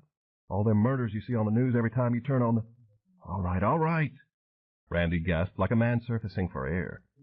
He stabbed the light into Flint's eyes again. "You an Elvis interperator, too?" "No, sir, he's my manager," Pelvis said. "We're like two peas in a pod." Flint felt queasy. Clint's arm jumped and almost got away from him.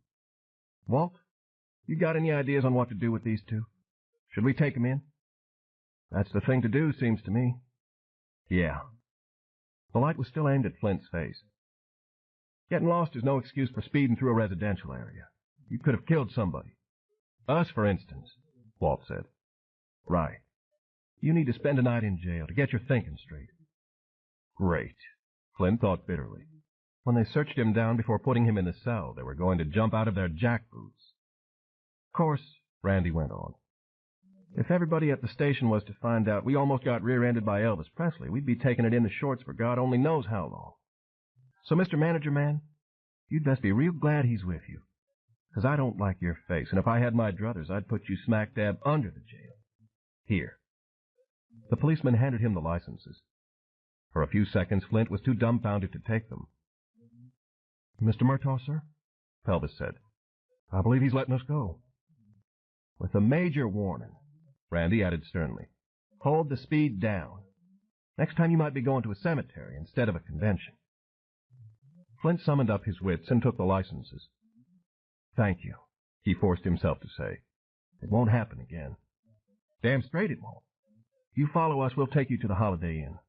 But I want Cecil to drive." "Sir?" "I want Cecil where you're sitting," Randy said. "I don't trust you behind my car. Come on, get out and let him take the wheel."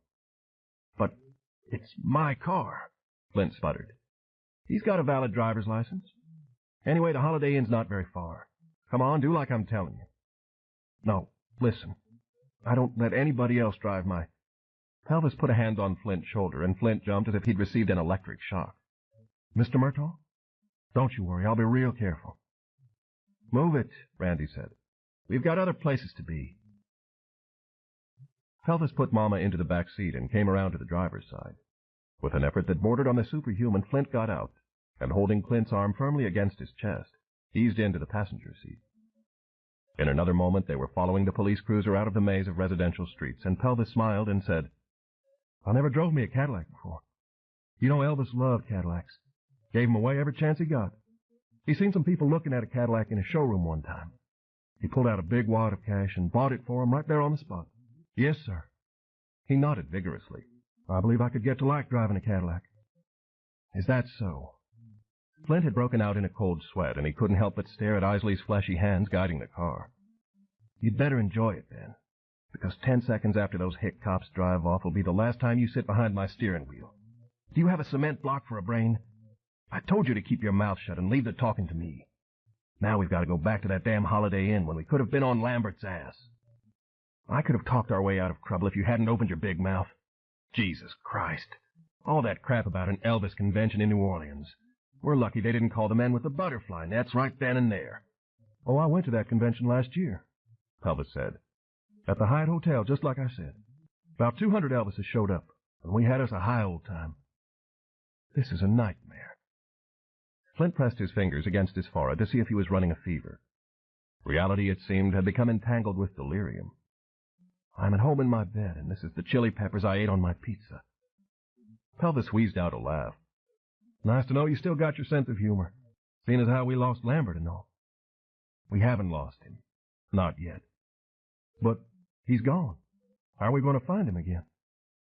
You're riding with a professional, Isley, Flint said pointedly. First thing you learn in this business is to keep your eyes and ears open. I got close enough to hear Lambert and his ex-wife talking.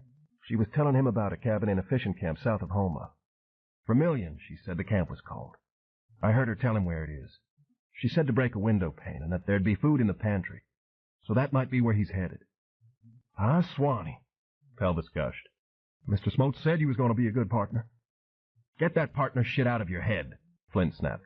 We're not partners. I'm saddled with you for this one skin hunt, and that's all. You've already screwed up big time when I told you to keep that mutt quiet back in the park. That damn barking almost shot me out of my shoes. Made me so nervous I let him get the drop on me, and that's how he got away. I was meaning to ask you about that, Pelvis said. What happened? That damn woman. Flint paused. No, he thought. Being knocked on your ass by a woman was not a thing Smotes needed to hear about. She distracted me, he said. Then Lambert charged in before I could use the mace. He's a Vietnam vet. He put me down with some kind of judo throw.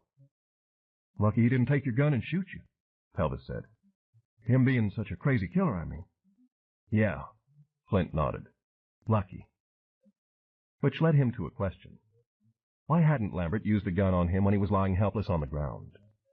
Maybe because he hadn't wanted to commit another murder in front of his ex-wife and son, Flint decided. Whatever the reason, Flint could indeed count himself fortunate to still be alive. At the Holiday Inn, the same motel where Flint and Pelvis had sat in the parking lot watching the door to Susan Lambert's room, the two Alexandria policemen gave them a further warning about getting the broken headlight repaired. And as soon as the police cruiser had driven away, Flint took the Cadillac's wheel and banished Pelvis and Mama to the rear seat. In another 5 minutes, Flint was back on Interstate 49, heading south again. He kept his speed below 65. There was no point courting trouble from the highway patrol, and if Lambert was going to the fishing camp cabin, he'd still be there by the time Flint found the place. If the troopers didn't stop Lambert first, and if Lambert hadn't headed off in another direction. But it was a gamble worth taking, just as Flint had gambled on following Lambert's ex-wife. The way ahead was dark. Homa was down in swamp and Cajun territory. Flint had never heard of Vermilion before, but he'd find it when they got down there. It wasn't an area Flint would have ventured into without a good reason, though. Those swamp dwellers were a rough breed and best left alone. At least, thank God, Isley was quiet and Flint could get his thoughts in order. Something that sounded like a warped buzzsaw started whining in the back seat. Flint looked into the rearview mirror.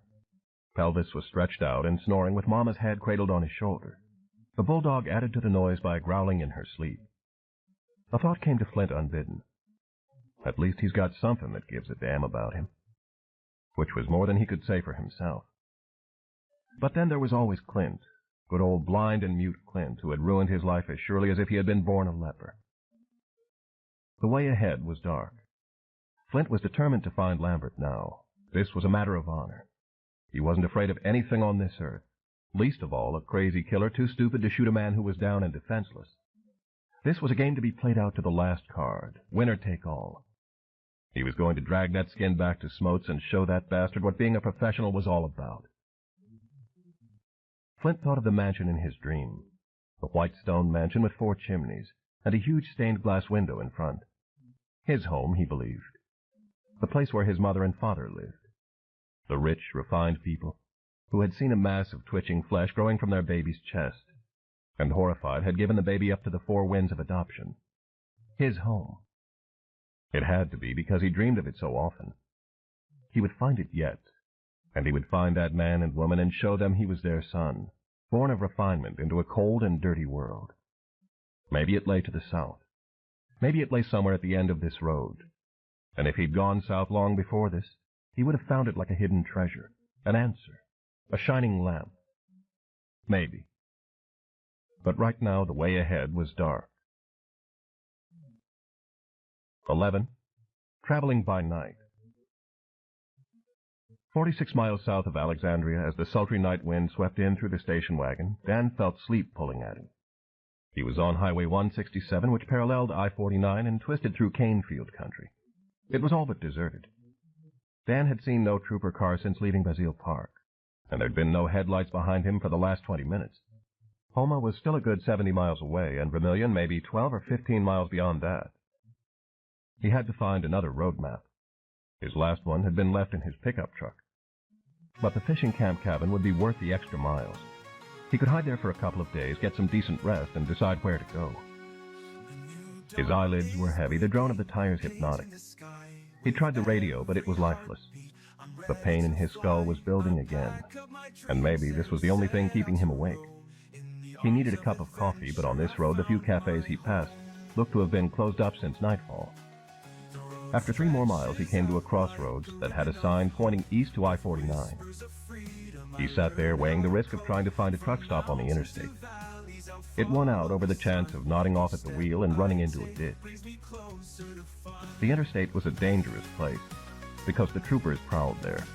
At this time of the morning, though, nearing 3 o'clock, the truck drivers in their big, snorting rigs were masters of the 4-lane. Dan passed a sign that said Lafayette. The heart of Acadiana was 30 miles ahead. 5 miles later, he saw green neon that announced Cajun Country Truck Stop, 24 hours, and he took the next exit. The truck stop was a gray cinder block building, not much to look at, but he could see a waitress at work through the restaurant's plate glass window.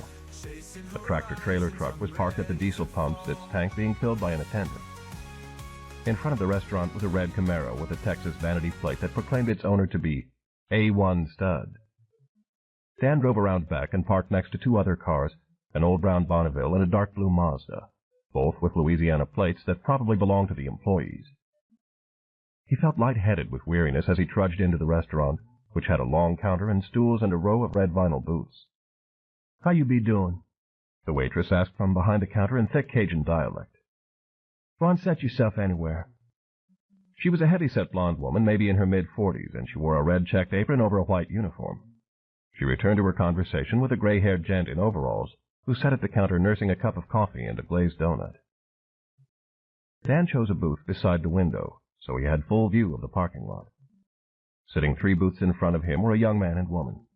Her back was to Dan, her wavy shoulder-length hair the color of summer wheat. The young man, who Dan figured was 27 or 28, wore his dark brown hair pulled back into a ponytail, and he had a sallow, long-jawed face and deep-set ebony eyes that fixed Dan with a hard stare over his companion's shoulder. Dan nodded toward him, and the young man blinked sullenly and looked away. The waitress came with a menu. Her name tag read Donna Lee. "Just a cup of coffee," Dan told her. "As strong as you can make it." "Fun, I can make it jump out the cup in 2-step," she promised, and she left him to go back through a swinging door to the kitchen. Dan took off his baseball cap and ran a hand over his forehead to collect the sheen that had gathered there. Fans were turning at the ceiling, their cool breezes welcome on his skin. He leaned against the backrest and closed his eyes. But he couldn't keep them shut because the death of Emery Blanchard was still repeating itself in the haunted house of his mind. He rubbed his stiff shoulder, and then reached back to massage his neck. He'd escaped 2 tight squeezes since midnight, but if a state trooper car pulled up right then, he didn't know if he would have the energy to get up from his seat. "You know what I think?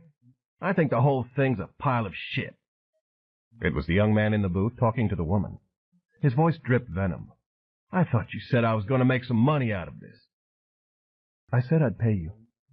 Her voice was smoky and careful. "Keep it down, all right?" "No, it ain't all right. I don't know why the hell I said I'd do this. It's a bunch of lies is what it is." "It's not lies. Don't worry, you'll get your money." The young man looked as if he were about to spit something back at her, but his piercing gaze suddenly shifted, locking on to Dan. "Hey, what are you staring at?" "I'm just waiting for a cup of coffee." Well, look somewhere else while you do it. Fine with me. Dan averted his eyes, but not before he'd noted that the young man wore a black T-shirt imprinted with yellow skulls and the legend Hanoi Janes. The woman got him to quiet down a little, but he was still mouthing off about money. He kept cutting his eyes at Dan. Looking for trouble, Dan thought. Pissed off about something and ready to pick a fight.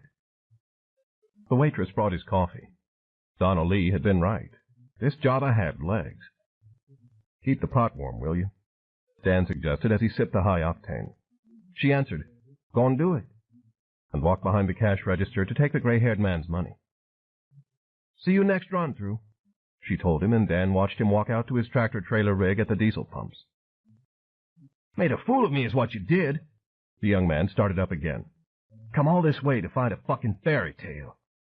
Joey, come on. Calm down, all right? You think I'm supposed to be happy? Drive all this way and then you give me this big load of shit and ask me to calm down? His voice was getting louder and harsher, and suddenly he reached out across the table and seized his companion's wrist. You played me for a fucking fool, didn't you? Ease up there, friend, Donnelly cautioned from behind the counter. I ain't talking to you, Joey snapped. So just shut up. Hey, listen here. She strode toward their booth on her chunky legs, her cheeks reddening. You can get your sassy tail gone, I won't cry. It's okay, the young woman said, and Dan saw her pug-nosed profile as she glanced to the left at Donna Lee. We're just talking. Talks kind of rough, don't he? Give me the damn check, how about it? Joey said. Please, too. Donna Lee pulled the check pad and a pencil from a pocket of her apron and totaled up their order. Hon, you need any help? No. She'd worked her wrist free and was rubbing where his fingers had been. Thanks anyhow. Dan happened to catch Joey's glare again for a split second, and the young man said, God damn! And stood up from the booth. His cowboy boots clacked on the linoleum, approaching Dan. Joey, don't! The young woman called, but then Joey was sliding into the seat across from him. Dan drank down the rest of his coffee, paying him no attention. Inside, he was steeling himself for the encounter. I thought I told you to quit staring at me, Joey said with quiet menace. Dan lifted his gaze to meet Joey's. The young man's eyes were red-rimmed, his gaunt face strained by whatever inner demons were torturing him. A little tarnished silver skeleton hung from the lobe of his left ear. Dan had met his kind before. A walking hair trigger, always a hot flash away from explosion. Dan said calmly, I don't want any trouble. Oh, I think you're asking for a whole truckload of it, old man. Dan was in no shape to be fighting, but damned if he'd take this kind of disrespect. If he was going down swinging. I'd like to be left alone. I'll leave you alone, after I take you out in the parking lot and beat the shit out of... Joey didn't finish the threat because Dan's right hand shot out, grasped the silver skeleton, and tore it from his earlobe. As Joey shouted with pain, Dan caught a left handful of T-shirt and jerked the young man's chest hard against the table's edge. Dan leaned forward, their faces almost touching. You need some manners knocked into you, boy. No, I'd suggest that you stand up and walk out of here. Get in your car and go wherever you're going. If you don't want to do that, I'd be glad to separate you from your teeth. A drop of blood was welling from Joey's ripped earlobe. He sneered and started to fire another taunt into Dan's face, which might have cost the young punk at least a broken nose. Whack! Something had just slammed onto the tabletop. Dan turned his head and looked at a baseball bat that had 8 or 9 wicked nails stuck through it. Pay attention, Donna Lee said. She was speaking to Joey, who had abruptly become an excellent listener. You go and stand up, pay your check, leave me $2 tip, and haul ass out my sight. Mister, let him loose. Dan did. Joey stood up, his nervous gaze on the brainbuster. Donnelly stepped back and then followed him to the cash register. Get you another cup in a minute, she told Dan. Sorry, he gets like that sometimes. It was the young woman standing next to his booth. Dan looked up at her, said, No harm to... And then he stopped because of her face. The left side of it, the side he'd seen in profile, was very pretty. Across the bridge of her pug nose was a scatter of freckles. Her mouth had the lush lips lonely men kissed in their dreams, and her blonde hair was thick and beautiful. Her eyes were soft blue, the blue of a cool mountain lake. But the right side of her face was another story, and not a kind one. It was covered by a huge purplish-red birthmark that began up in her hair and continued all the way down onto her throat. The mark had ragged edges like the coast on a map of some strange and unexplored territory. Because the left side of her face was so achingly perfect, the right side was that much harder to look at. Done. Dan finished, his gaze following the maroon inlets and coves. Then he met her eyes, and he recognized in them the same kind of deep, soul-anchored pain he'd seen in his own mirror. The instant of an inner glimpse passed. She glanced at his empty coffee cup. "You'd better get something to eat, mister," she said in that voice like velvet and smoke. "You don't look so hot." Been a rough day. Dan noted that she wore no makeup and her clothes were simple. A violet floral-patterned short-sleeved blouse and a pair of lived-in blue jeans. She carried a small chestnut-colored purse, its strap around her left shoulder. She was a slim girl, not a whole lot of meat on her bones, and she had that wiry, hard-scrabble Texas look. Maybe she stood 5'2", if that. Dan tried to envision her without the birthmark. Lacking it, she might resemble the kind of fresh-faced girl next door in magazine ads. With it, though, she was traveling by night in the company of Joey the Punk. "Arden!" His money had been slapped down beside the cash register. "You coming or not?" "I am." She started to walk away, but Dan said, "Hey, you think he wants this?" And he offered her the silver skeleton. "Reckon he does," she answered as she took it from his palm. "Fuck it, I'm going," Joey shouted, and he stormed through the front door. "He's got a mouth on him," Dan told the girl. "Yeah, he does get a little profane now and again. Sorry for the trouble."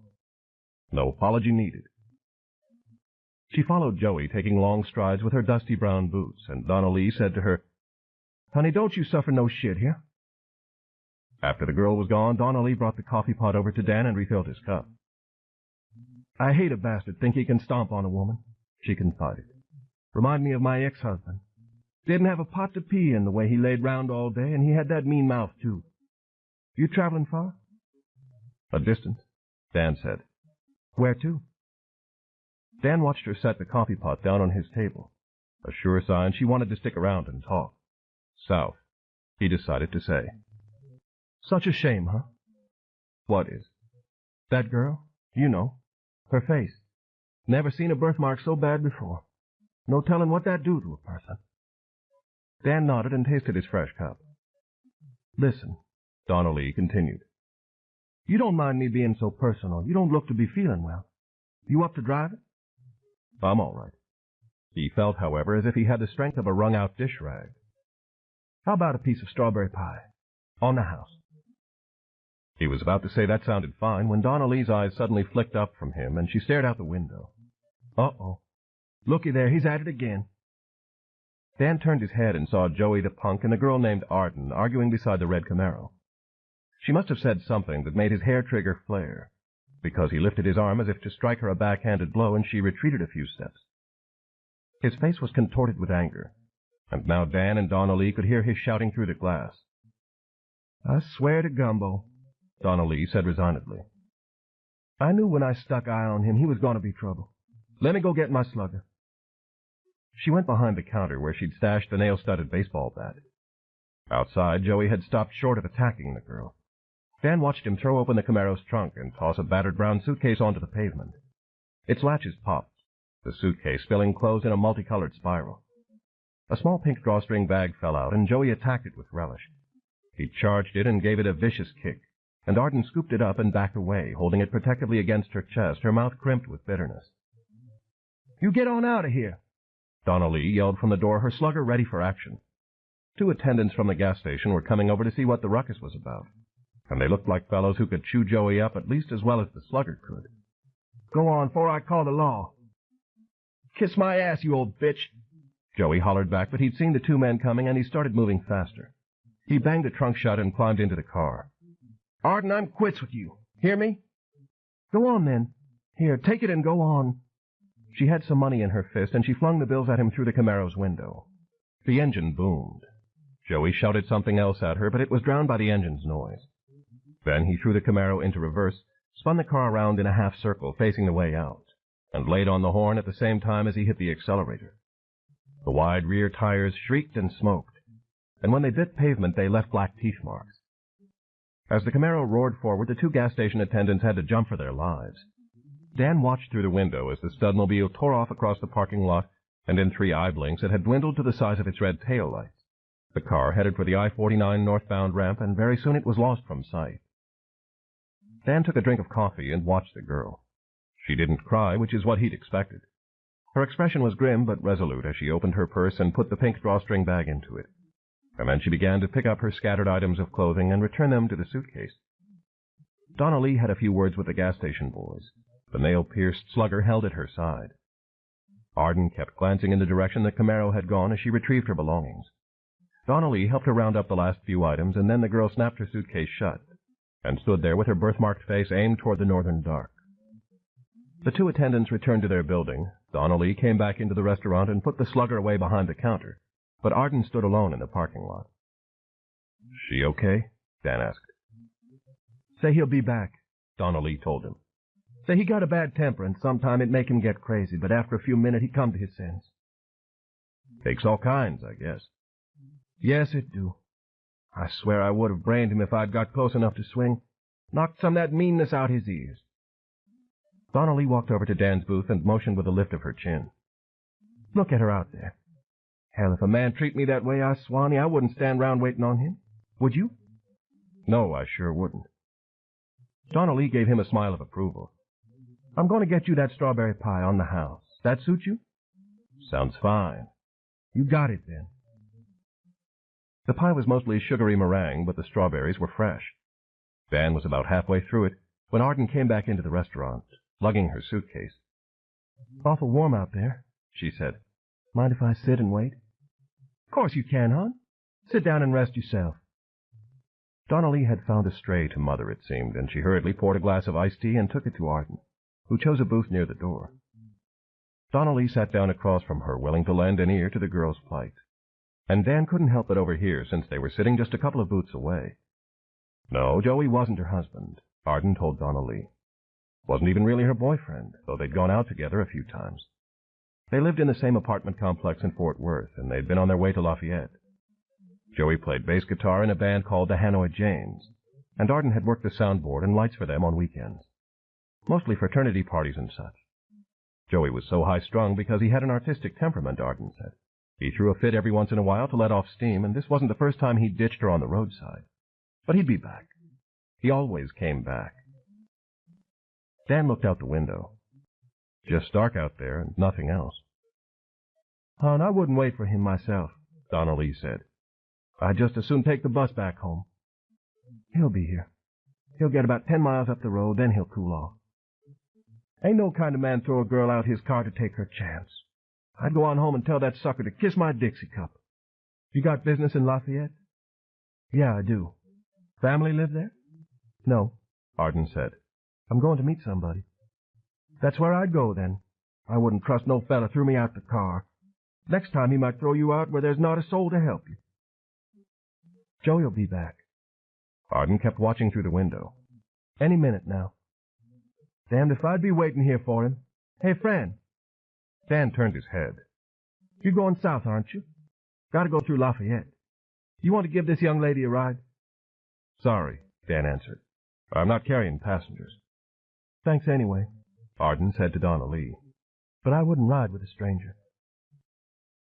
"Well, I'll tell you something about Donna Lee Boudreau. I've worked here going on 9 years. I've seen a lot of folk come and go. And I've got to where I can read 'em real good. I knew your friend was trouble first sight. And if I say that fellow over there is a gentleman, you can write it in the book. Friend, you wouldn't harm this young lady, would you?" "No," Dan said. "But if I was her father, I sure wouldn't want her riding with a stranger in the middle of the night." "See there?" Donna Lee lifted her penciled-on eyebrows. "He's a gentleman. You want to go to Lafayette, you'd be safe with him." "I'd better stay here and wait," Arden insisted. "Joey'd really blow up if he came back and found me gone." "Hell, girl, do he own you? I wouldn't give him the satisfaction of finding me waiting." Dan took the last bite of his pie. It was time to get moving again before this booth got too comfortable. He put his baseball cap back on and stood up. "How much do I owe you?" "Not a thing if you'll help this young lady out." He looked out the window. Still no sign of a Camaro's headlights. "Listen, I'd like to, but I can't.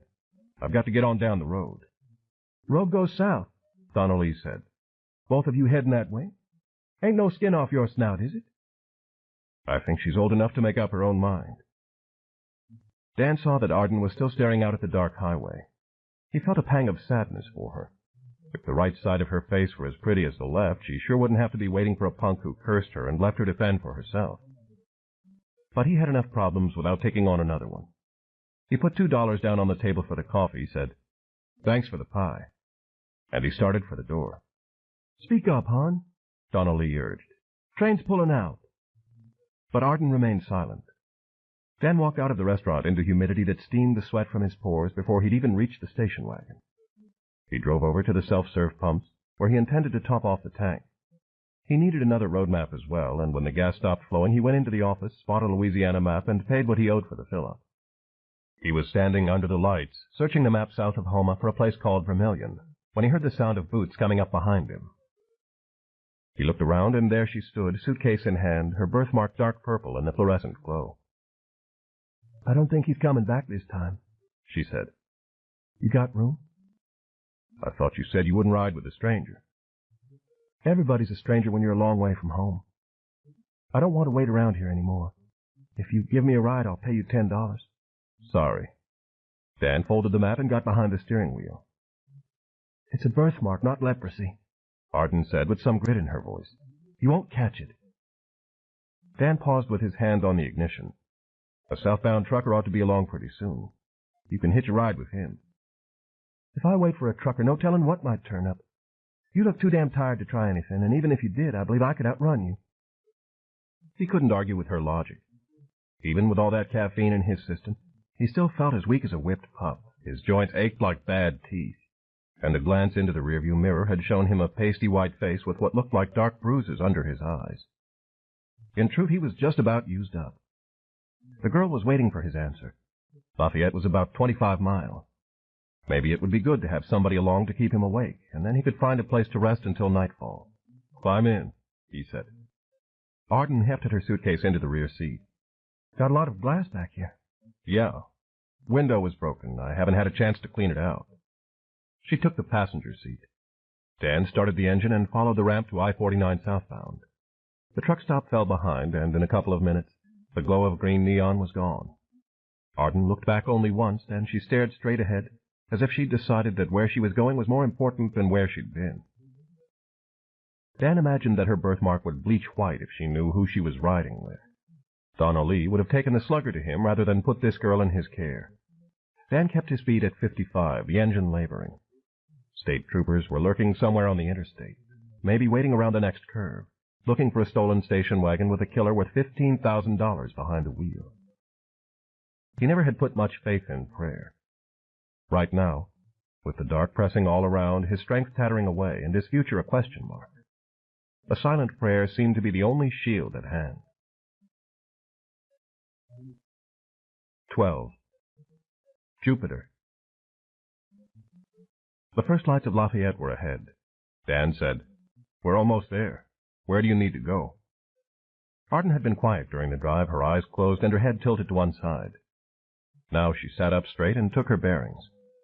She opened her purse, unfolded a piece of paper, and strained to read by the highway lights what was written there. "Turn off on Darcy Avenue. Then you'll go 2 miles east and turn right on Planters Road." "What are you looking for? Somebody's house?" "The Twin Oaks Nursing Home." Dan glanced quickly at her. "A nursing home? That's why you came all the way from Fort Worth?" "That's right." "You have a relative living there?" "No, just somebody I have to see." Must be somebody mighty important, Dan thought. Well, it wasn't his business. He took the turn onto Darcy Avenue and drove east along a wide thoroughfare lined with fast food joints, strip malls, and restaurants with names like King Crawdaddy and Whistlin' Willie's Cajun Hut. Everything was closed but an occasional gas station, and only a couple of other cars passed by. Dan turned right on Planters Road, which ran past apartment complexes and various small businesses. "How far is it from here?" "Not far." His curiosity about the nursing home was starting to get the best of him. If she hadn't come the distance from Fort Worth on account of a relative, then who was it she needed to see? He had his own problems, for sure, but the situation intrigued him. "Mind if I ask who you're going to visit?" "Somebody I used to know growing up." "This person know you're coming?" "No." You think 3:45 in the morning is a good time to visit somebody in a rest home? Jupiter always liked early morning.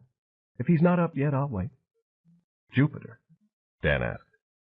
That's his name. Jupiter Crenshaw. Arden stared at him. How come you've taken such an interest? No special reason. I guess I just wanted to know. All right, I reckon that's only fair. I used to know Jupiter when I was 15, 16 years old. He worked on the farm where I was living, groomed the horses. He used to tell me stories, things about his growing up down in the bayou. Some of them made-up stories, some of them true. I haven't seen him for 10 years, but I remember those stories. I tracked down his nearest relative, and I found out Jupiter was in the nursing home. She watched Planters Road unreel in the headlights. There's something I need to talk to him about. Something that's very, very important to me. Must be, Dan commented. I mean, you came a long way to see him. She was silent for a moment, the warm wind blowing in around them. You ever hear of somebody called the Bright Girl? Dan shook his head. No, can't say I have. Who is she? I think that might be it, Arden said, lifting her chin to indicate a low-slung brick building on the right. In another moment, Dan could see the small, tastefully lit sign that announced it was indeed the Twin Oaks Retirement Home. The place was across from a strip mall, but it didn't look too bad. It had a lot of windows, a long porch with white wicker furniture, and 2 huge oak trees stood on either side of the entrance. Dan pulled up to the front, where there was a wheelchair ramp and steps carpeted with astroturf. Okay, he said. This is your stop. She didn't get out. Can I ask a favor of you? You can ask. How much of a hurry are you in? I'm not hurrying, but I'm not dawdling either. Do you have time to wait for me? It shouldn't take too long, and I sure would appreciate a lift to a motel. He thought about it, his hands on the wheel. A motel room was what he needed, too. He was just too tired to make it the rest of the way to Vermilion. He'd found the fishing camp on the road map, a speck on Highway 57 about 15 miles south of Houma, near where the pavement ended in the huge bayou swamp of Terrebonne Parish. I'll wait, he decided. Thanks. She leveled her gaze at him. I'm going to leave my suitcase. You won't run off soon as I walk in the door, will you? No, I'll stick.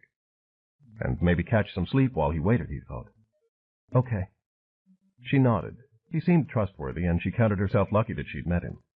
I don't even know your name. Dan, he said. I'm Arden Halliday.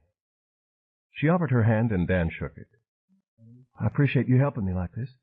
Hope I didn't take you too far out of your way. He shrugged. I'm headed down south of Houma anyhow. Instantly, he regretted telling her that, because if she happened to find out who he was, that information would go straight to the police. He was so tired he was forgetting a slip of the lip could lead him to prison. I won't be long, she promised, and she got out and walked up the steps, entering the building through a door with etched glass panels. It occurred to him that the smart thing to do might be to set her suitcase on the porch and hit the accelerator, but he dismissed the idea. Weariness was creeping through his bones, his eyes heavy-lidded. He was going to ask her to get behind the wheel when she was finished inside. He cut the engine and folded his arms across his chest. His eyes closed, and he listened to the soft humming of insects in the steaming night.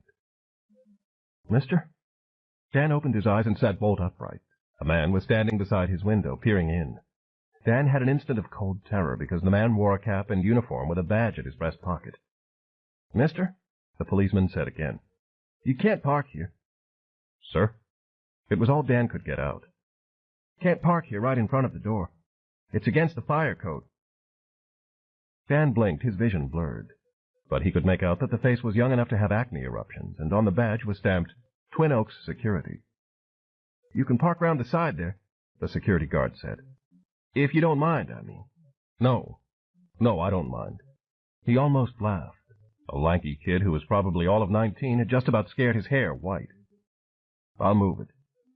He reached down to restart the engine, and at that moment Arden came out of the building and down the steps.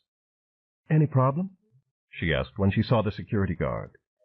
And the kid looked at her and started to answer. But then his eyes got fixed on the birthmark and his voice failed him. I was about to move the car, Dan explained. Fire code. You finished already? No. Lady at the front desk says Jupiter usually wakes up around 5. I told her he'd want to see me, but she won't get him up any earlier. That's about another hour. Dan rubbed his eyes. An hour wasn't going to make much difference one way or another, he figured. Okay. I'll park the car and try to get some sleep. Well, there's a waiting area inside. Got a sofa you might stretch out on, and it's sure a lot cooler in there. Arden suddenly looked into the security guard's face. You want to tell me what you're staring at? The kid stammered. Arden stepped toward him, her chin uplifted in defiance. It's called a port wine stain, she said. I was born wearing it. Go on and take a good long look. Just satisfy the hell out of yourself. You want to touch it? No, ma'am, he answered, taking a quick backward step. No, thank you, ma'am. Arden continued to lock his gaze with her own, but she decided he meant no disrespect. Her voice was calmer when she spoke again. I guess I wouldn't want to touch it either if I didn't have to.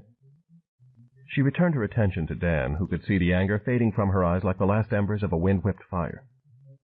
Probably be more comfortable inside. Yeah, I guess so. He figured he could have slept in a cement mixer, but the sofa would be kinder to his bones. He fired up the engine, which sounded as rugged as he felt. I'll pull around to the side and come on in. The security guard moved away, and Dan parked the station wagon in a small lot next to the Twin Oaks. It was a tribulation to walk the distance back to the front door. Inside, though, the air conditioning was a breath from heaven.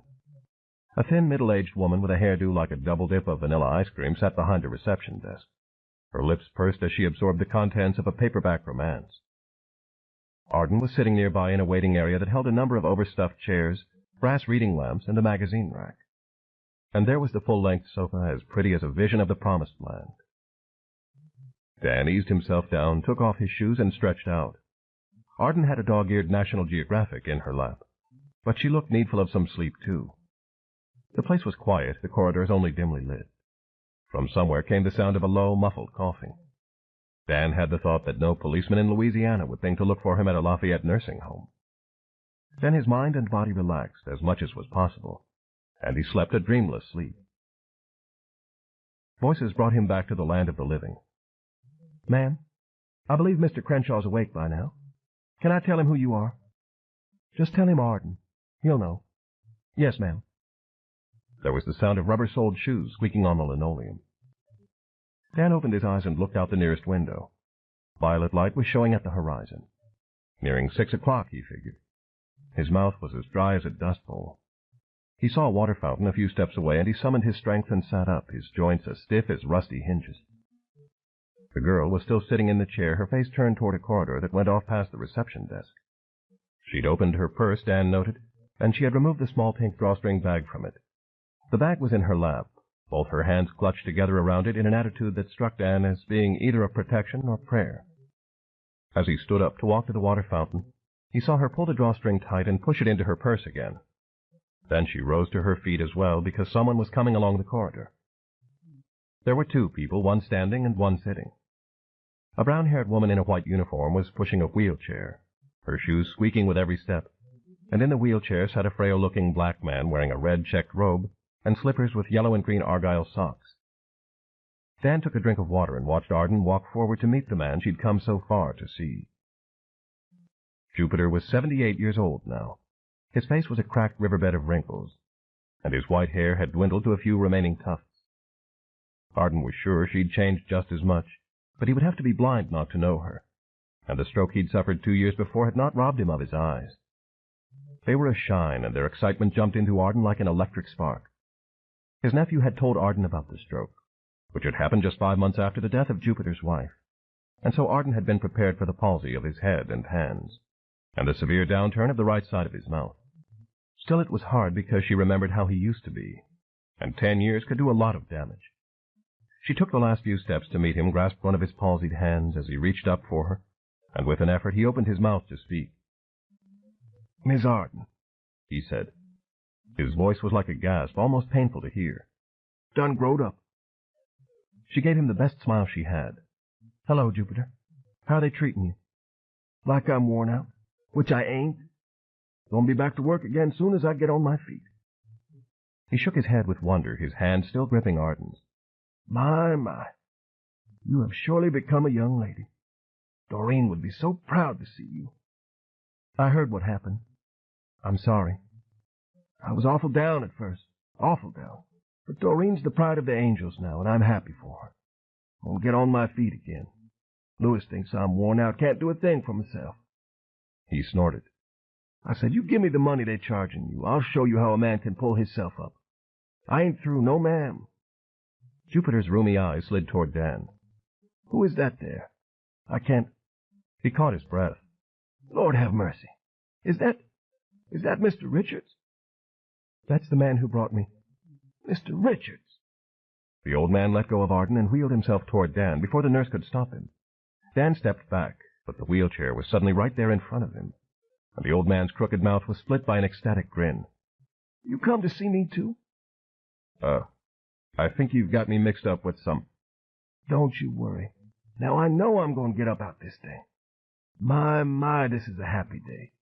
Mr. Richards, you still got that horse eats oranges skin and all? I was thinking about that horse the other day.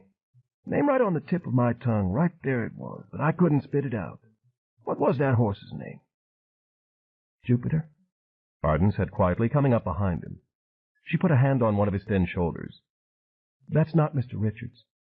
Well, sure it is. Right here he is, flesh and bone.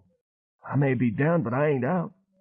Mr. Richards, what was the name of that horse eats oranges skin and all? Dan looked into Arden's face, seeking help. It was obvious the old man had decided he was someone else, and to him the matter was settled.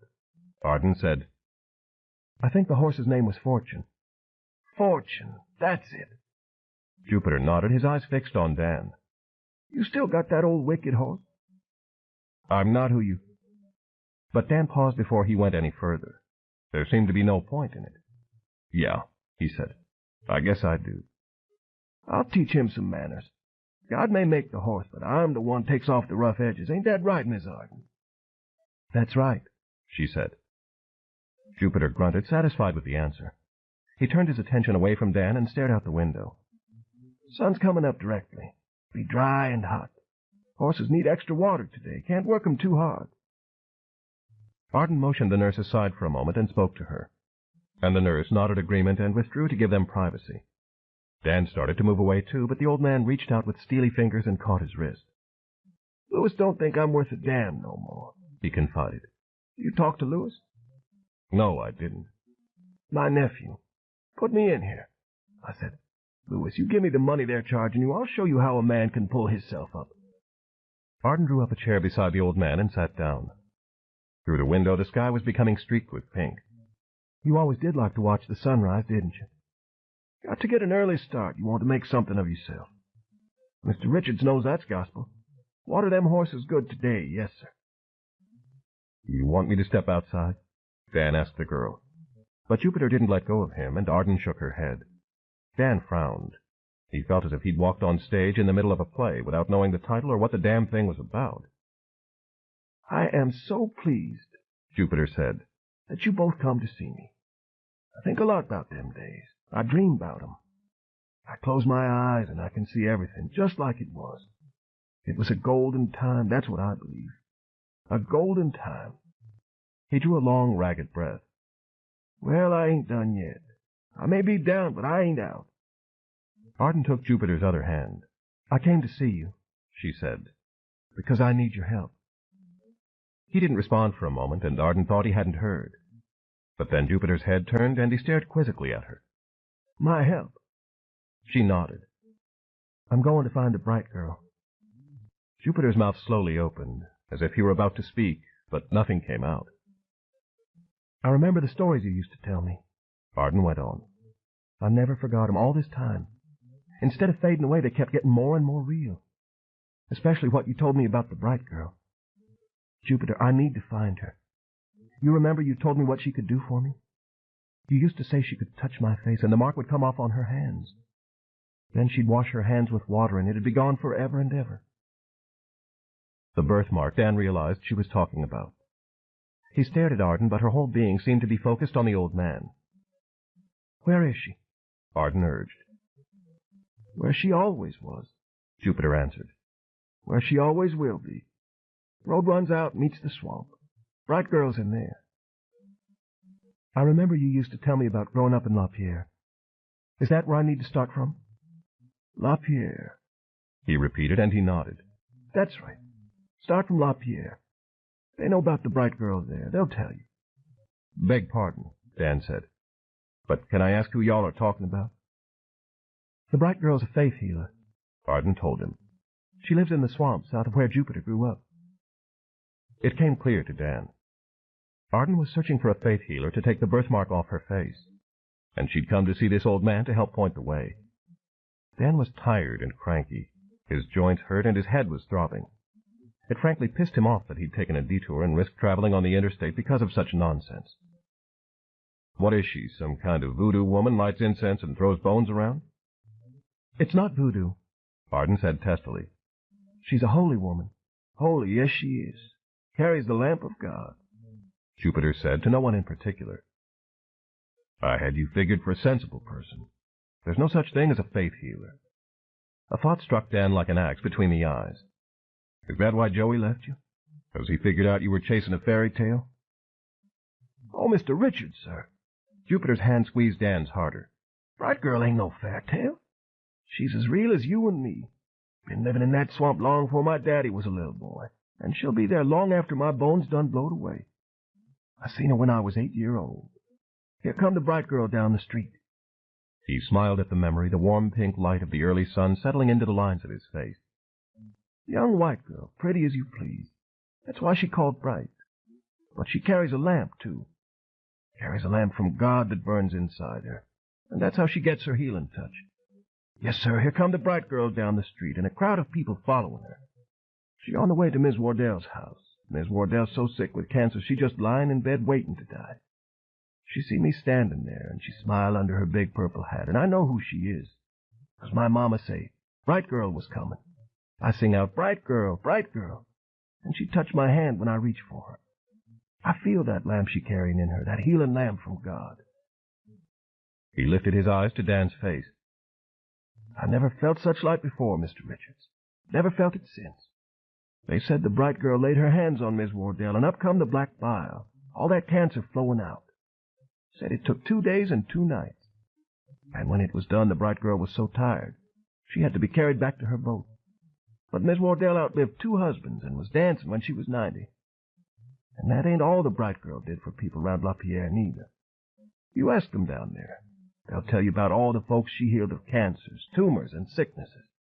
So no, sir, all due respect. But bright girl ain't no fairy tale, 'cause I seen her with my own living eyes. I believe you, Arden said. I always did. That's the first step, he answered. You go to LaPierre. Go south, you'll find her. She'll touch your face and make things right. You won't never see that mark no more. I want things made right. More than anything in this world, I do. Miss Arden, Jupiter said, I remember how you used to fret about yourself, and how them others treated you. I remember them names they called you, them names that made you cry. Then you'd wipe your eyes, stick your chin out again, and keep on going. But it seems to me you might still be crying on the inside. He looked earnestly up at Dan. You gonna take care of Miss Arden? Listen, Dan said. I'm not who you think I am. I know who you are, Jupiter replied. You're the man God sent, Miss Arden. Come again? That's right. You're the man God provided to take Miss Arden to the bright girl. You his hands. You're gonna have to steer her the right direction. Dan didn't know what to say, but he'd had enough of this. He pulled loose from the old man's spidery fingers. I'll be waiting outside, he growled at Arden, and he turned toward the door. Goodbye, Jupiter called after him. You heed what I say now, here? Outside, the eastern horizon was the color of burnished copper. Already the air smelled of wet, agonizing heat. Dan stalked to the station wagon, got behind the wheel, and sat there while the sweat began to bloom from his pores. Again he pondered ditching her suitcase and hitting the road, but the heat chased such thoughts away. In his present condition, he wouldn't get more than a few miles before he fell asleep at the wheel. He was nodding off when the girl opened the passenger door. You look pretty bad, she said. Want me to drive?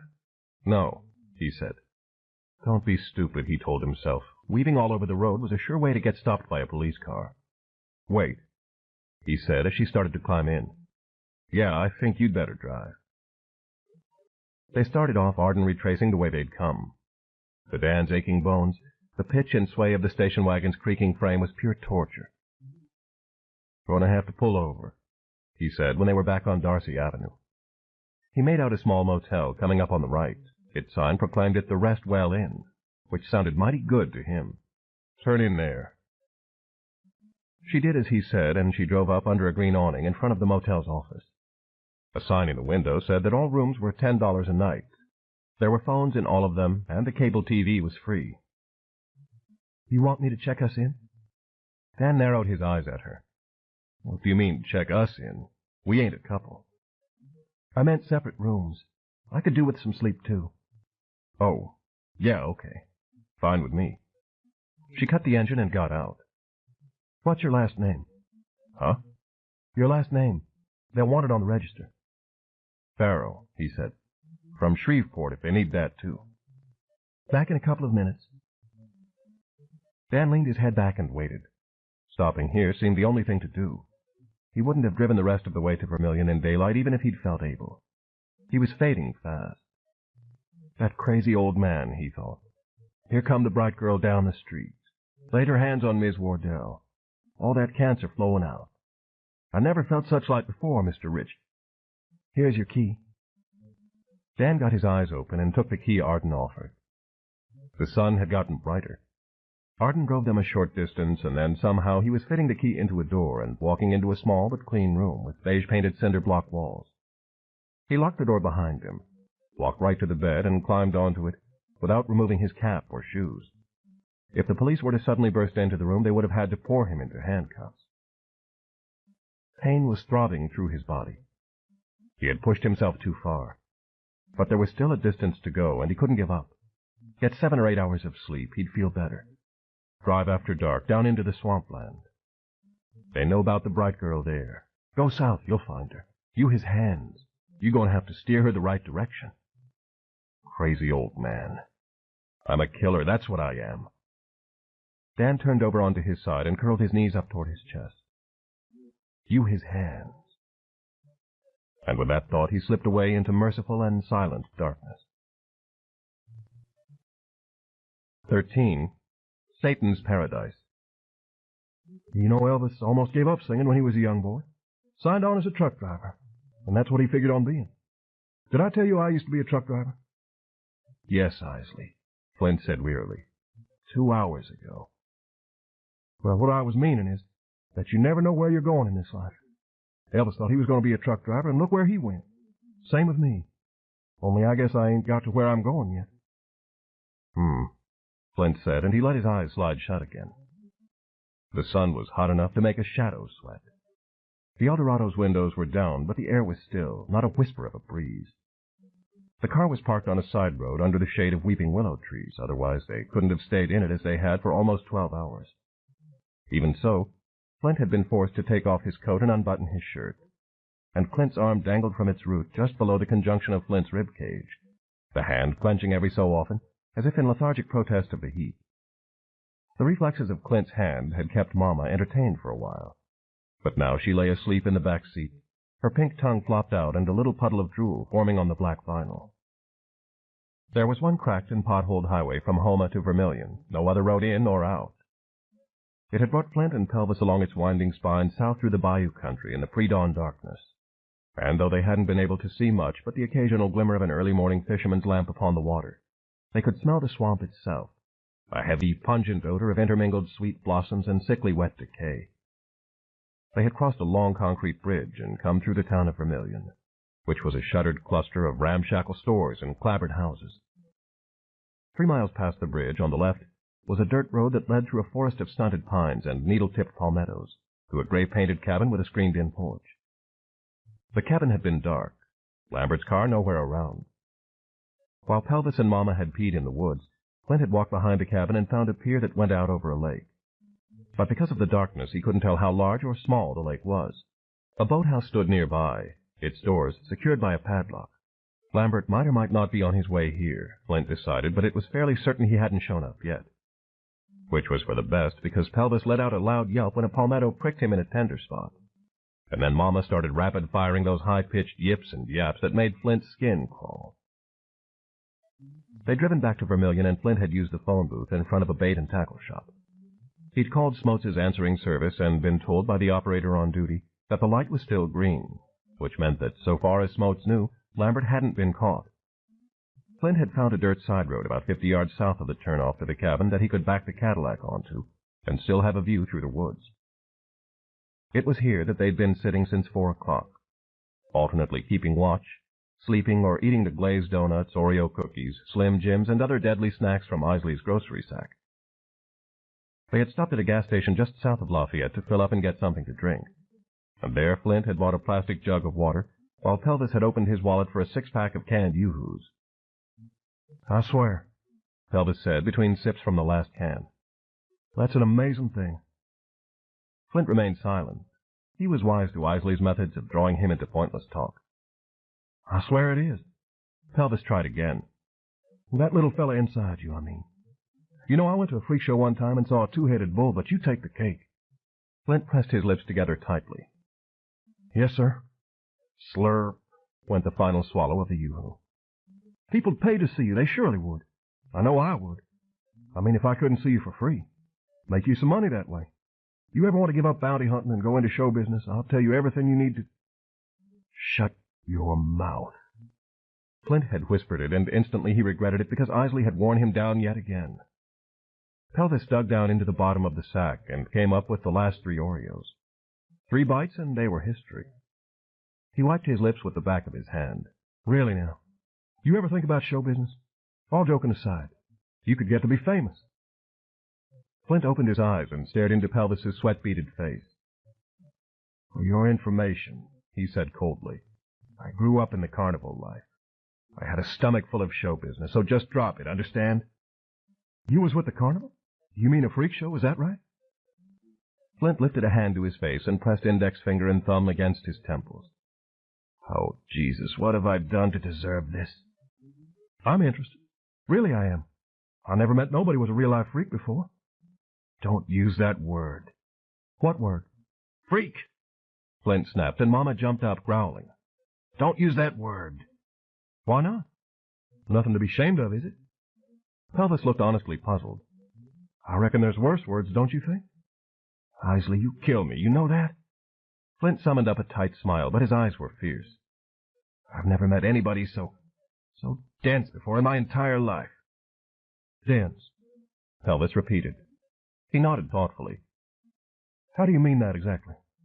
Thick-skulled, stupid. How do you think I mean it? Flint's smile had vanished. Hell, what's wrong with you? Have you been in solitary confinement for the last 5 or 6 years? Can't you just shut your mouth and keep it shut for 2 minutes? Of course I can, Pelvis said petulantly. Anybody can do that if they want to. Do it then.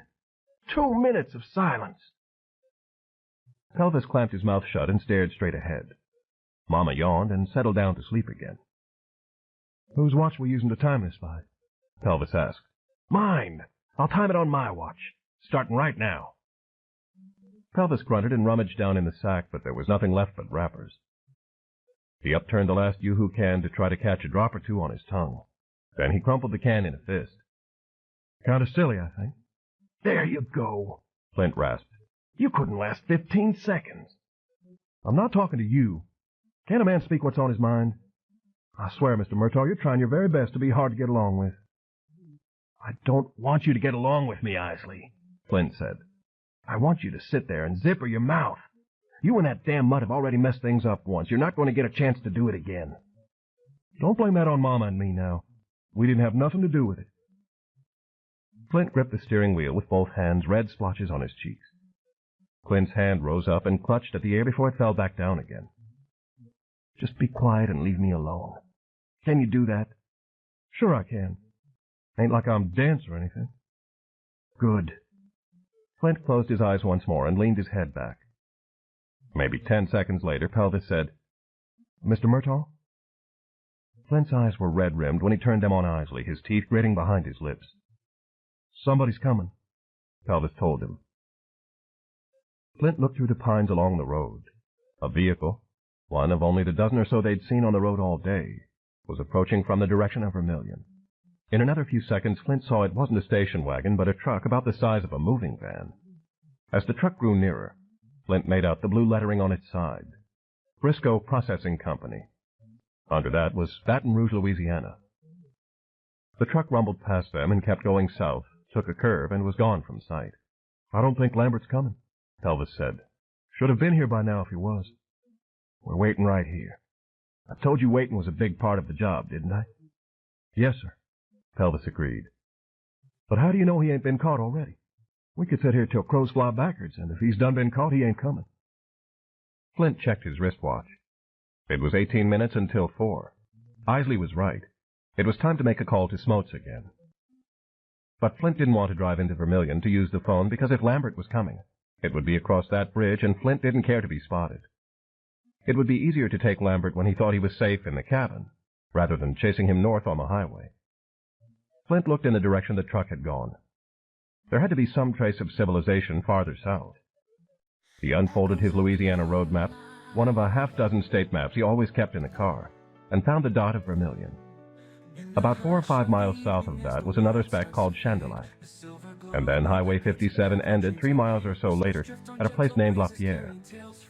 Beyond that was swampland all the way to the Gulf of Mexico.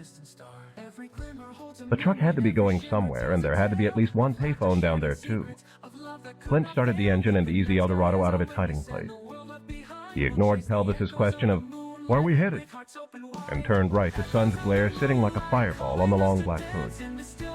In the brutal afternoon light, they could see the type of country they'd driven through in darkness. On both sides of the road, the flat, marshy land was alternately cut by winding channels of murky water, and then stubbled with thick stands of palmettos and huge ancient oak trees. Around the next curve, a brown snake that had to be a yard long was riding on the hot pavement on Flint's side of the road, and he figured the truck had just crushed it a couple of minutes earlier. His spine crawled as the car passed over it, and when he glanced in the rearview mirror, he saw 2 hulking birds that must have been vultures swoop down on the dying reptile and start tearing it to pieces with their beaks. Flint didn't believe in omens. Nevertheless, he hoped this wasn't one. They'd gone maybe a couple of miles when the spiny woods fell away on the right side of the road and the sun glittered off a blue channel of water that meandered out of what appeared to be primeval swamp. Just ahead was a white clapboard building with a tin roof and a sign that said, "Vermilion Marina and Groceries." And jutting off from shore was a pier where several small boats were tied up. One larger craft, a shrimp boat, Flint thought it was, because of the nets and various hoists aboard, had just arrived, and its crew was tying ropes down to the pier. And there sat the Briscoe Processing Company truck as well, parked next to the clapboard building with its loading bay facing the pier. Beside the marina, near a sun-bleached sign that advertised live bait, chewing tobacco, and fresh onions, stood a phone booth. Flint pulled the car to a stop on a surface of crushed oyster shells. He buttoned up his shirt and shrugged into his loose-fitting suit jacket. "Stay here," he instructed Pelvis as he got out. "I'll be right back." He'd taken 3 strides toward the phone booth when he heard the Eldorado's passenger door creak open, and Pelvis was climbing out with Mama tucked under his arm. "Just go on about your business," Pelvis said when Flint fired a glare at him. "I'm going in there and get me some victuals. Do you want anything?" "No." Victuals, Flint thought. Wasn't that what Granny fixed on the Beverly Hillbillies? Wait. Yeah, I do, he decided. Get me a bottle of lemon juice if they've got it. And don't go in there and flap your lips about Lambert, hear me? Anybody asks, you're here to do some fishing. Understand? You don't think I've got a lick of sense, do you? Bingo, Flint said, and he turned his back on Pelvis and went into the phone booth. He placed a call through to Smotes' office. It's Flint, he said when Smotes answered. What's the situation on Lambert? Hold on a minute. Flint waited, sweat trickling down his face. It had to be over 90 degrees, even as the sun began to fall toward the west. The heat had stunned Clint, who lay motionless. The air smelled of the steamy, sickly, sweet reek of the swamp, and his own bodily aroma wasn't too delicate either. He wasn't used to being unclean. A gentleman knew the value of cleanliness, of crisp white shirts and freshly laundered underwear. These last 24 hours had been a little slice of hell on earth, and this swampland looked like Satan's paradise, too. From where he was standing, Flint could see 4 men unloading cargo from the shrimp boat. The cargo was greenish-brown and scaly, with long snouts bound shut by copper wire, 4 stubby legs fastened together with wire as well. Alligators, he realized with a start. The men were unloading alligators, each 3 or 4 feet long, from the deck of the boat and then carrying them to the Briscoe Processing Company truck and heaving them into the back. The men's work clothes were wet and muddy, the boat's deck heaped with maybe 20 or more live and squirming alligators. But there was a fifth man, slimmer than the others, with shoulder-length grayish-blonde hair and wearing blue jeans and a Harvard T-shirt, who stood apart from the workers and seemed to be supervising. As Flint watched, the man in the Harvard T-shirt glanced at him, and the sun flared in the round lenses of his dark glasses. The glance became a lingering stare. "Flint?" Smotes had come back on the line. "Latest word's that Lambert's still on the loose. Where are you?" "Down south. Little hellhole called Vermilion. I want you to know I'm standing here watching a bunch of geeks unload honest-to-God live alligators off a boat." "You ought to ask them if they need a hand," Smotes said with a wet chuckle. Flint chose to let the remark pass. "I came close to nailing Lambert last night." "You're shitting me. He showed up at the ex-wife's house?" "No, not there. But I found him. I think he's on his way here, too. Probably holed up somewhere and going to be on the move again after dark." Flint saw the man in the Harvard T-shirt still staring at him. Then the dude motioned one of the workers, a shirtless, shaven-headed wall of a black man who must have stood 6'4" and weighed close to 300 pounds, over to him, and they started talking, their backs toward the phone booth as the others continued to unload the alligators and throw them into the truck. "Smotes," Flint said, "Isley's driving me crazy. Even God couldn't get him to shut his mouth. I don't know what you saw in him, but he's all wrong for the job." "So he talks a lot, so what? That could be a plus. He's got the ability to wear people down." "Yeah, he's good at that, all right. But he's slow upstairs. He can't think on his feet. I'd hate to be in a tight spot and have to depend on him, I'll tell you that." "Forget about Isley for a minute. You ain't heard the news, huh?" "What news?" "Lambert's a double murderer now. He killed a fella at a motel outside Alexandria around midnight. Blasted him with a shotgun, and when the fella didn't die fast enough, Lambert beat him to death. Stole his station wagon. Cable TV's picked up the story. It's on every hour." "He was in the station wagon when I found him. I would have had him, but his ex-wife helped him get away." "Well, sounds to me like Lambert's turned into a mad dog. Man who's killed twice won't think nothing about killing a third time, so watch your ass." "He's in the grocery store right now," Flint said. "Huh? Oh, yeah. Ha! See, Flint? Isley's given you a sense of humor." "It's his lack of sense I'm worried about. I've done all right at staying alive so far, but that was before you shackled him on me." "He's got to learn the ropes somehow," Smote said. "Just like you did." He paused for a moment, then released a heavy sigh. "Well, I reckon you're right. Lambert's an awful dangerous skin to train Isley on. Neither one of you are any good to me in a grave, so you can call it quits and come on in if you want to." Flint was knocked off his wheels. He thought the earth might shake and the heavens crack open. Smotes was offering him a way out of this nightmare. "You still there, Flint?" Yeah, I'm here." His joy had been a short-lived thing. He was thinking the unthinkable. He needed his share of the reward money for his gambling debts. And if Lambert was coming to the cabin after dark, it would be foolish to give up and go back to Shreveport now. Then again, Lambert might not even be in Louisiana anymore. It was Flint's call to make. He had the can of mace and his brass knuckles in the car's glove compartment, and Clint's Derringer was in its small holster against the skin under his right arm. The Derringer's bullets didn't have much stopping power, but no man, not even a Mad Dog Vietnam vet, was going to do a whole lot of running or fighting with a hole through his kneecap. "If Lambert shows up here," Flint said, "I believe I can take him. I'll hang in until tomorrow morning." "You don't have to prove anything. I know what you can do. But somebody as crazy as Lambert could be awful unpredictable." Flint grunted. "Smotes, if I didn't know you better, I'd think you were concerned about me." "You've been a damn fine investment. Isley's going to turn out to be a good investment, too, once he gets the green worn off him." "Oh, I see. Well, just so I know where I stand." He wiped sweat from his eyebrows with his sleeve. The long-haired man in the Harvard T-shirt was watching the others work again and paying Flint no attention. "I'll stay here a while longer. If Lambert doesn't show by 6 in the morning, I'll start back." "Okay, play it how you want." "I'll check in again around dark." Flint hung the phone back on its cradle. He was drenched with sweat under his jacket and totally miserable. Still, the game had to be played out. He saw that Isley hadn't returned to the car, and when he looked through a window into the grocery store, he saw Pelvis standing at the cash register eating an ice cream sandwich as he talked to a fat, red-haired girl behind the counter. The girl wore an expression of rapture on her pudgy-cheeked face, and Flint guessed it wasn't every day she had a customer like him. Flint spotted a sign that said restrooms, and there was an arrow pointing around the side of the building. He followed it and found two doors, one marked Gents and the other Gals. The gents' door had a hole where the knob should have been. As he pushed through the door, he was aware of the sounds of distress the trussed-up alligators were making as they were being thrown into the truck, a combination of guttural burps and higher-pitched bleats.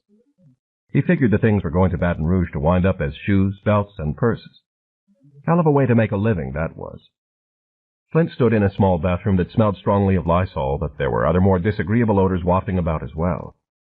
One of the two urinals seemed to have moss growing in it, and the other held a dark yellow lake clogged with cigarette butts.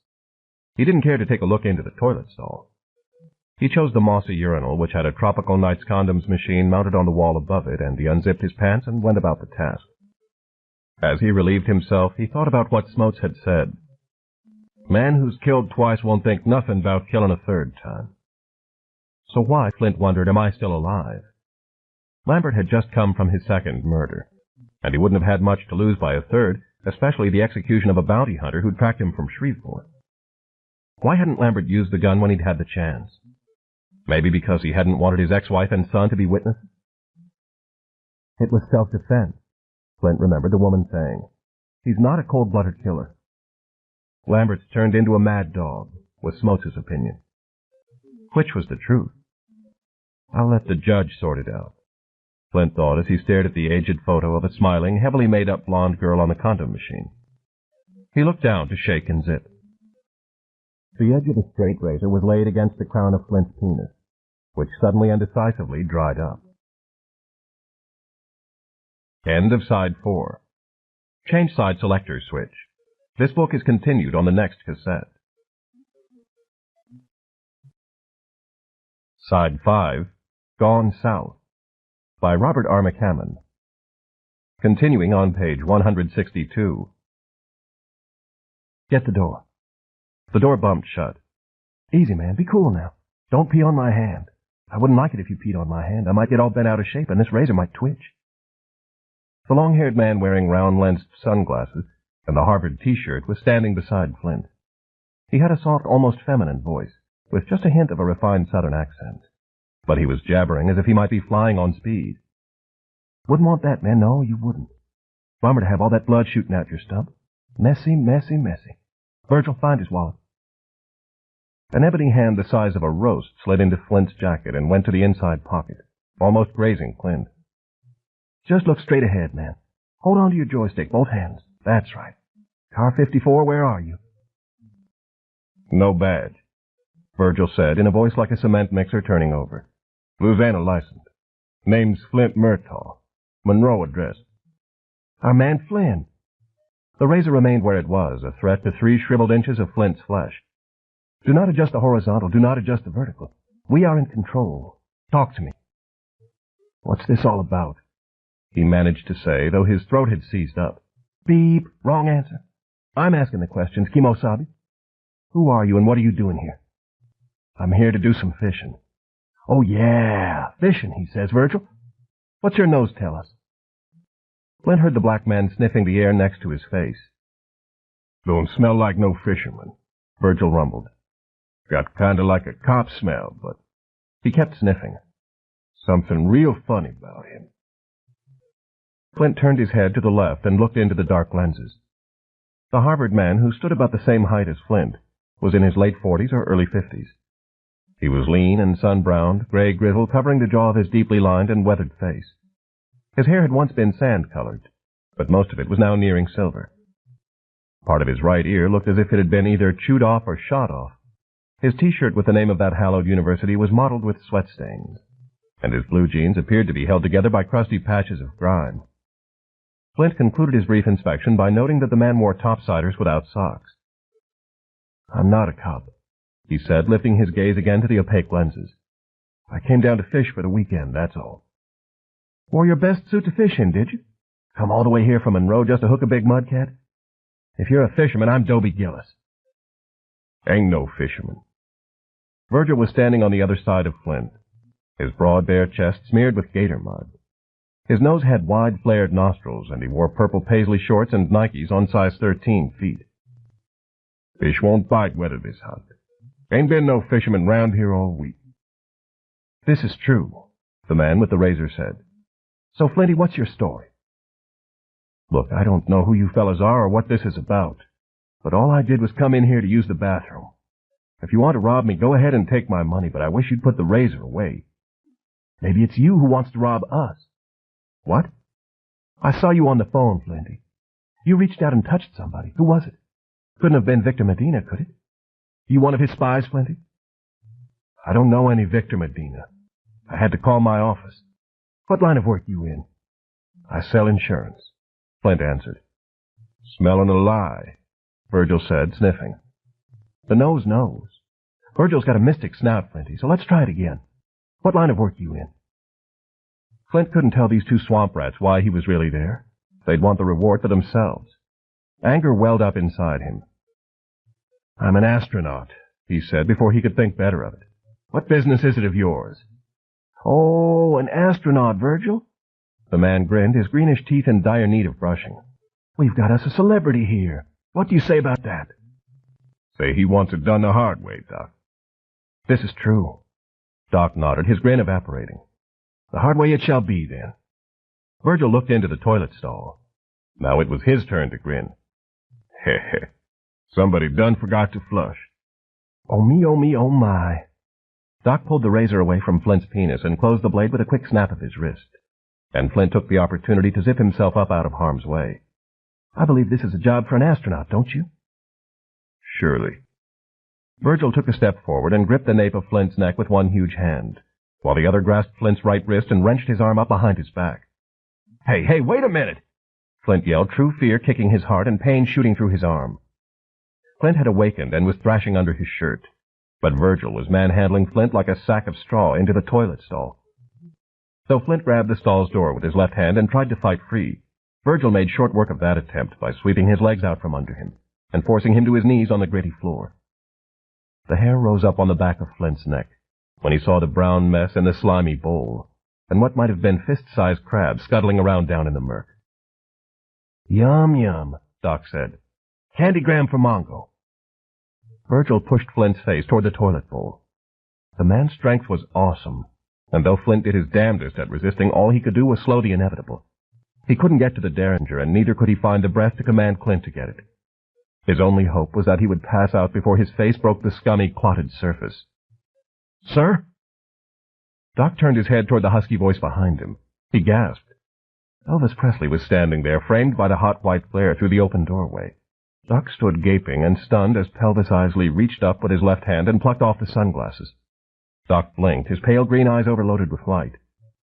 Excuse me, Pelvis said, and he lifted his right hand, the hand that held the red can of mace he'd taken from the Cadillac's glove compartment, and sprayed a burst of fine mist squarely into Doc's face.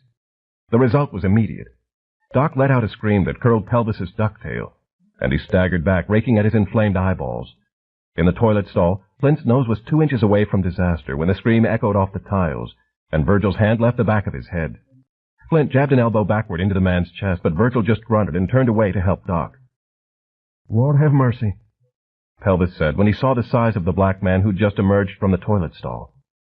Virgil took one look at Doc, who was down on the floor, clutching his face with both hands and writhing in agony. Then he stared at Pelvis as if seeing an alien from another planet. The shock didn't last but 3 seconds, after which Virgil charged Pelvis like a mad bull. Pelvis stood his ground and got off another spray of mace, but Virgil saw it coming, and he jerked his head to one side, throwing up a thick forearm to protect his face. The spray wet his shoulder and burned like the furies of hell, but Virgil was still moving, and he hit his target with a body block that all but knocked Pelvis out of his blue suede shoes. Pelvis slammed against the wall, his jowls and belly quaking, and Virgil chopped at his wrist and knocked the mace out of his hand. The stomp of a Nike crushed the can flat. Virgil grabbed Pelvis by the throat and lifted him off his feet. Pelvis's eyes bulged as he started choking, his fingers scrabbling to loosen Virgil's massive hands. Flint had staggered out of the stall. He saw Pelvis's face swelling with blood, and he knew he had to do something, anything, fast. He yanked his shirt open, pulled the derringer from its holster, and cocked it. Leave him alone, Flint shouted, but Virgil paid no attention. There was no time for a second try. Flint stepped forward, pressed the Derringer's double barrels against the back of Virgil's left knee, and squeezed the trigger. The little weapon made only a polite firecracker pop, but the force of the slug couldn't help but shatter the big man's kneecap. Virgil cried out and released Pelvis, and he went down on the floor, gripping at the ruins of his knee.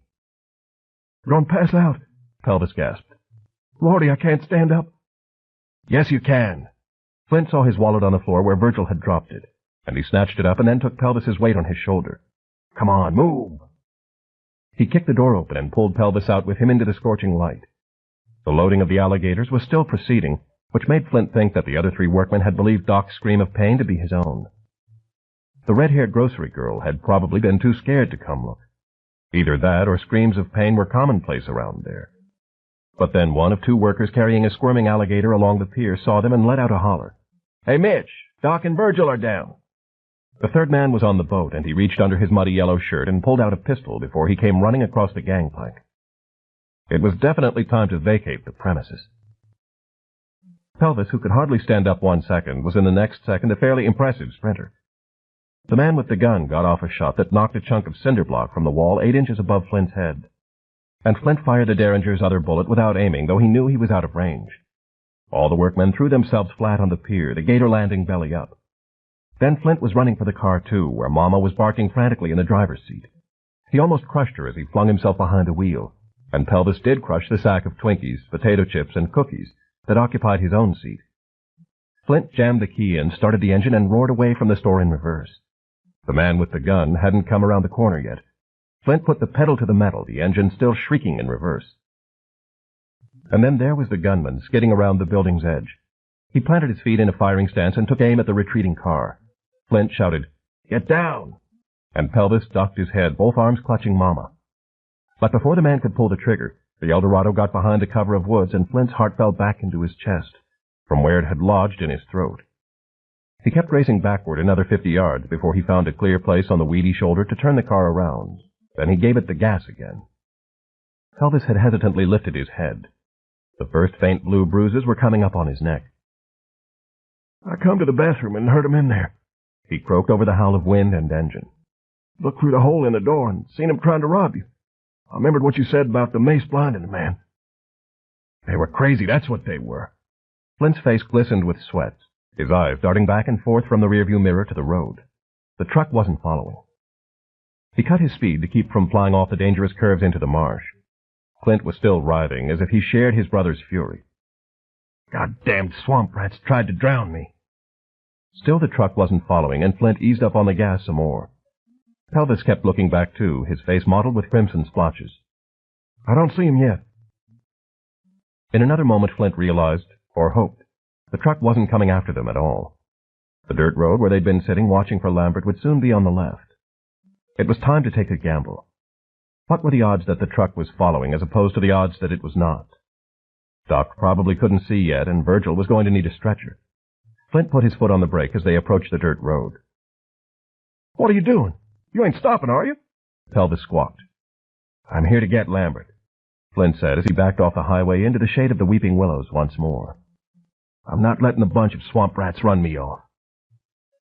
He got far enough down the road so as not to be seen by anyone coming from either direction, then he opened the glove compartment, brought out a box of bullets for the Derringer, and reloaded its chambers. He cut the engine, and they sat there, all 4 of them, breathing hard. A minute passed.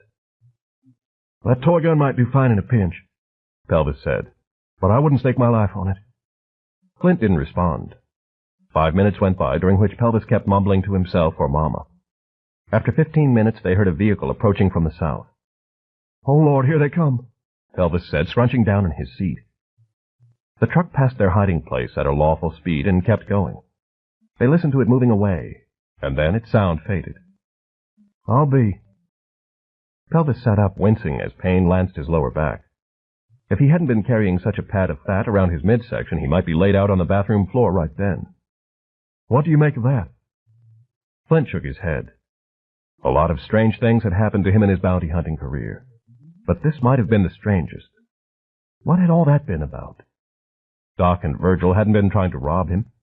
They'd wanted to know who he was, why he was there, and who he'd been talking to on the phone. Damned if I can figure it out. He slid Clint's Derringer back into its holster. You all right? Hurting some, but I reckon I'm okay. Flint kept listening for a siren that would be an ambulance or police car. If the cops showed up, they could wreck everything. But he was starting to have the feeling that the swamp rats didn't care to see the police around either. Law-abiding citizens didn't usually carry straight razors and threaten the bodily parts of strangers. And what was all that about somebody named Victor Medina, and them thinking he might be there to rob them? Rob them of what? A truckload of live alligators? It made no sense, but Flint hadn't come this distance to worry about some crazy gator men. He turned his attention back to snaring Lambert. Stupid of Isley to have lost the mace. He should have held on to it no matter what. Without the mace, the job was going to be that much tougher. Mr. Murtaugh, sir? Flint looked at Pelvis and saw that his face had turned milky white. Never seen a fella get shot before, Pelvis said in obvious distress. Never been shot at neither. Got to thinking about it and believe I'm going to have to heave. Well, get out and do it. Don't you mess up my car. Yes, sir. Pelvis opened the door, pulled himself out, and staggered into the woods, and Mama leapt from the car after him. Flint grunted with disgust. Man who couldn't take a little violence and blood sure wasn't suited to hunt skins for bounty. His own nerves had stopped jangling several minutes earlier, but he was going to see that toilet bowl in his nightmares. Flint had settled down to rest again. Flint looked into the crumpled sack of groceries, and he was gratified to find a small green bottle. He uncapped the lemon juice and took a long, thirsty swallow. Ever since he could remember, his system had craved acid. He decided that in a few minutes he should walk up to the cabin and make sure Lambert hadn't arrived while they'd been gone. Still, there was no siren. The police and ambulance weren't coming. Alligators, he thought. What made alligators worth protecting with a pistol? Well, it wasn't his business. His business was finding Lambert and taking him back to Shreveport, which he was determined to do. He could hear Isley retching out all that junk food he'd packed himself with. Flint took another drink from the green bottle, and he thought that this was a hell of a life for a gentleman.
14. The Small Skulls. Dan was one of the first to reach the village. The sky was stained yellow by drifting smoke, the air thick with the reek of burned flesh. He heard the wailing, like the sound of muted trumpets. He moved forward through the haze at a slow-motion gait, his M16 clutched before him. Sweat had stiffened the folds of his uniform, his heart thudding in his chest like distant artillery. Someone was screaming up ahead. A woman's scream, hideous in its rising and falling. The ugly smoke swirled around him, its smell stealing his breath. He pushed past a couple of other grunts from his platoon, one of whom turned away and vomited on the dirt. At the center of the village was a smoldering pile of twisted gray shapes. Dan walked nearer to it, feeling the heat tighten his face. Some of the villagers were on their knees, shrieking. He saw 4 or 5 children clinging to their mother's legs, their faces blank with shock. Small orange flames flickered in the burned pile. Nearby was a United States Marine-issue gasoline can, probably stolen from a supply dump, that had been left as a taunt. Dan knew what had been set afire. He knew even before he saw the small skulls. Before he saw a crisped hand reaching up from the massive bodies. Before he saw that some of them had not burned to the bone, but were swollen and malformed and pink as seared pork. Someone clutched his arm. He looked into the wrinkled, tear-streaked face of an old Vietnamese man who was jabbering with what must have been a mixture of rage and terror. The old man thrust his hand at Dan, and in the palm lay a tiny airplane formed out of tinfoil. He understood, then. It was from the Hershey bar's wrapper. The Kong had circled around behind them and had found this tinfoil toy as evidence of collusion with the enemy. How many children had been executed was difficult to tell. Flesh had melted and run together in glistening pools. Bones had blackened and fused. Facial features had been erased. The old Vietnamese staggered away from Dan, still jabbering, and thrust his palm in an accusatory gesture at another Marine. Then he went to the next and the next, his voice breaking and giving out, but his hand still flying up to show them the reason for this massacre of the innocents. Dan backed away from the burned corpses, one hand over his mouth and nose, and sickness churning in his stomach. Captain Aubrey was trying to take charge, yelling for someone to shovel dirt over the flames, but his face was pallid and his voice was weak. Dan turned his eyes from the sight, and he saw the young Bostonian with cornflower blue eyes, Pharaoh, standing near him, staring fixedly at the fire, as the Vietnamese elder thrust a tinfoil airplane into his face. Then Dan had to get away from the smoke before it overcame him, had to get away from the smell of it, but it was everywhere, in his khakis and his hair and in his skin. He had to get away from this war and this death, from the mindless killing and the numbing horror. And as he ran into the rice paddies, he was sick all over himself, but the odor was still in his nostrils, and he feared he would smell it for the rest of his life. He fell down in the wet vegetation and pushed his face into the muck. When he lifted his head, he could still smell the burned meat. Smoke drifted above him, a dark pall against the sun. Something strained to break loose inside him, and he was afraid of it. If this thing collapsed, so too might the wall of willpower and bravado he'd been shivering behind every moment, every hour, every day of his tour of duty. He was a good soldier. He did what he was told, and he'd never gone south. Never. But with brown mud on his face and black despair in his soul, he fought the awful urge to get up and run toward the jungle, toward where they must be watching from the lids of their snake holes. And once there, he would squeeze the trigger of his M16 until his ammo was gone, and then they would emerge silently from the shadows and cut him to pieces. Never gone south. Never. But he could feel himself trembling on the edge of the abyss, and he gripped handfuls of mud to keep from falling. The feeling slowly passed. He was all right again. No, not all right, but he would make it. Death and cruel waste were no strangers in this land. He had seen sights enough to make him wish for blindness, but he had to stand up and keep going, because he was a man and a Marine, and he was there to get the job done. He turned over on his back and watched the smoke drifting, a dark scrawl of senseless inhumanity, a sickening cipher. The wailing in the village behind him seemed to be growing more shrill and louder, a chorus of agony, though Dan clasped his hands to his ears. Louder, louder, though he squeezed his eyes shut and tried to neither think nor feel. Louder, louder, though he prayed for God to deliver him from this place, and there was no answer, but the wailing louder and louder and loud. "Ah," he said, He sat up, his face contorted. Jesus, somebody said. A female voice. You about scared the stew out of me. Wailing. He could still hear it. He didn't know where he was. His mind was still hazed with the smoke of Vietnam. It came to him in another few seconds that he was no longer hearing the wailing from the village in his memory. A police car, he thought, as panic streaked through him. He saw a window and started to get up and hobble toward it, but his joints had tightened and the pain in his skull was excruciating. He sat on the edge of what he realized was a bed, his hands pressed to his temples. I've been trying to wake you up for 5 minutes. You were dead to the world. Then all of a sudden you sat up so fast I thought you were going right through the wall. He hardly heard her. He was listening to the siren. Whatever it was, police car, fire truck, or ambulance, it was moving rapidly away. He rubbed his temples and tried to figure out where he was.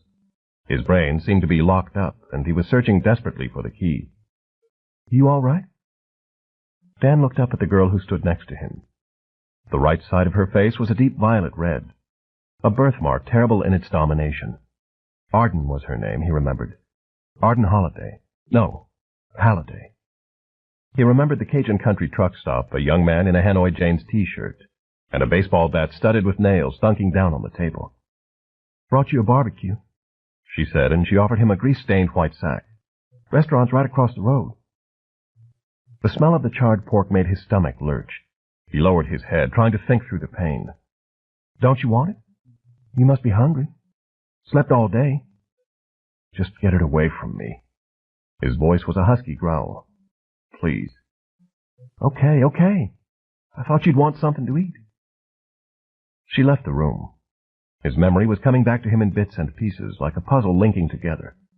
A pistol shot. The dying face of Emery Blanchard. Reverend Gwynn and his wife's crawlers. The Decanes and a shotgun blast tearing the tire of his truck apart. $15,000 reward.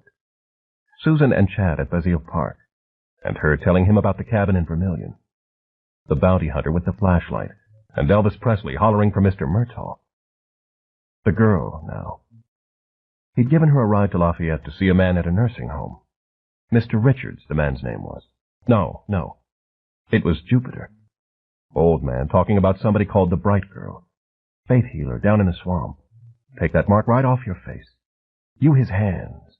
You're going to have to steer her the right direction. A motel in Lafayette. That's where he was. Slept all day, Arden had said. The sun was still high outside, though. He struggled to focus on his wristwatch's dial, and read the time as 8 minutes after 4. His cap. Where was his cap? He found it lying on the bed beside him. His shirt was stiff with dried sweat, but there wasn't much he could do about that. He sat there gathering the strength to stand up. He'd pushed himself yesterday to the limit of his endurance, and now he was going to have to pay the price. His headache was easing somewhat, but his bones throbbed in raw rhythm with his pulse. At last he stood up and staggered into the bathroom, where he caught a glimpse in the mirror of a white, sunken-eyed Halloween mask, with a graying beard that couldn't possibly be his face. There was a shower stall, this one thankfully with no frogs hopping about. And Dan reached in and turned on the cold tap and then put his head under the stream. Hey, Arden had returned. You decent? He just stood there in the downpour, wishing he'd had the sense to lock her out. Got something to show you. Just take a minute. The sooner he could get rid of her, the better. He turned off the water, found a towel to dry his hair, and walked into the front room. Arden was sitting in a chair at a round table next to the bed, a map spread out on the tabletop. She still wore her blue jeans, but she'd changed into a fresh beige short-sleeved blouse. Wow, she said, staring at him. You really look beat. He reached back and massaged the cramped muscles of his shoulders. I thought I locked that door before I went to sleep. How'd you get in? I stood out there knocking till my knuckles were raw. You wouldn't answer your phone either, so I got an extra key from the lady at the front desk. I told her we were traveling together. Look here. We're not traveling together, Dan said. He saw that what she'd spread out was his own Louisiana road map, taken from the station wagon. Here's LaPierre, see? She put her finger on a dot where Highway 57 ended at the swamp. It's about 25 miles south of Houma. Didn't you say you were headed that way? I don't know. Did I? Yes. You said you were going somewhere south of Houma. Not a whole lot down there from the looks of the map. Where are you headed? He examined the map a little closer. LaPierre was maybe 3 miles past a town called Chandilac, which was 4 or 5 miles past Vermilion. South of LaPierre, the map showed nothing but Terrebonne Parish swamp. I'm not taking you any farther. You can catch a bus from here. Yeah, I guess I could. But I figured since you were going that way, you'd help me. No, he interrupted. It's not possible. She frowned. Not possible? Why not? You're going down there, aren't you? Listen, you don't know me. I could be somebody you wouldn't want to be traveling with. What's that mean? You a bank robber or something? Dan eased himself down on the bed again. I'll give you a ride to the bus station. That's the best I can do. Arden sat there chewing her bottom lip and studying the map. Then she watched him for a moment as he wedged a pillow beneath his head and closed his eyes. Can I ask you a personal question? Depends, he said. Something wrong with you? I mean, are you sick? You sure don't look healthy, if you don't mind my saying. Dan opened his eyes and peered up at the ceiling tiles. There was no point in trying to hide it. He said, Yeah, I'm sick. I thought so. What is it? AIDS? Leukemia. Brain tumor. Worn out and at the end of my rope. Take your pick. She didn't say anything for a while. He heard her folding the map up, or trying to, but road maps once unfolded became stubborn beasts. Arden cleared her throat. The bright girl's a healer. You heard Jupiter say that, didn't you? I heard an old man calling me Mr. Richards and talking nonsense. It's not nonsense, she answered. And you bear a resemblance to Mr. Richards. He had a beard and was about your size. I can see how Jupiter mistook you. Dan sat up again, his neck painfully tight, and looked at her. Listen to me. The way I figure this, you're trying to track down a faith healer, who I don't think even exists, to get that mark off your face. If you're going on the tall tales of some crazy old man, I think you're going to be real disappointed. Jupiter's not crazy, and they're not tall tales. The bright girl's down there. Just because you don't believe it doesn't make it not true. And just because you want to believe it doesn't make it true. I don't know anything about you or what you've been through, but seems to me you ought to be seeing a skin doctor instead of trying to find a faith healer. I've seen dermatologists and plastic surgeons, Arden said icily. They all told me I've got the darkest port wine stain they ever saw. They can't promise me they can get it all off, or even half of it off without scarring me up. I couldn't afford the cost of the operations anyway. And you're right about not knowing anything about me. You sure as hell don't know what it's like to wear this thing on your face every day of your life. People looking at you like you're a freak, or some kind of monster not fit to be out in public. When somebody's talking to you, they'll try to look everywhere but your face, and you can tell they're either repulsed or they're feeling pity for you. It's a bad luck sign is what it is. My own father told me that when I was 6 years old. Then he left the house for a pack of cigarettes and kept on going. And my mama picked up a bottle and didn't lay it down again until it killed her. From then on, I was in and out of foster homes, and I can tell you none of them were paradise. She stopped speaking, her mouth tightening into a grim line. When I was 15, Arden went on after a long pause, I stole a car. Got caught and put on a ranch for troubled youth outside San Antonio. Mr. Richards ran it. Jupiter worked at the stable, and his wife was a cook. It was a hard place, and if you stepped out of line, you earned time in the sweatbox. But I got my high school diploma and made it out. If I hadn't, I'd probably be dead or in prison by now. I used to help Jupiter with the horses, and he told me stories about the bright girl. How she could touch my birthmark and take it away. He told me where he'd grown up, and how everybody down there knew about the bright girl. She paused again, her eyes narrowing as she viewed some distant scene inside her head. Those stories, they were so real, so full of light and hope. That's what I need right now. See, things haven't been going so good in my life. Lost my job at the Goodyear plant. They laid off almost a whole shift. Had to sell my car. My credit cards were getting me in trouble, so I put the scissors to them. I went to apply for a job at a burger joint, and the fella took one look at my face and said the job was already filled and there wasn't anything coming open any time soon. Same thing happened with a couple of other jobs I went looking for. I'm behind 2 months on my rent, and the bill collectors are barking after me. See, what I need is a new start. I need to get rid of my bad luck once and for all. If I can find a bright girl and get this thing off my face, I could start all over again. That's what I need, and that's why I pulled every cent I've got out of the bank to make this trip. Do you understand?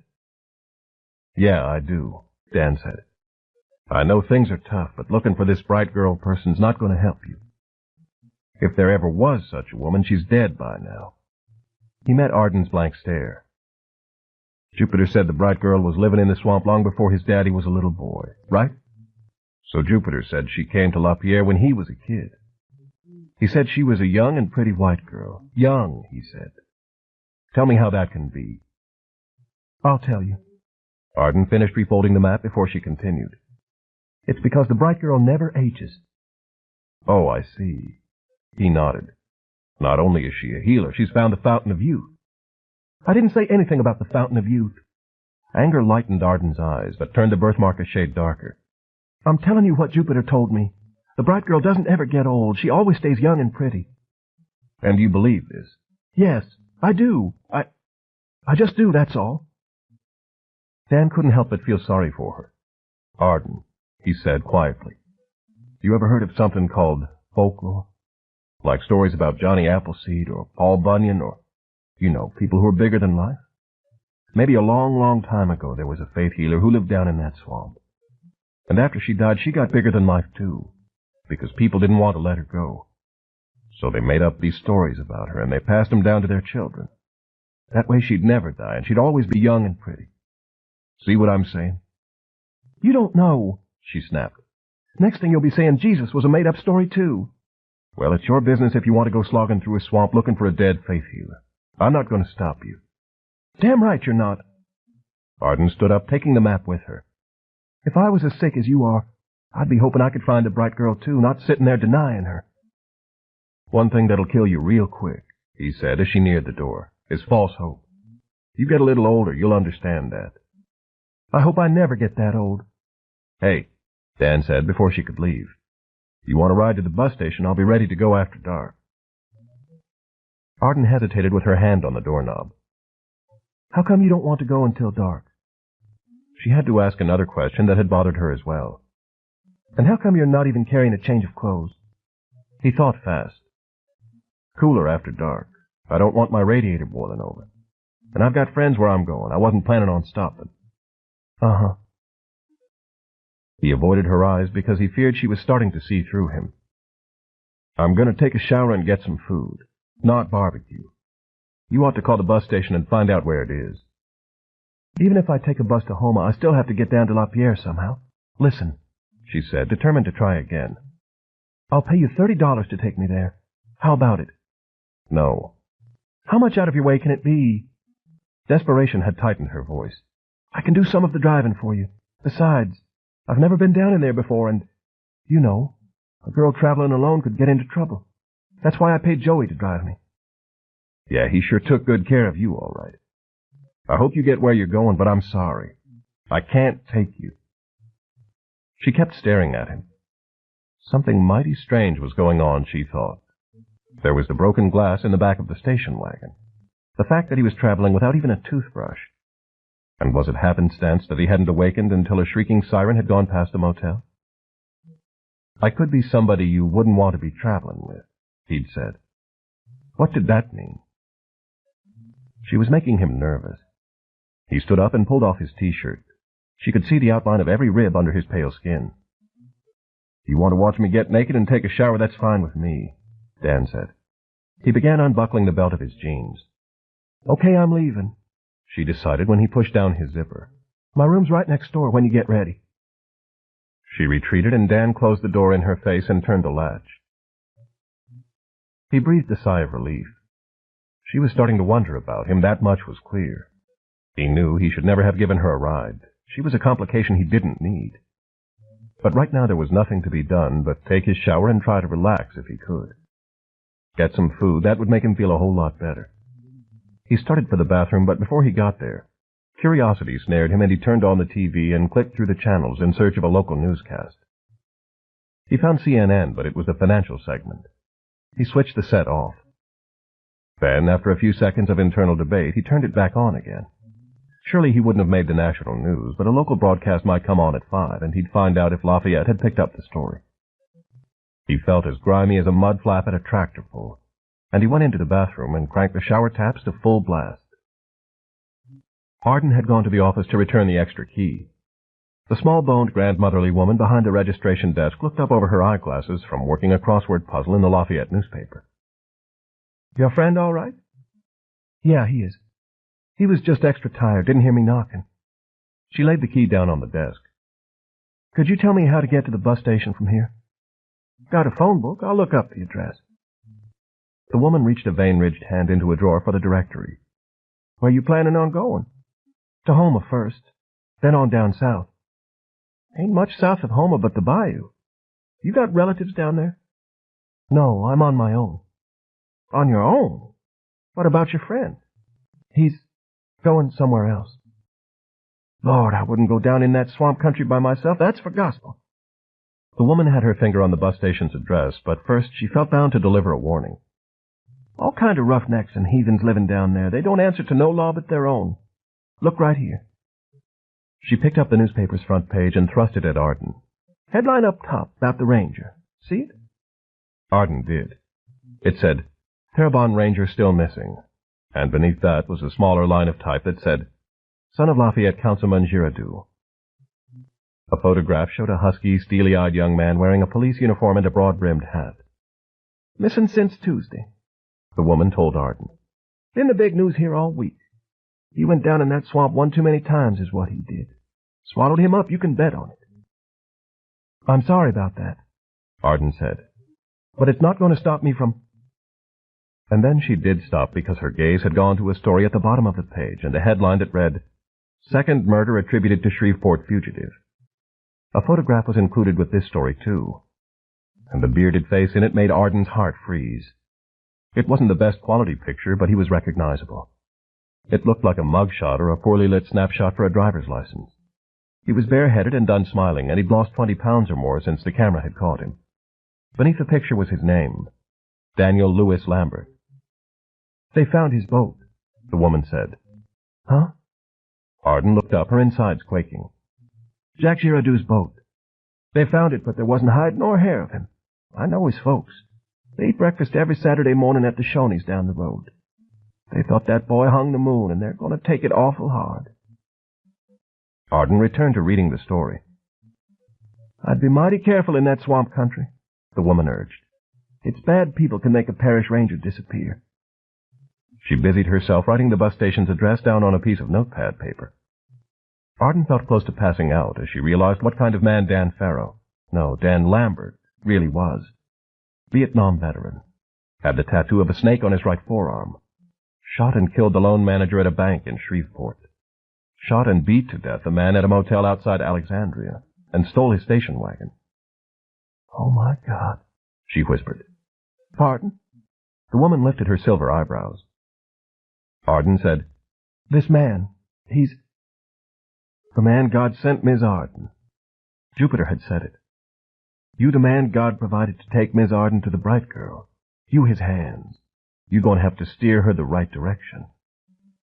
No, Dan Lambert was a killer. This newspaper said so. He'd killed 2 people, so what was to stop him from killing her if he wanted to? But he was sick.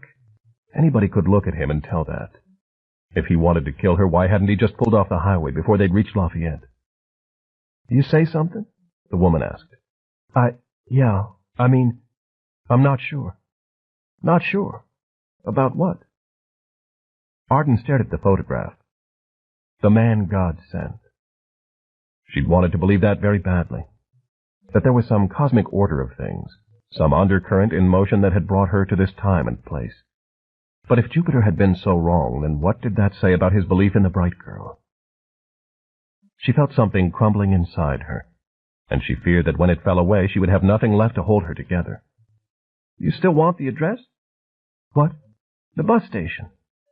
You want me to tell you how to get there? It's not far. The walls were closing in on her. She had to get out of there, had to find a place to think. Can I take this? She held the newspaper's page so the woman couldn't see Dan's picture. Sure, I'm through with it. Don't you want the...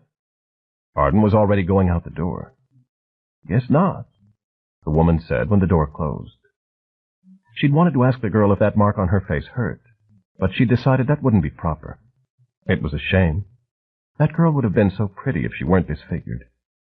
But that was life, wasn't it? You had to take the bad with the good and make the best of it. Still, it was a terrible shame. She turned her attention again to the crossword puzzle.